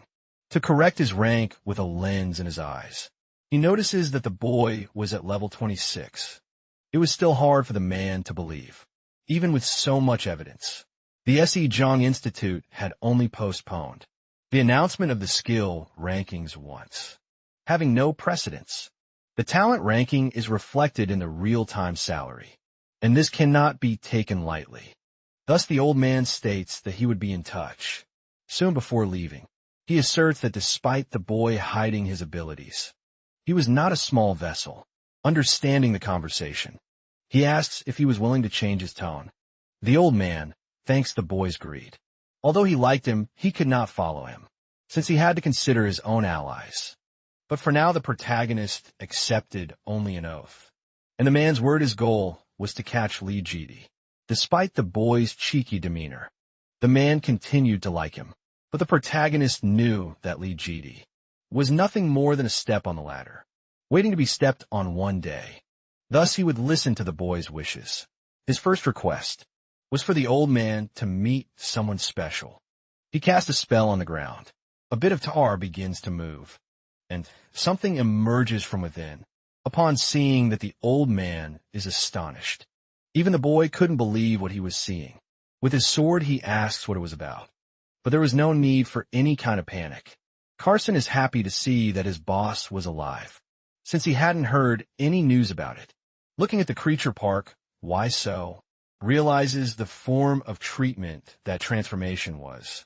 Thanks to the scythe that the boss had given him, the character worked hard to slice all the Yugolame. Dogs leveling up like a Pokemon.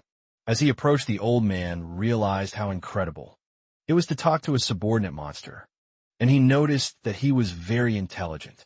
For a goblin, upon hearing that, Curson becomes extremely irritated, steps closer with his scythe, and states that he hadn't mentioned being a goblin. While defending himself, the old man thought that the creature was very fast and strong, not comparable to a goblin. The woman to the side notices that the scythe was starting to freeze. Her sword, the protagonist asks his friend to stop, but he is not interested in hearing his orders ranting. He demands that both behave. The characters look at Kang Hyun-moo and begin to calm down now. You want to know if the old man liked what he saw. Since it was not an ordinary goblin, at that moment he decided to keep his sword curious. The hero asks how no. How was doing with seriousness and concern. The man informs that he noticed. He had gone through some problems. His request was to allow his friend entry into a certain place, but he would not take the monster with him, knowing that it could complicate the situation. The creature would only be sent to the location to fulfill its mission, specifying a bit more. The protagonist wanted him to send it to a dungeon. In the Hell scrapbook, the main characters died, but it does not mention who and when. As a result, it is written that the Earth comes to its end. If it is the most recent event, it happened from the Geoldis and Mountain Dungeon. To the tide, the barrier broke in just 10 minutes. But somehow, in the end, the corruption of the hunters is revealed, causing even more confusion. No one will be able to prepare for the other catastrophes that followed. However, that had not yet happened. Therefore, if Kang Humo wanted to catch them in advance, he should be prepared and would do everything his way. The old man informs that he did not know what type of monster he was associated with, but the protagonist is giving him a nice gift as a way of thanking him for his tireless efforts and hard work analyzing the landscape. Therefore, he would have to analyze if his profits were worth it. Calmly, the old man states that was very difficult to increase by 150%. Like last time thus, the protagonist asks to double it. Upon analyzing the situation, the man realizes that the boy was not a thief, but even so, he was wanting to steal. Upon noticing the abuse, he says that if the young man was not the only one providing the crystal moss, he would be unable to walk out of the place.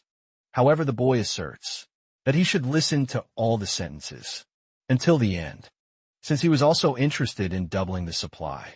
The old man thinks that it wouldn't be possible, because until now, he has never managed to increase the supply. The people who buy crystal muscle were high-level hunters, in a situation where money is worth nothing. There is only one reason why a person would want to obtain more moss nowadays. They want it to become stronger. The sky is blue and surrounded by clouds, creating a serene and beautiful scene. The characters are side by side, sharing a moment of camaraderie and expectation. A man in a suit guides them confidently as they head into the building. That wasn't a place he usually showed to his clients, but he had to accept the unusual request. Upon arriving at a huge house, both are good and open slowly. The doors open, revealing a gigantic mansion that looked more like a bomb shelter than a house. The house was built during the military dictatorship by a paranoid man, and his grandson completed the construction. When monsters emerged from the dungeons, the protagonist's memories taken back to a moment when the end of humanity became a reality. The broker explains that this was an air defense friend, prepared for military tanks, bombings, and monster attacks. The protagonist became increasingly interested in that house. Curious, he asked why this house hadn't been presented to him earlier. But the problem was related to the grandson, who built the shelter. He was found murdered outside the bank a few years ago. Upon leaving his shelter, he died. Despite this, they never managed to discover the culprit. There is only one entrance to the shelter, but they said they couldn't find it, leaving the case unsolved to this day. Due to that mock-up story and the instability of the house, due to illegal renovations, the broker hadn't shown the house, yet apprehensive. The protagonist believes that human wouldn't live in an illegal and cursed house. But the girl is more interested in ghost stories than afraid of the place. She jumps with happiness, realizing that this would be a lot of fun. The broker is extremely shocked when the boy claims he would buy the house and pay in cash, crossing her hands. The girl prays that the asking price is fair, but the negotiation wouldn't be easy, since the man would have to make some calls. Meanwhile, the two waited anxiously for the response. Passing the phone to the hero, He asked him to answer on the other end of the line. He hears his name, but that is extremely suspicious, since he hadn't given his identity to the real estate. Broker Won Kyung introduces herself as the director of the Sejong Institute and is happy to hear about his interests. The woman wanted to meet him in person, so they could talk. Human becomes desperate upon realizing he was talking to the director. Quickly, a red car parks next to them. A woman in high heels steps out of the vehicle, carrying an extreme elegance. She approaches the protagonist, showing how eager she was to meet him. Moreover, she said the boy is quite different from the photos, the surprise evident in her tone. Feeling awkward, he merely mentions that it is a pleasure to meet her. Trying to compose himself, noticing that the girl was by his side, he greets her with a friendly smile, and she begins to talk with the director, who asks if she still worked in the lab, saying she was wasting her talent. The two exchange barbs, since Human never liked working with the director. Changing the subject, the director turns her attention to the protagonist. She said she knew he didn't belong to any clan, thus she wouldn't sell this bomb shelter to him. At that moment, the boy became extremely confused. The director's plan was to give him the house, with an annual salary of $8,000, as well as a public servant's pension. In exchange, he would have to work at the research institute, with not so complicated tasks, just some test questions and answers, and occasionally a blood draw or a simple physical exam. Realizing he would be hired as a guinea pig, he asks if the director thought he didn't have money to buy shelter, but she claims he wouldn't be able to buy that property, just with money, not wanting to waste time. She wants to get straight to the point, receiving a positive or negative answer, and being open to negotiation. However, he sets some conditions, like the non-disclosure of the research content. After his response, he gives the director some time to think. The two seal an agreement by shaking hands. The conditions were acceptable, and if he needed anything, he could inform the woman. Even so, everything seemed too easy for him, since he believed she had an obligation to present research results. He knew that, with these conditions, she would have to conceal the results, as she would know something about his body. With Kong Humu by his side, perhaps the success of the plan could be accelerated. A person walks on top of a puddle. The heavy rain soaks everything around. The weight of the suitcase is enormous, but it's not something that could be left behind. The man stops when called by someone. Presenting his identity, he claims to be a hunter, visiting the geodesic dungeon on business. While they talk, the soldiers aim their weapons, raising his hands to the air. The man says the return of Song Jinhe's team is delayed, showing his documents. He asserts that he was only making deliveries. Checking the report, the soldiers realized the man was telling the truth. Thus his entry was cleared. Asking him to be careful, they warned about the monsters. While listening to the officer's tips, he leaves.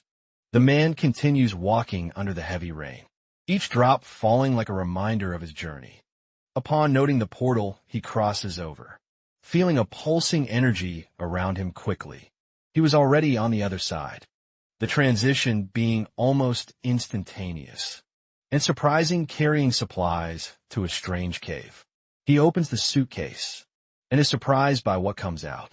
It was a monster being stealthily transported, soaked by the rain. The boy asks what that creature would do. With a smile on his face, he simply asked the boy to go away, not understanding why So's plans. He finds that talking creature very strange. Taking the paper in his hands, he claimed he owed nothing more to the man. Then he tore it into two pieces. Soon after, he disappeared completely into the darkness. Kristen thinks that the monster hunter was very frightened. However, he began to hear noises coming from the darker parts of the cave. He had already been warned by Park. Why so common hunters take a week to clear that dungeon. Finding humans pathetic, the monster picks up the scythe in his hands, confident that he would finish the task. In just 3 days, a book is thrown to the ground with great force. Screams can be heard from outside the building. Meanwhile, Human tries to defend herself with spray and a lighter. Seeing that strange scene, the protagonist doesn't understand a girl's objectives. completely desperate. She claimed she had killed something. Those mosquitoes didn't die, even after spraying with repellent. So she had to hit them with the encyclopedia and burn them desperate. The girl thinks that the method of the house must have died because of one of those giant mosquitoes. While lying on the couch, Kong Hae Moo said he was making some investments curious. The girl didn't know he understood that. Showing his phone, he asked her to take a look, but she is very confused by his investments. Desperate, she asked if a nuclear bomb was going to drop on Seoul, since he had sold the blue chip stocks, and not the others even thinking he was an idiot. He couldn't tell anything about the future. His only goal was to build a base for Tae-sin-do before it was too late. Realizing that the book was actually an album, the girl became interested in seeing the photos. With the object in her hands, she asked the girl not to be surprised, since that was the diary of the final judgment, a record of the end of humanity. Shocked, the girl doubts his words. She thinks he is suffering from some illness that people in the early stages of awakening might have at that moment. She becomes desperate to find out what it was. She screams at him upon realizing he had been pretending to be nice all along, while being terribly sick, but he still insists that it was the Apocalypse Diary. Laughing, the girl throws herself on the couch after hearing that ridiculous name, wiping her tears from laughing so much. She asks if the message was from the lab. A notice informs that the delivery was made today. He tells men it was about the cornerstone of his splendid debut, but the girl knows nothing about that subject. Mocking, she asks if that was also in the diary of the final judgment. Meanwhile, the protagonist dies of embarrassment at that situation. The day was clear and filled with clouds. A building is surrounded by trees, with various people walking around. Kong Hyumu arrives at the location dressed very well. Looking around, he realizes it was a very peaceful place, and no one knew the danger they were in. People enjoyed the view and took pictures with their friends. But the character knew that soon the end of humanity would begin there, at the jail dungeon. The phenomenon of the monster wave from the dungeon is only the ignition point. At that moment, he remembers he found the end of his life as a crystal moss collector. Despite everything he faced, he was reborn, emerging stronger and more determined than ever. And now he would be the savior of all humanity, carrying the hope of a better future on his shoulders. Looking into the abyss, the character gets lost in his thoughts. As he looks around, he searches for someone, a person in a public servant uniform taking a photo. Noticing more carefully, he sees his target. Agao Kungi was the first person to notice the wave of monsters from a jail dungeon. Approaching cautiously, he greets the man, trying to break the ice of the situation. Curious, he wants to know what he was doing in that area. Intrigued by the unexpected presence, showing his identity as just a hunter. Interested in dungeons, observing more closely. The young HL. Kong says he doesn't think he was a local hunter, and finds it very suspicious that he is interested specifically in the Joel Dusan dungeon, informing that he is a novice and has numerous questions. He wants to know what the man was filming. He replies that as a novice, he wouldn't understand what he was doing. The man explains that he was looking at an unstable type dungeon and thinking about the possibility of knowing which monster would appear. Apparently, the conditions in unstable dungeons change very frequently, but it wasn't something simple. An unstable type dungeon has terrain and structure, changing every time someone enters to explore. Moreover, the entrance of the dungeon is also unstable, and unlike stable types, monsters can come out of it. Thus, it would be a great disaster if a monster appeared in the center of Seoul.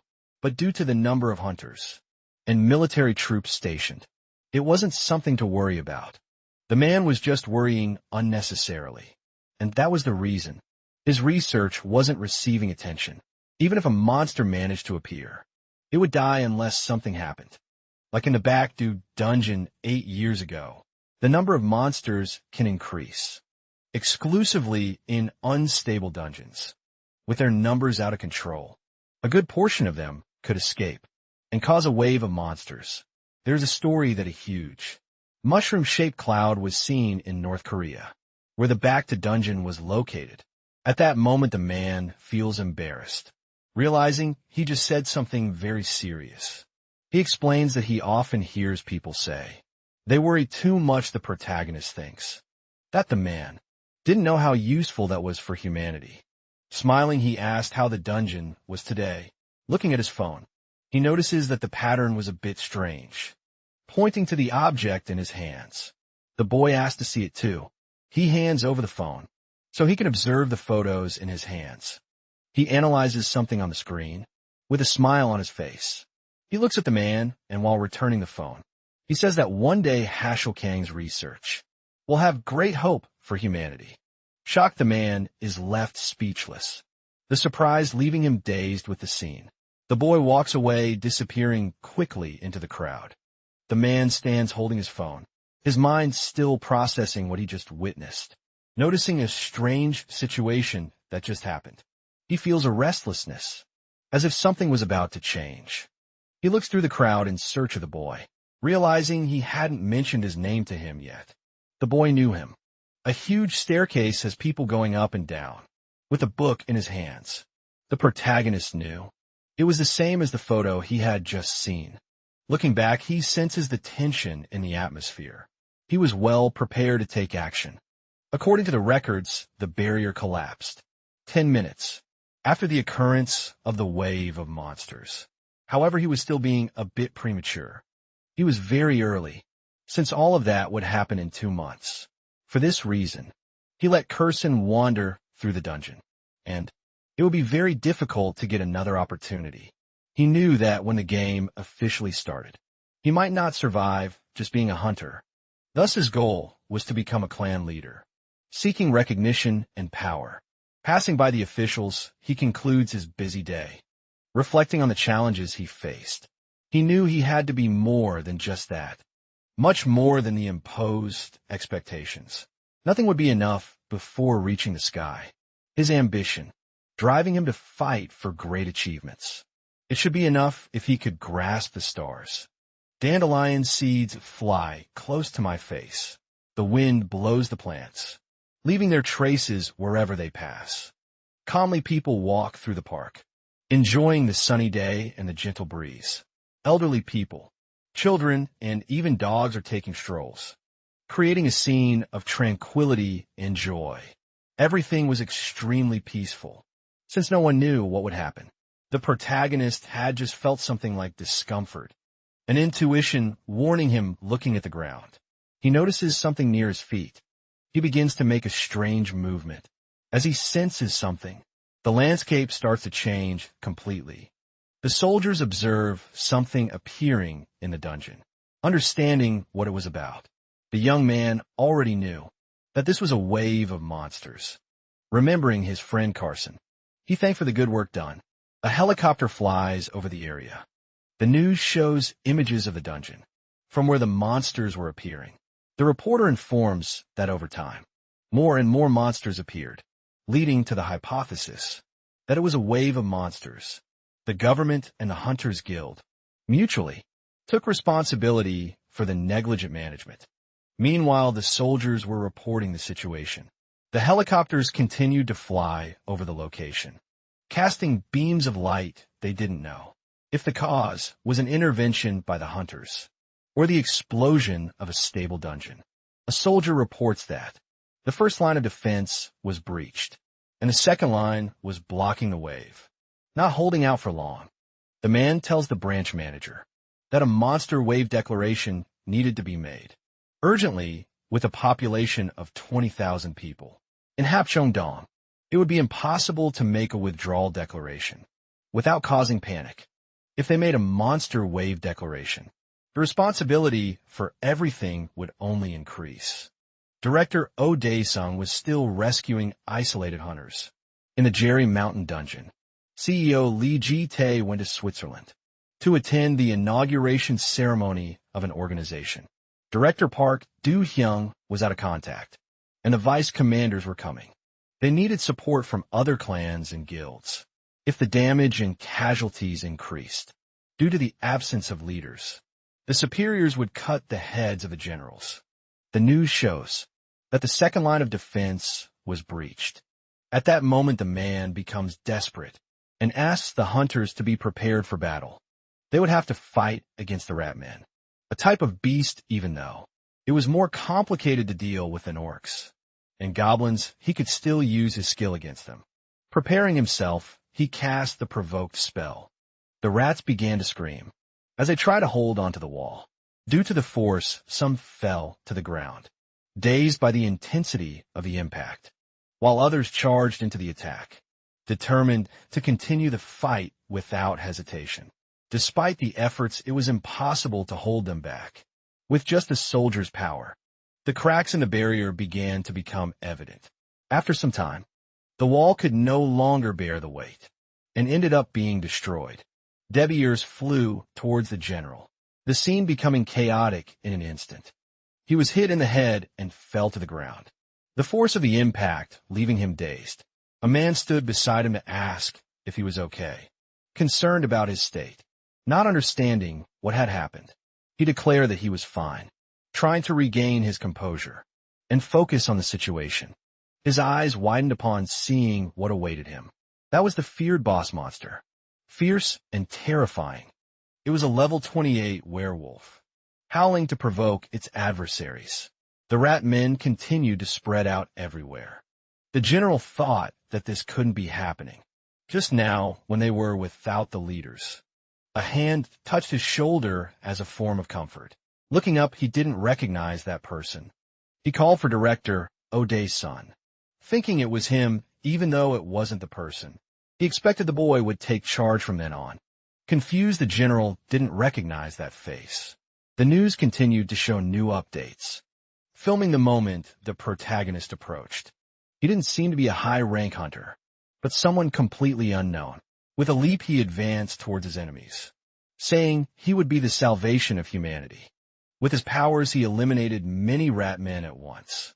The smile on his face was evident as his plan was unfolding. As agreed, the level 17 rat men wielded their swords. Laughing, he realized that those creatures didn't even have names, and even the trash-eating rats were at level 15 inches hell. So he had nothing to fear. As the creatures advanced towards him, he didn't even worry with kicks. He sent them all flying. He grabbed them by the neck, while fighting several at once. That was the sound of bones breaking. As he finished annihilating the rats, he boasted. The general was astonished at how the unknown could kill those rat men so easily. The protagonist didn't understand how those creatures died with a single blow. The ratmen outside of hell were quite inferior. Meanwhile, he observed the werewolf from a distance, casting his domination power. He thought he would have to complete his plan first. Blood could be seen flying everywhere. Even so, the boy seemed shocked by the ease of the fight. The guard were frightened upon noticing a movement. The werewolf approached to show all its abilities. Worried, the general realized the situation was dangerous. The beast showed its sharp teeth. All the soldiers stood up upon noticing the movement of the boss.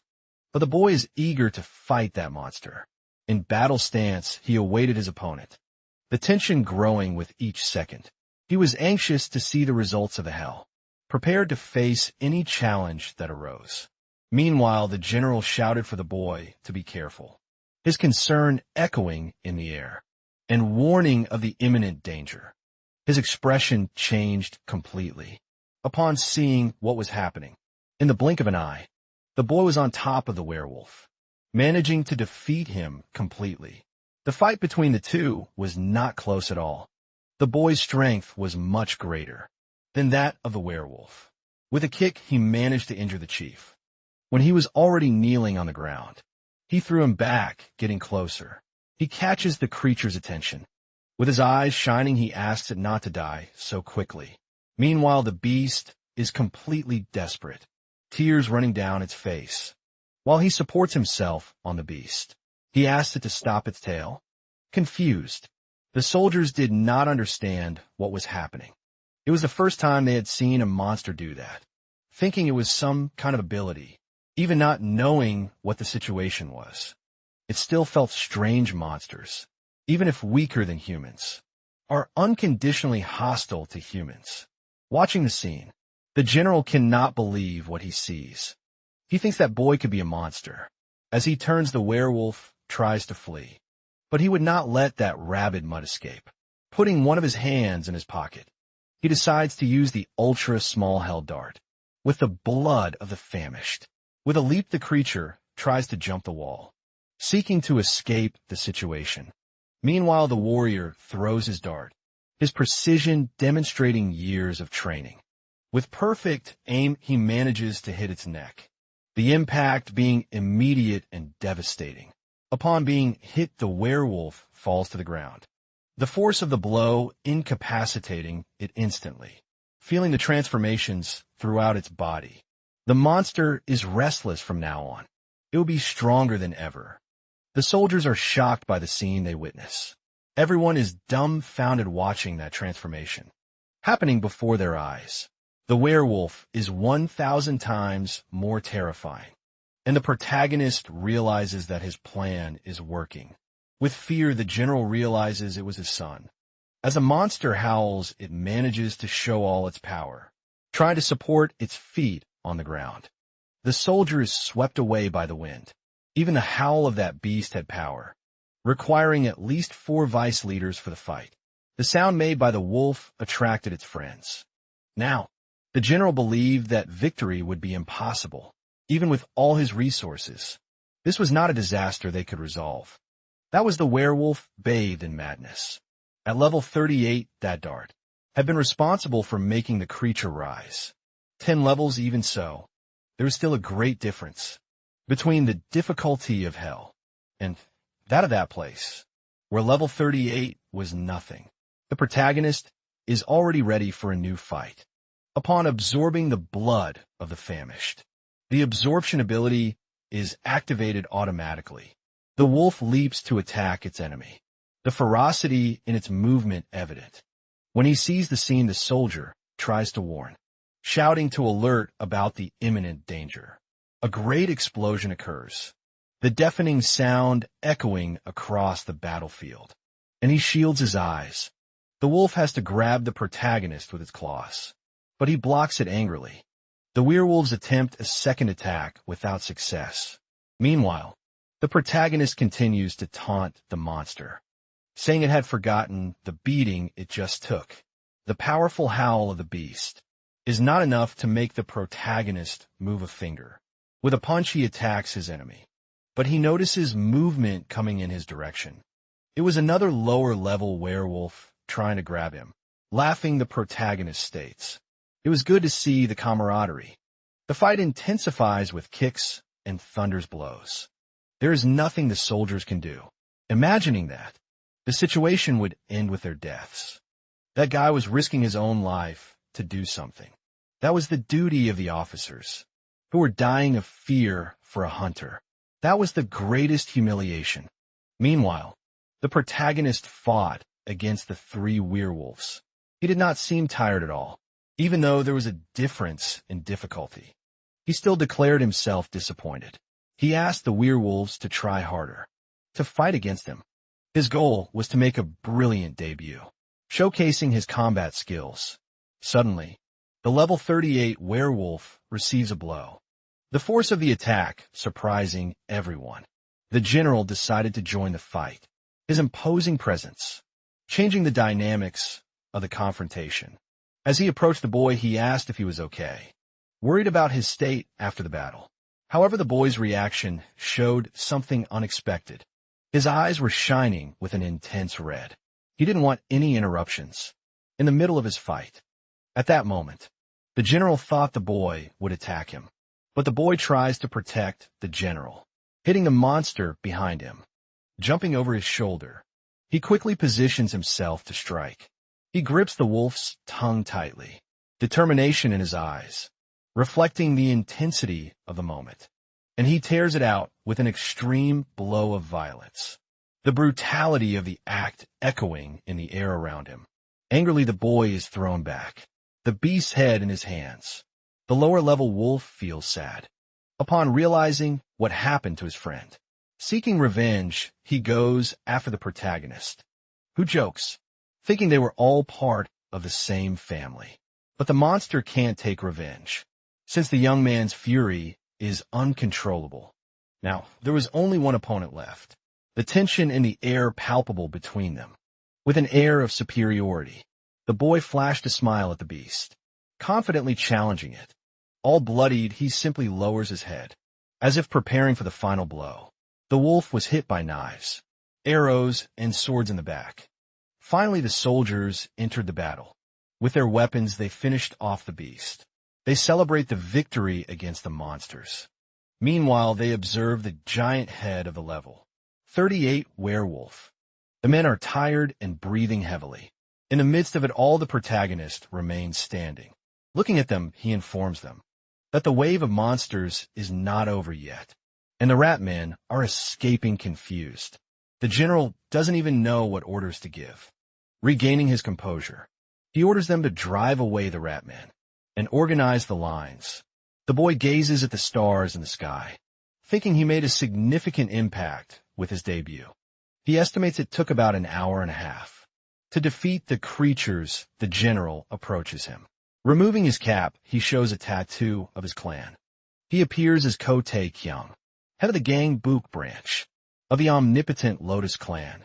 The man's level indicated he was among the top 10% in the country. Thus, this was of interest to the protagonist. Shaking his hand, he thanks him, saying that thanks to him, many lives were saved. Thinking the boy was testing something, he doesn't believe his gratitude was directed at them. Looking to the side, the general is astonished. A news report was already showing that the situation had been resolved, and the branch general was shaking hands with the hunter, who contributed the most suddenly. I asked him to dedicate a few words to the citizens, who might have been terrified by the monster wave incident. Clearing his throat, he introduces himself as Kong Hyamo. He says that even as a new hunter, he will work hard for the citizens. At that moment, a multitude of arrows comes in his direction. For him, the situation was nothing bad. His past version in orphanages, and the life of cleaning wastewater, in search of crystal moss residues. They should watch, because that was just the beginning. Laughing, the boy appears extremely embarrassed. On the news, he talks about his abilities, comparing them to the much-used provoke in the field. The comments online revealed divergent opinions from the public. One woman said it seemed to be something new, a type of insanity ability. Another man says it doesn't seem to be a single ability, but rather at least 3 types in combination. Experts discuss the possibilities of dual casting and multicasting of abilities. They explain that there is speculation that also says one can gain traits beyond abilities. There is also an extremely rare case where the ability is obtained by a hunter who reached level 50. They thought that the officially confirmed hunters with final abilities were only Lee GT and Ode Si Young in Korea. Meanwhile, the director of the institute watched the program, realizing how foolish it was. The protagonist had intimidated the rat men just with his presence, and that was the biggest problem. A few times in the past dungeon, she had seen that, but only in monsters, as only they can intimidate with their presence. When she saw the characters' crystals in the blood, they were very similar to the monsters. Even so, she believes that it was an idea. However, the reaction of the rat men was very close to rigidity, and there were no signs of physical changes. Someone knocks on her door and enters with a cell phone in hand. She becomes very irritated upon realizing that Lee Simon was bothering her. Fearful, the employee tries to talk to the woman, who would take that call if it were something urgent, more important than her studies. He just warns her that if he says the name Bravo Hotel, she would understand. However, she doesn't believe he was there to answer a hotel phone, delivering the phone to the director. She says it's from the Blue House. She answers the phone, saying she was quite busy on the other end of the line. Chief of Staff Park Yu greeted her. It had been a long time since she last spoke with the secretary. Noticing something strange in his voice, she realizes he was speaking faster than usual. Curiously, she asks if the president has any interest in the skills management department. But the man wanted to talk about the rookie, who had appeared, showing his sudden interest in talented people, while boasting he claims that the boy belonged. But the man already expected that attitude from the director. At that moment, he mentions the lack of response to the Tae-sun clan. She apologizes for the situation caused, and says she doesn't know much about Kang Hyun Mo, since the ranking machine was broken, letting her anger show a bit. The chief of staff wants to know if the delay in announcing the levels was to protect the boy. However, the woman scoffs at the situation, saying that was the reason. He doesn't believe her audacity and arrogance. Continuing the conversation, the man asks to release the information a day earlier. In the end, he waits for the woman's response, anxious for her reaction, but she pretends not to understand, ignoring his words and leaving him frustrated. Thus he thinks of throwing a bait, looking for a way to attract her attention and obtain the information he desires. He states that the Tae-sun clan said they would donate 100 billion, won over 3 years, to the Hunter's Retirement Fund. Within weeks, the rescue of Kang Hae Moo more than doubled. If she didn't accept that offer, she would be in danger. The man knows that director Do Won-kyung was a perceptive person who would know when to yield. The woman decides to agree to that situation, and she decides to hand over the data, asking him not to be too surprised. After seeing the boy in action yesterday, nothing would surprise him anymore. He felt chills when thinking that people like that walked around him, having to put ankle monitors on all of them. Listening to his words, the woman remains thoughtful. She states that he always thinks that about talented people. In the end, she informs him that she sent the data. That would be forwarded to the Tae-sun clan. Even so, the chief of staff didn't know if they would pay the stated amount. Looking at his phone, he has doubts. A message said that the promise was not fulfilled, and she would end that subject. At that moment, he realized he had been deceived. Turning on the television, he pays attention to the latest news. The results of the ranking, scores and levels, have just been released by the Skills Management Department. He feels immense anger upon realizing that the director had revealed everything. The reporter states that they would inform viewers about the ranking. Results of Hunter. Kang Hyun knocking over his wine glass. The man's expression transforms into something frightening. He can't believe he was deceived by Do Won-kyung. A little water flows down the drain, creating a soft sound that fills the room. The protagonist is enjoying a hot shower, feeling the relaxing heat envelop his body. As he steps out of the shower, some drops of water drip onto the floor, forming small puddles that reflect the light. Ready to sleep, the girl informs him that his ranking was 5 stars. To watch the news, while he positions himself beside her in bed. The man explains that after level 20, each additional star increases the level by 10. Thus, theoretically, with 5 stars you could even rise to level 60, making the protagonist the strongest. In addition to the level cap, the protagonist's skills are also very important, and the higher his level, the rarer skills he possesses. Deciding not to make a hasty judgment, one of the specialists points out that Lee Ji was far superior in terms of achievements. That debate table turns into something uncontrollable, with numerous questions being asked. One of the women states that this was the only record of the event in Korea. Looking at his phone, Human states that he was receiving several calls. Besides, Hunter's people were reaching out or calling for some advertising agencies. Calmly, the protagonist is happy to be so famous, but he is more interested in the investment. After the wave of monsters, she informs him that the game was only about 30%. This time the protagonist had made a profit. Next, he would buy all the shares of the Tyson clan, even in decline. The girl believed they had a plan to conquer the North. Confused, she doesn't understand the hero's plan, questioning his intentions and strategies. He informs her that he was focused on Lee Ji, aware that he would make some kind of move soon. He knew he would make some kind of move. analyzing each step of the opponent, carefully waiting for the perfect moment to face him. His determination strengthens, ready for the decisive confrontation. Then night falls and the moon reveals all its beauty. The forest is quiet with tall trees. A car drives through the woods with its headlights on. As it approaches a building, it begins to slow down. An old man gets out of the car, leaning on his cane. Meanwhile, the boy welcomes him warmly, inviting him to enter the house. However, he prefers to enjoy the night breeze by walking through the garden silently. The two walk side by side. She talks about creating a project called Well-Being as a retirement for hunters. The boy thanks the man for creating a good disguise. Analyzing the situation, he realizes that all were good things. With a strange movement, a robust motion is detected. The protagonist goes on high alert. The birds fly across the sky upon sensing the strange situation in the forest. As a result of the tidal effect, the strongest man in hell, his abilities have increased compared to his level.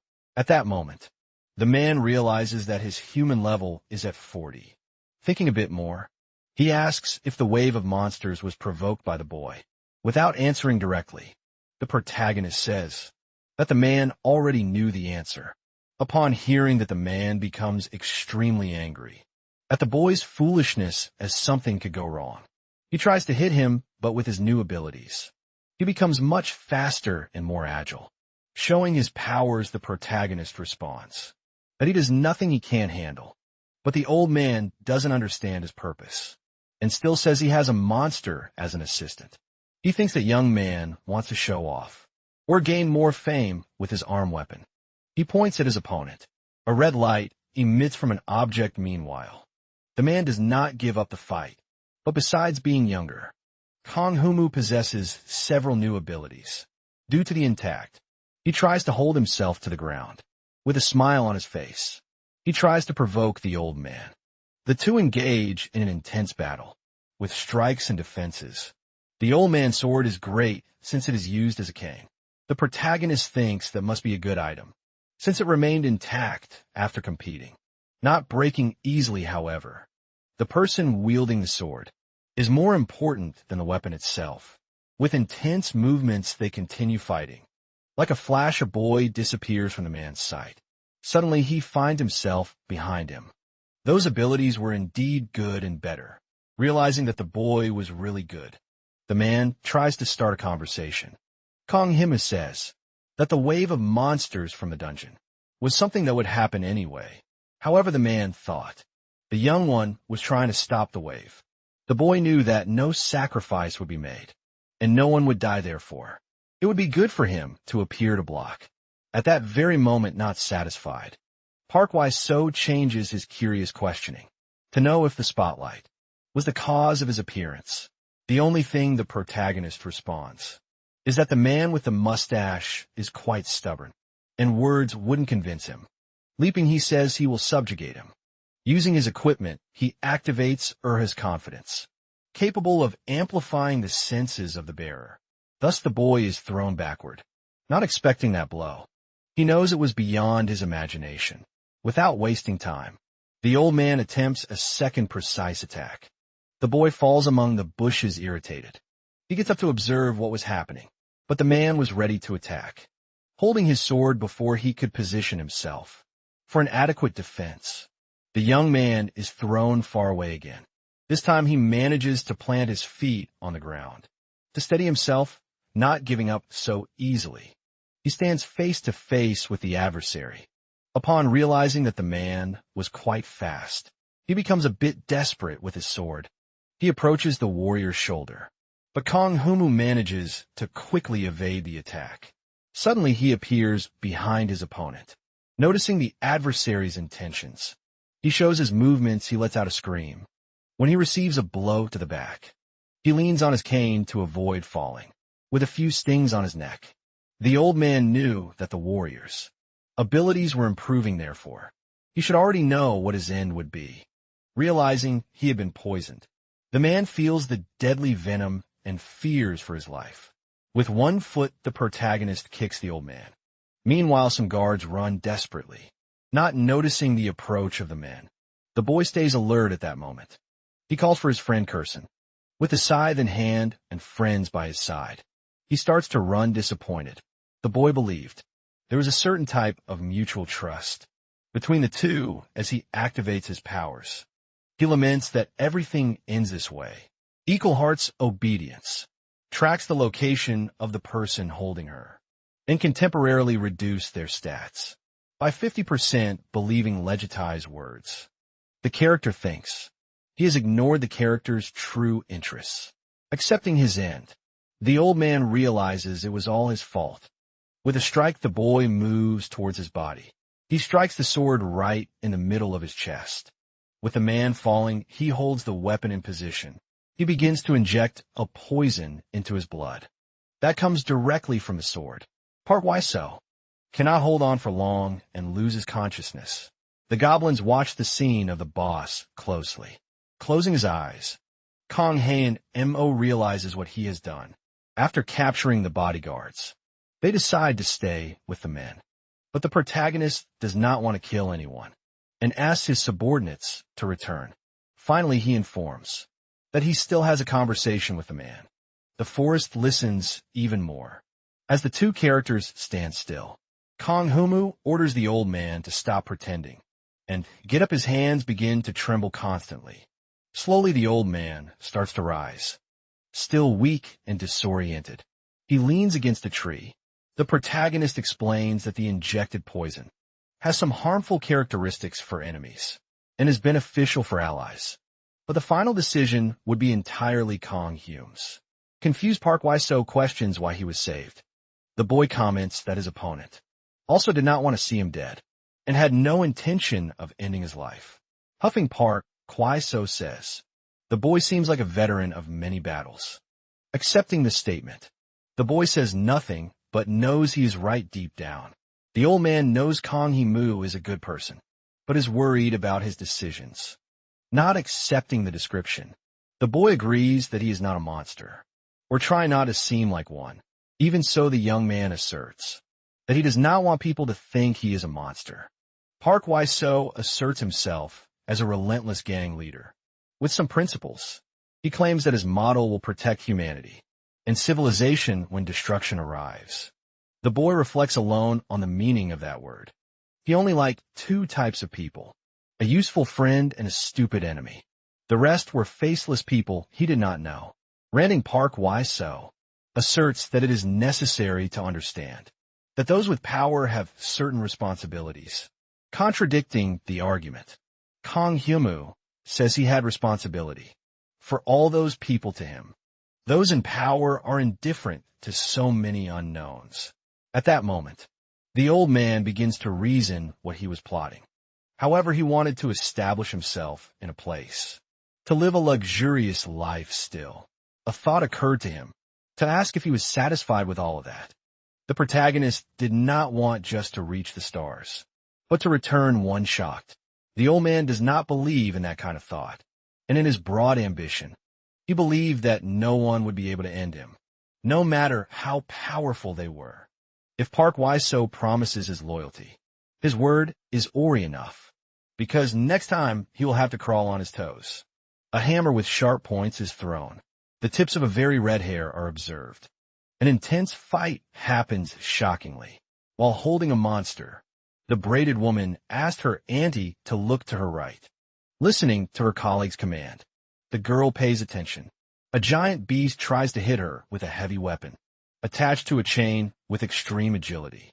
The girl moves to the opposite side, reflecting. She realizes that this was the boss. Upon noticing the approach of the orc boss, a soldier asks everyone to remember to inform ranks. Without wasting time, the creature tries to advance again. With courage, the girl goes to meet the beast. Noticing her intention, her colleague asks the red butterfly to stop. He already has his adversary. Looking to her side, all her colleagues were running to help. The girl was determined to finish off that giant creature. As the heir prepares to deliver the first blow, with her instrument in hand, receiving the orc, she jumps and ends up behind him, unaware with the movement. She takes a blow to the head. The other girl tries to pull her weapon. With a piece of wood skillfully, she grabs the chains and manages to hold the weapon behind her.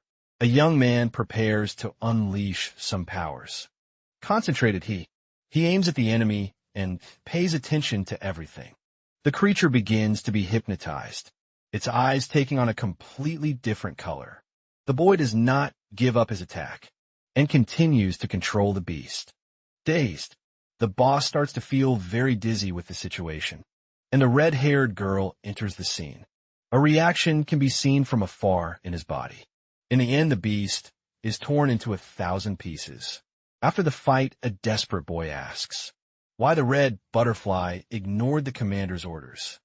Disobeying orders could lead her to the disciplinary committee. Her friends come closer to see what was going wrong.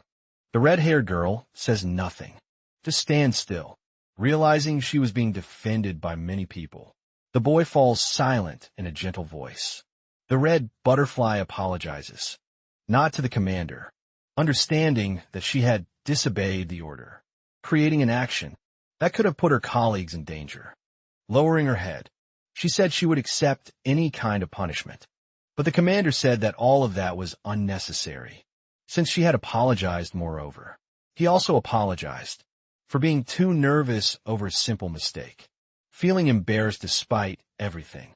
He declares that it was an honor to see her defeat the orc chief, with just one attack, extending his hand to the girl. He waits for a handshake, but she remains still, thinking he was too impatient due to his hasty reaction. Meanwhile, the girl doesn't move a muscle. Noticing he was ignored, the commander decided they would organize everything and leave behind the girl. The others also fall silent.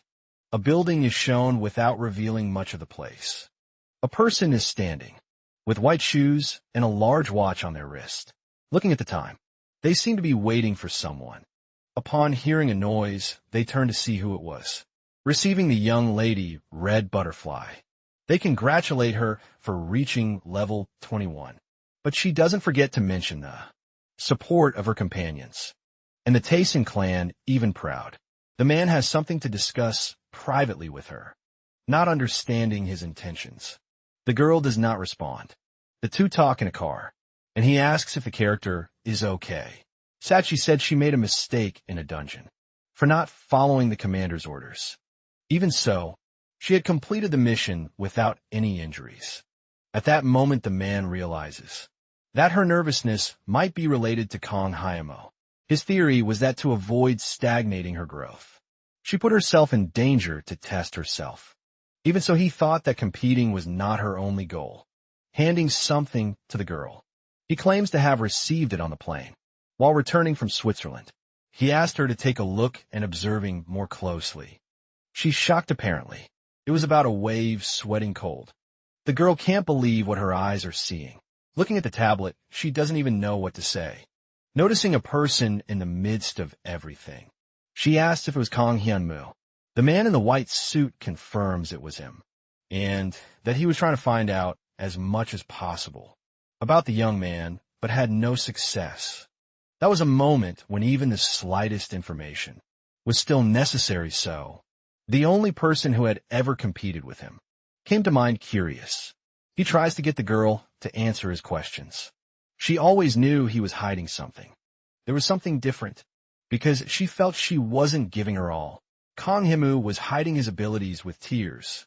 The red butterfly asserts that she was clearly superior in terms of martial arts and skills.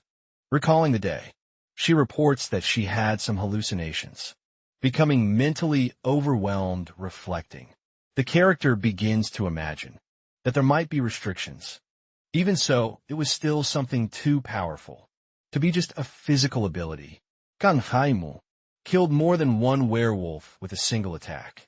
Looking at the girl, he states that she thought like him. Not knowing how to respond, she just listens with a frightening look. The man in the white suit asserts that this was the height of abnormality. Upon uttering those words, his eyes bulge. No one knew when that boy had grown so much. Calling the attention of the red butterfly, he states that she was far above the newcomers, and everyone talked about how amazing she was. Pointing to himself, He said he had already been surpassed by the girl when he was a newcomer convinced. He claims she seemed to be the only one who knew something about that situation. In common apologizing, she says she doesn't know much.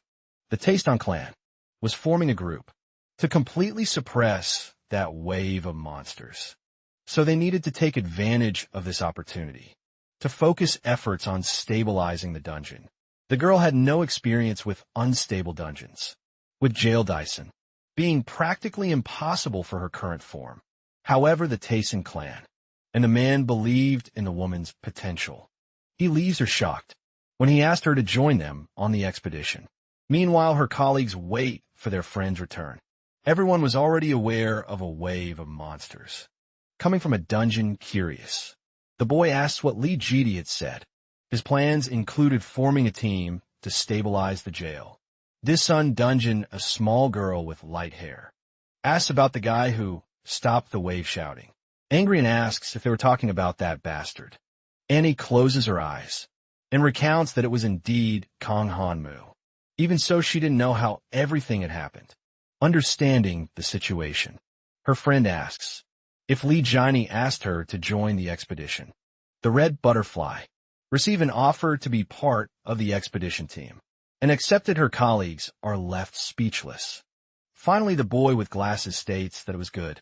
While the two think it will be fun, the woman feels extremely grateful for the support of her friends. The affection of that man comes to her mind. She knew that no matter how high he climbed, she would continue to rise until she reached him. In the end, she would surely be able to surpass him. A black car slowly drives down the road, enjoying the surrounding scenery. Something bright and fascinating comes into view, resembling a beautiful crystal. Lee Jidi looks at the purity of that material. He considers Kong Hanmu as a huge, unknown monster alone in the car. He hears the sound of the phone. Answering the call, he asks what it's about. On the other end of the line, someone responds that everything would be ready for tomorrow, and he thanks them for the great work. He was extremely anxious about the possibility of achieving everything he desired as night falls. The car continues its journey. The radiant sun brightly illuminates a large building, highlighting its impressive architecture. People begin to settle comfortably in their chairs, preparing for the event. Many photographers and reporters have their equipment ready. The press conference with clan leader Lee Jidi would start soon.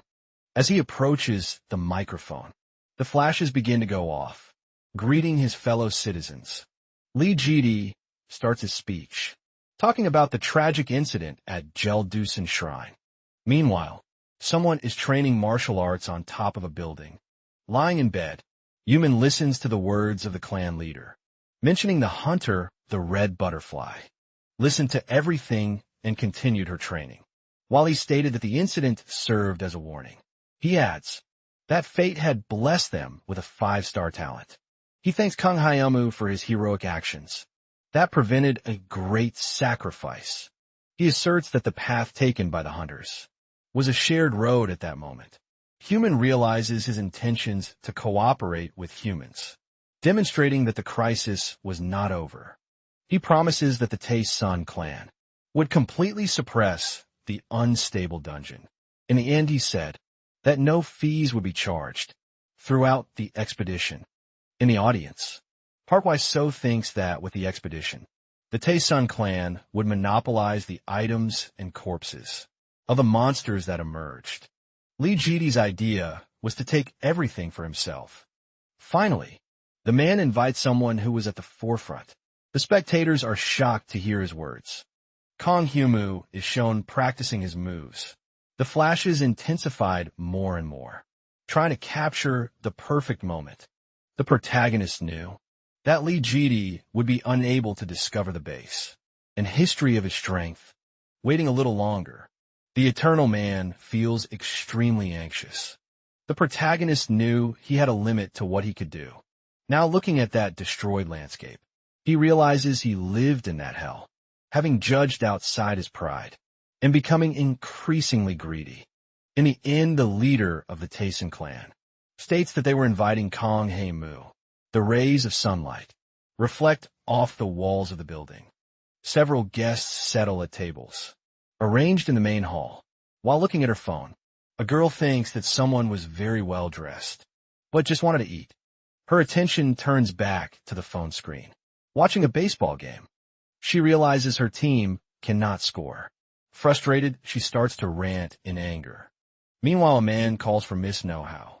Her expression completely changes upon noticing the man's face, the glass in his hands.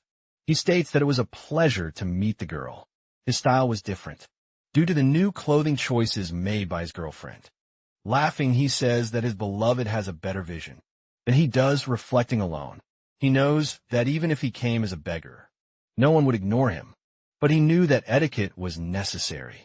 Looking at Know-How's look, he declares that he wished he had come in more comfortable clothes. Meanwhile, the girl gives tips, saying that those with family or seeking an unstable life do not enter the dungeon with anger on her face. She says that the refined taste was Legia taste. The man was in a meeting with a foreign group called Chrome. As soon as everything was resolved, the meeting would start. Since someone with experience in monster waves will be sent, she warns in advance that Huang Mama decided not to participate in the expedition. Moreover, their relationship was not great. The name Lunatic Tiger came from a bar called Crazy Tiger, where hunters gathered every day. Li Jite took all the soul and transformed it into that. They decided to take on the role of handling external emergencies, and director Park Do-hyung sent the girl in his place. The character thinks that if the Lunatic Tiger clan were revived, it would be the best in the country, both in name and power. From that formula, he could devour both together. At that moment, Li Jite's meeting had come to an end, leaving everyone relieved. Arriving at the hall, he is accompanied by 3 other men, all with serious expressions. One of them stands out for being dressed in priest clothing, which is unusual. He thinks that the foreigner, dressed as a priest, would have experience with monster waves. Li Jite thanks everyone for their presence and announces that he would introduce the team leaders of the expedition. Soo Tae-kyung was the manager of the Gangbuk branch of the omnipotent Lotus clan and would be responsible for his clan members. In the expedition, the leader of the Obsidian team, Kang-ho, would be responsible for the members of the Tae-sun clan. Feeling a bit embarrassed, the man states that he received the overall command. Furious, the girl realizes they were being excluded. She downs her drink upon realizing that situation. She starts making a scene, laughing very loudly, wishing everyone good luck. She announces that the Wamama clan had no intention of participating in the expedition, leaving everyone shocked and surprised. She begins to exit the room slowly. Looking at the girl, he notices how fierce and determined she was. At that moment, meanwhile, everyone waits for the rest of LJD's words. Now, he would introduce a very important person. Father Johann Hessner, who came from Germany, was one of the people who took risks to stabilize the dungeon in Syria. In the expedition, he would serve as a counselor. At that moment, the protagonist remembers Kaworu's words, who stated that humanity was wiped out. After John and Maria Keller, moreover, he had read something about it in the skeleton's diary. Thus he realized that this priest was a Johann from the stories. That person had allowed humanity to survive until the very last moment. After everything, he committed suicide upon realizing that their lives were over. Even so, the boy reflected on whether it was possible for a priest to take his own life. In other words, perhaps they were thinking of the same person. The author of the diary is correct. Everything was related to the survival rate in the hell that was approaching. Lost in his thoughts, he is called back to reality. Li Jite looks at his face with full intent. The protagonist returns the glances. He continues his speech, stating that the priest was a level 50 healer, with barrier, healing, and veil of loving kindness skills. Kang Hae-moo realizes that having 3 skills means his rotation should be triple. A man approaches and calls for the protagonist. All the guests look at the boy. Upon hearing his name, They affirm that the suit matched the young man, who had gone unnoticed by the guests. Thanking him for his presence, the man states that someone would like to meet the warrior. Thus he asks him to accompany him. At that moment, Kong, Hae-mun thinks it was Lee Jidi. An elevator is called, and a group of men is inside it. They exit upon reaching the floor and walk toward a room there. They are greeted by a man who asks Mr. Hae-yong-mu to come up. On the upper floor, the young man serves food and a glass of drink, but says he doesn't know if it's to the guest's taste. After the first sip, he questions where the young man was trained and where he is from, and Hae-yong-mu states he trained alone. Not believing it, the boy says that when a government investigation is conducted, he will need to think of another excuse. The guest then says that when that happens, he will buy a passion fruit drink for the government representatives. But he is warned that it is not very advisable to make jokes. Making a new question, the boy asks, from which stars Hay and Mu hears whispers. The question makes the young man tense up a bit. Breaking the tension, he asks what the man meant by star whispers, and he returns to question what the boy's level is. Sweating cold, the guest thinks he has already shown enough.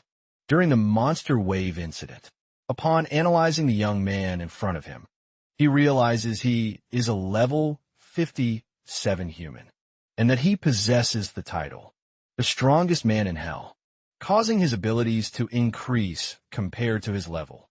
Furious Haemyu thinks he received the information that the boy was 4 stars.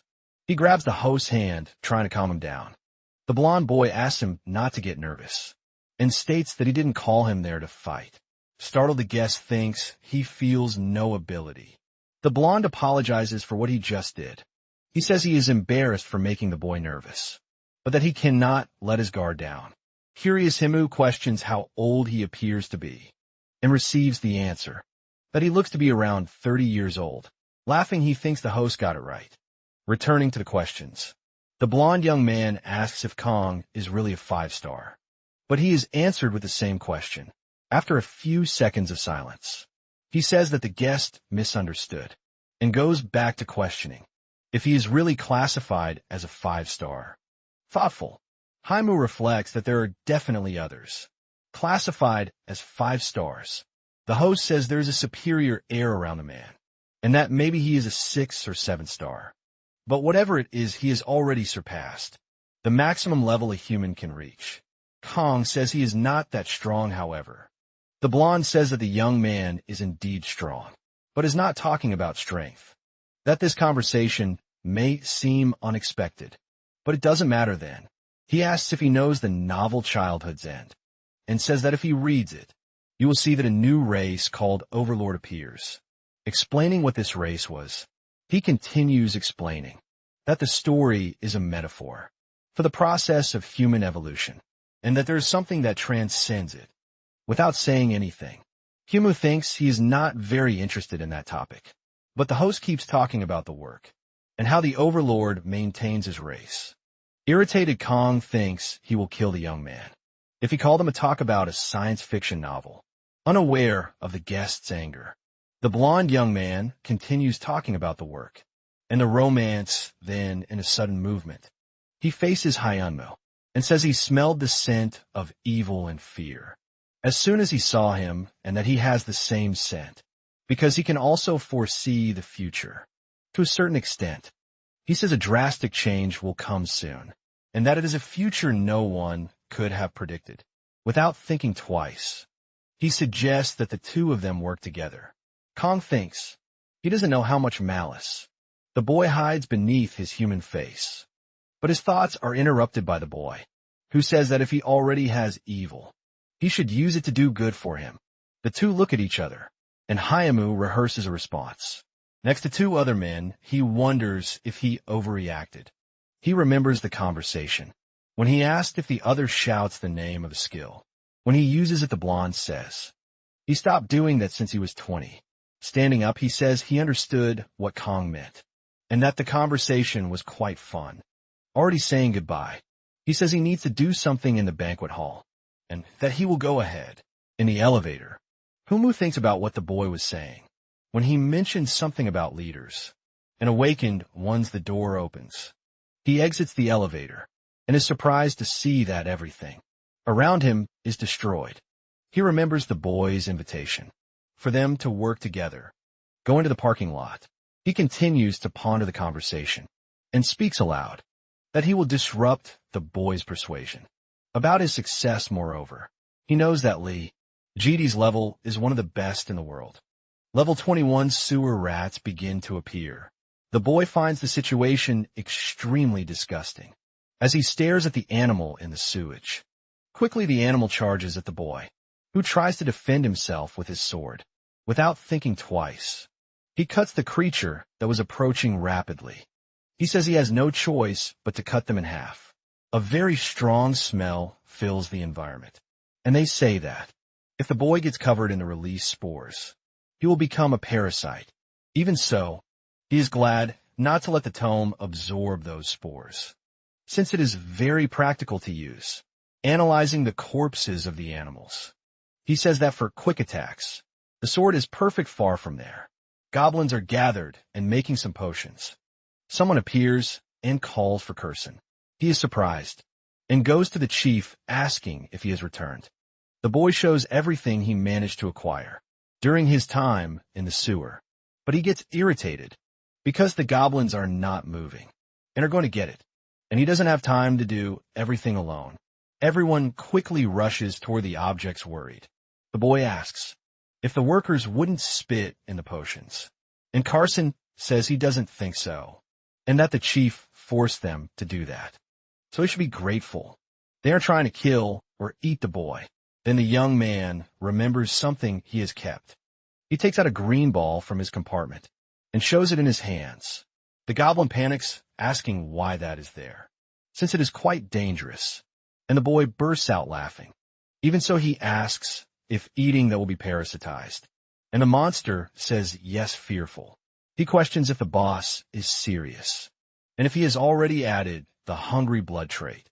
The boy asks if there is any reason for him not to do that, and that if he loses his head, he will be helped like last time. Continuing the conversation, the goblin says he trusts and depends on the boss, but doesn't want him to overexert himself. Moreover, he doesn't care if he can come back infinitely. It's crazy to want to die on purpose, and that it's necessary to be aware of the preciousness of life. After this meeting, the boy reflects on what Curson meant by that. Suddenly something catches his attention, putting him on alert. He looks and notices two guys among the abandoned cars, and says that the right guy showed up at the right time. Quickly, he leaps among the buildings and tries to attack the two giant rats. Then, he throws a small hell dart at the back of one of them. The duo is startled by what is happening, and then lets anger take over. But before they could attack, they receive a new blow and fall to the ground bleeding. They get up and look towards the boy.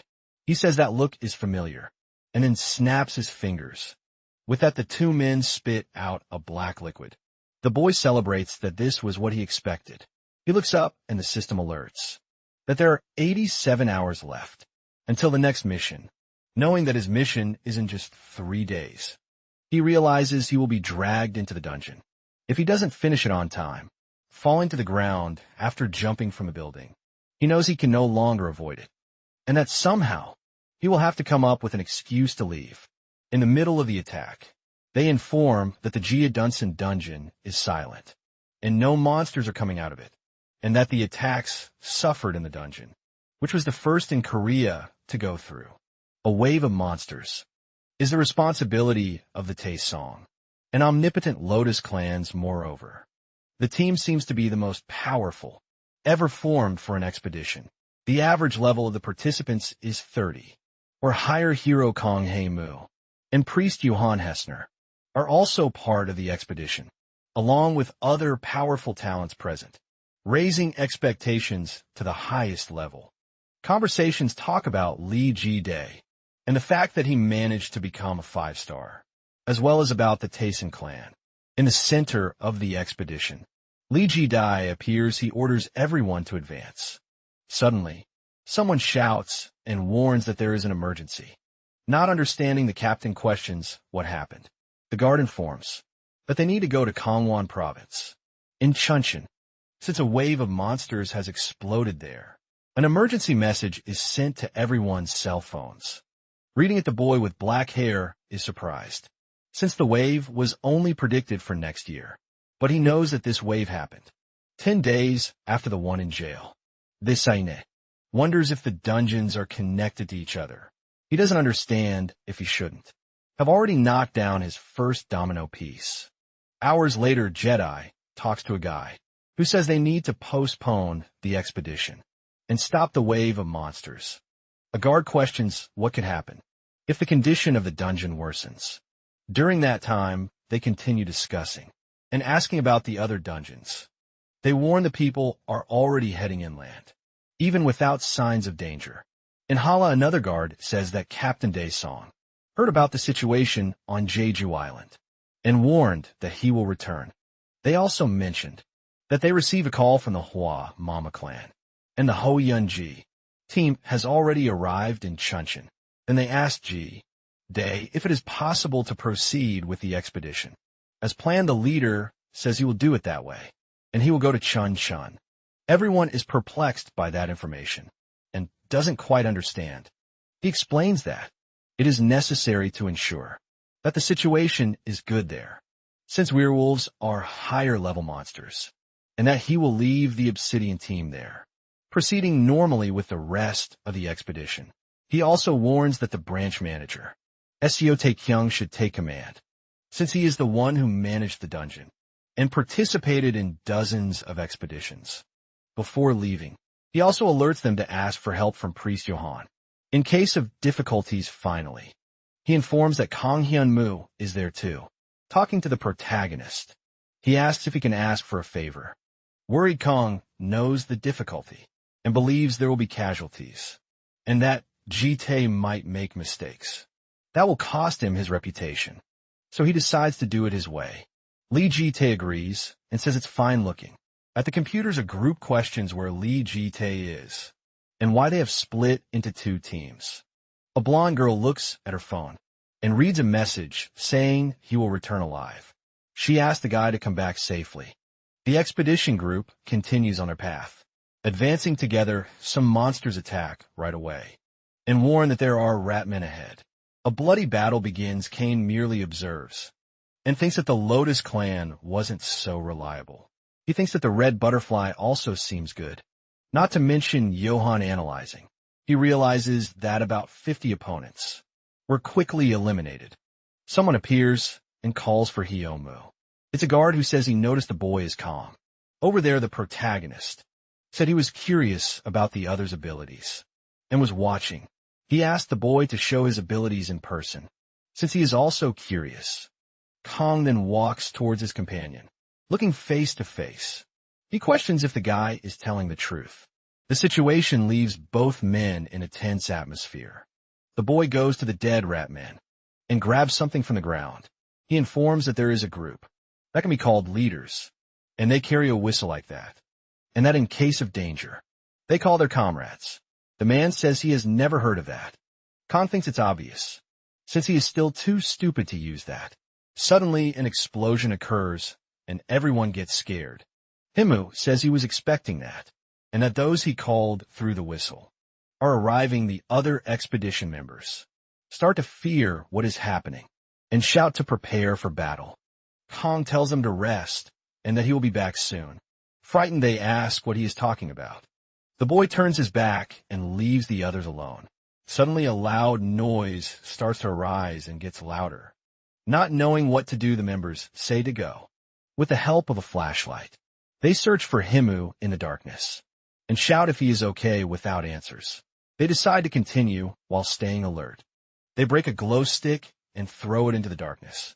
Suddenly, something flies towards them, scaring everyone. It's the head of a giant rat, and they say it's disgusting. Humo appears quite mysteriously in the darkness. He asks if that is enough. The man feels embarrassed and says he is very sorry.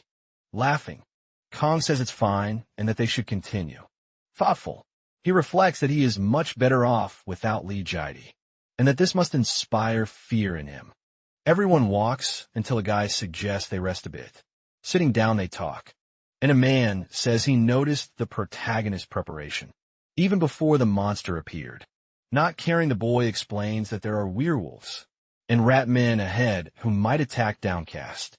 The man says that if they are not going to attack, at that moment it's fine. Kong asks if he thinks they will finish the dungeon quickly. The guy says the structure has changed more than he was expecting, and that because of that, it will take a bit longer to finish the place. Curious, the young man questions how big the change was, being answered that it was much larger than other dungeons. Explaining, the man hits the wall and explains that the bricks of the place disassemble and reassemble repeatedly. While touching the wall, something scares him, and he says he knows what he was feeling. At that moment, the boy asserts it's not a surprise attack, and that it's extreme fear. Everyone gets scared upon realizing that the dungeon is changing. They shout that everyone needs to gather in one place. Hank says there are too many, and that the rat men will come in waves.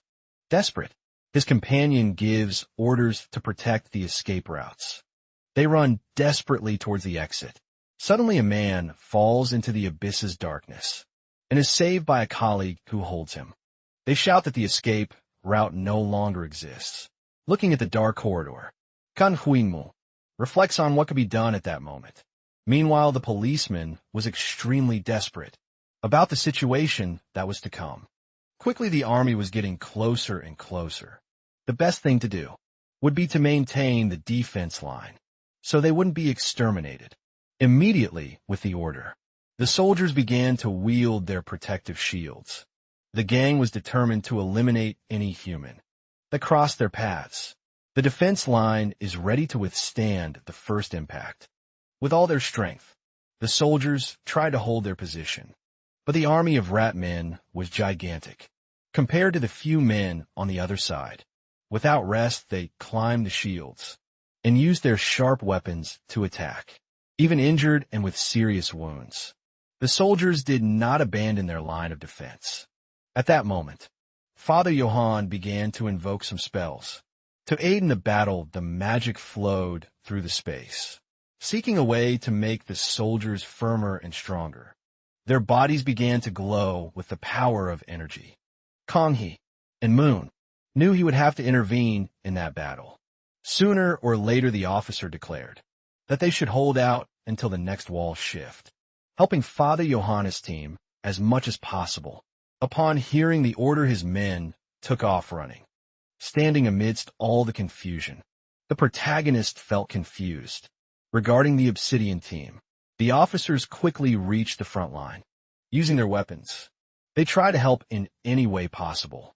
At that moment, with a gentle smile on his face, the hero realized that they all had good spirits. Even so, the rat men grew increasingly furious and attacked without mercy. Suddenly, an officer noticed a threat, falling almost on top of their heads. But the blow became a complete failure when the rat man was struck by an arrow from a distance in the rear. The archers were prepared to combat the enemies with impeccable aim. Noticing the favorable situation, Konghe Namu was ready to start doing his job. Led by the red butterfly, some other soldiers approached. Their gaze revealed the intention to break the will of those rat men. The battle continued intensely, with blows from machetes and sharp weapons. Father Johann cast spells, capable of making his men more resilient. However, the captain seemed worried about the fact that they would have to hold out until the next restructuring of the walls. Suddenly, something caught a soldier's attention. With a blow, a part of the front line was destroyed by a terrible werewolf that was approaching. The whole represented the perfect opportunity for the enemies to attack. The launch of the shield, more people fell into the immense void. At that moment, they realized how chaotic the situation was becoming. In the midst of all the confusion, an officer couldn't even move. Desperate, he realized they would have to fight, even against werewolves. That's why he considered a battle, and surrendered his soul suddenly. Beams of light and butterflies filled the space. The woman with red hair tried to protect the man from the imminent danger. But she knew that to survive, they would need to rely on everyone's help. Trembling with fear, the officer didn't know how he could be useful in that threatening situation. Meanwhile, the werewolf realized it had been hit. With a cut on its body and ashing its teeth, it revealed the intention to finish off the person who had hurt it despite everything. The red butterfly knew she had to improve her skills much more. That's why she wouldn't back down in that fight. With a leap, she tried to get closer to the creature, leaving the guards shocked by her attitude. That woman was terribly determined to fight, until the last second against the werewolf. Two flew through the air, passing over the soldiers, who continued to defend themselves. The impact between the two was imminent, as their faces were pressed together. But the red butterfly, using all her agility, was able to wound the werewolf in the eye. The animal felt intense pain and brought its hands to its face. At that instant, she saw the perfect opportunity to send the wolf flying. However, as it was kicked away, it managed to grab Father Johann's head. With no chance of defense, the priest began to be dragged into the darkness. Desperate, the woman started shouting the priest's name. A person passed beneath her at a terrifying speed. Meanwhile, more people were being knocked down into the deep hole. With a jump, Kong Hai and Mu tried to get closer to the priest, who was falling into the abyss. Using his claws, he stretched his arm as far as he could. The man's expression revealed how fear was etched in his eyes. But the boy wouldn't let that priest disappear, as he would be in trouble. With evident skill, he used his weapon to anticipate the werewolf's arm. Now he would lift the priest up. With his magnificent abilities, at least one more person should be saved. And that person was Father Johann. Inside the corridor, the fighters observed everything that was happening. Upon noticing the priest return, the red butterfly managed to use her arm to hold her friend.